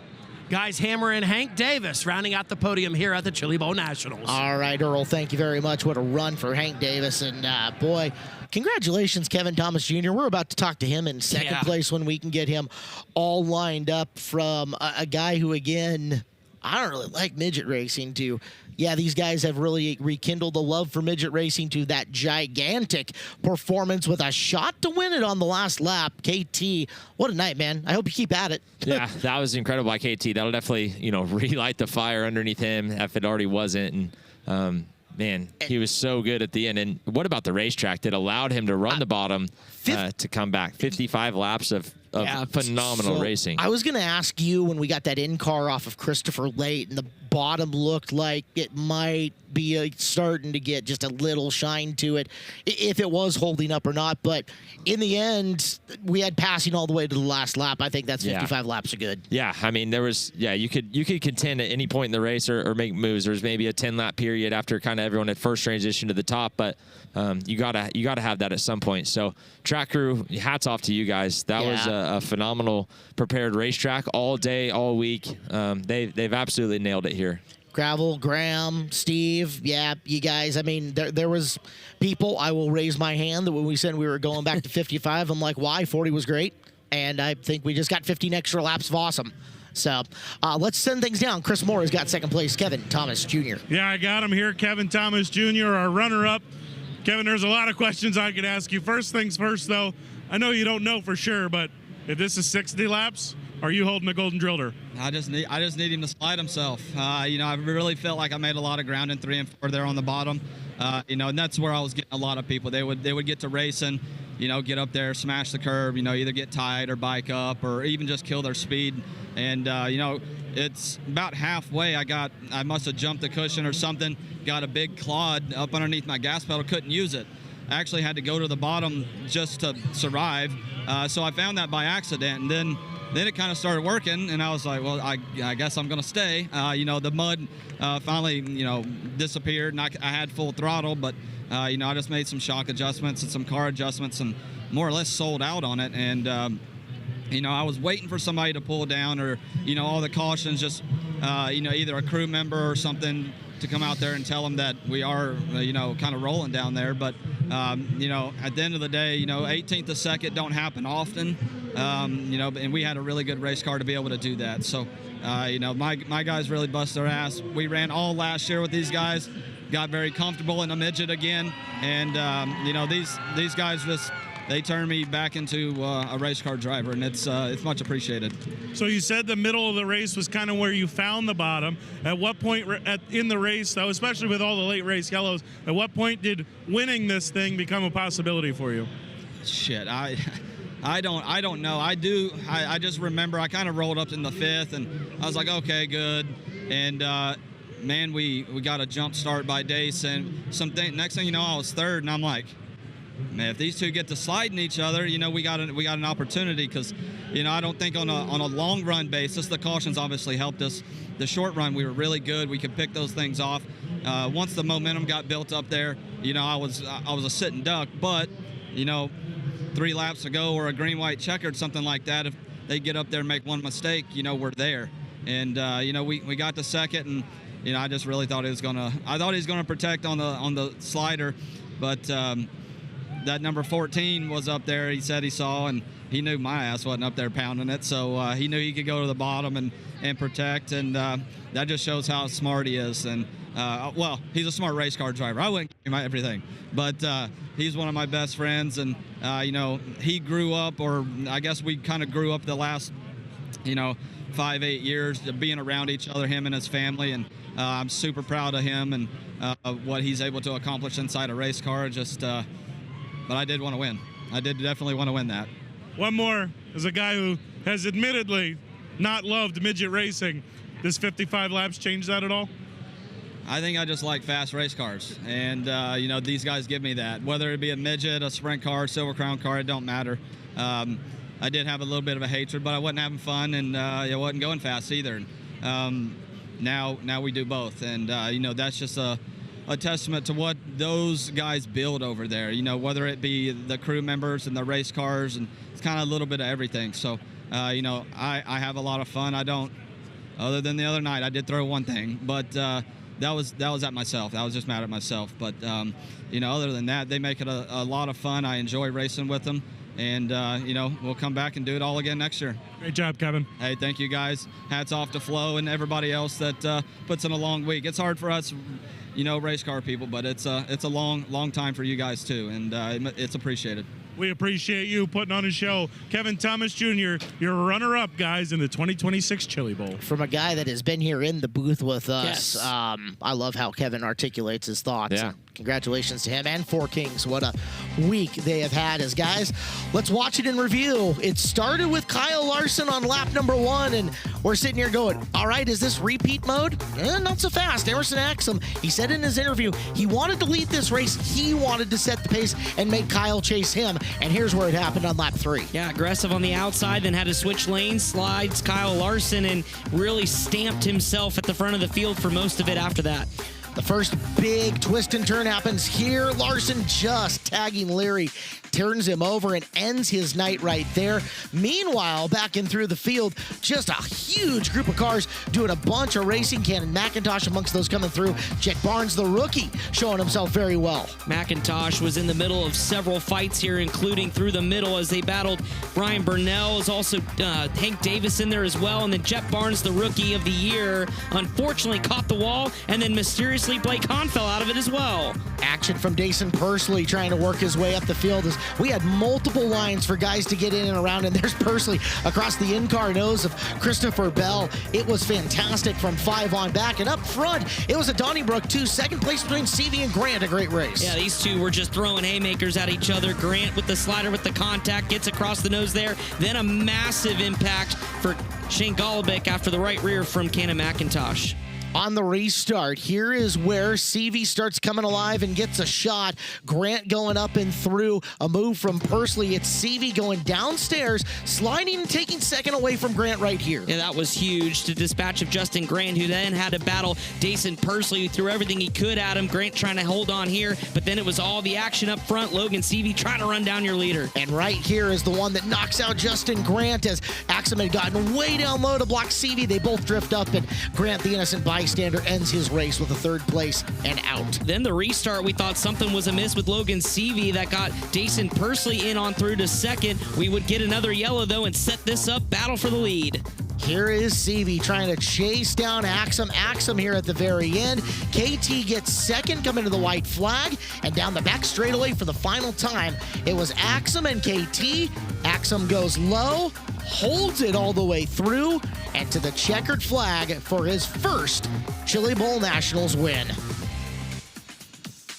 The crew celebrates, the cage stand happens, somebody gets that awesome shot which should go up at Emerson Axum's house. And there it is. Golden Driller, number 40 at the Chili Bowl Nationals goes to Emerson Axum.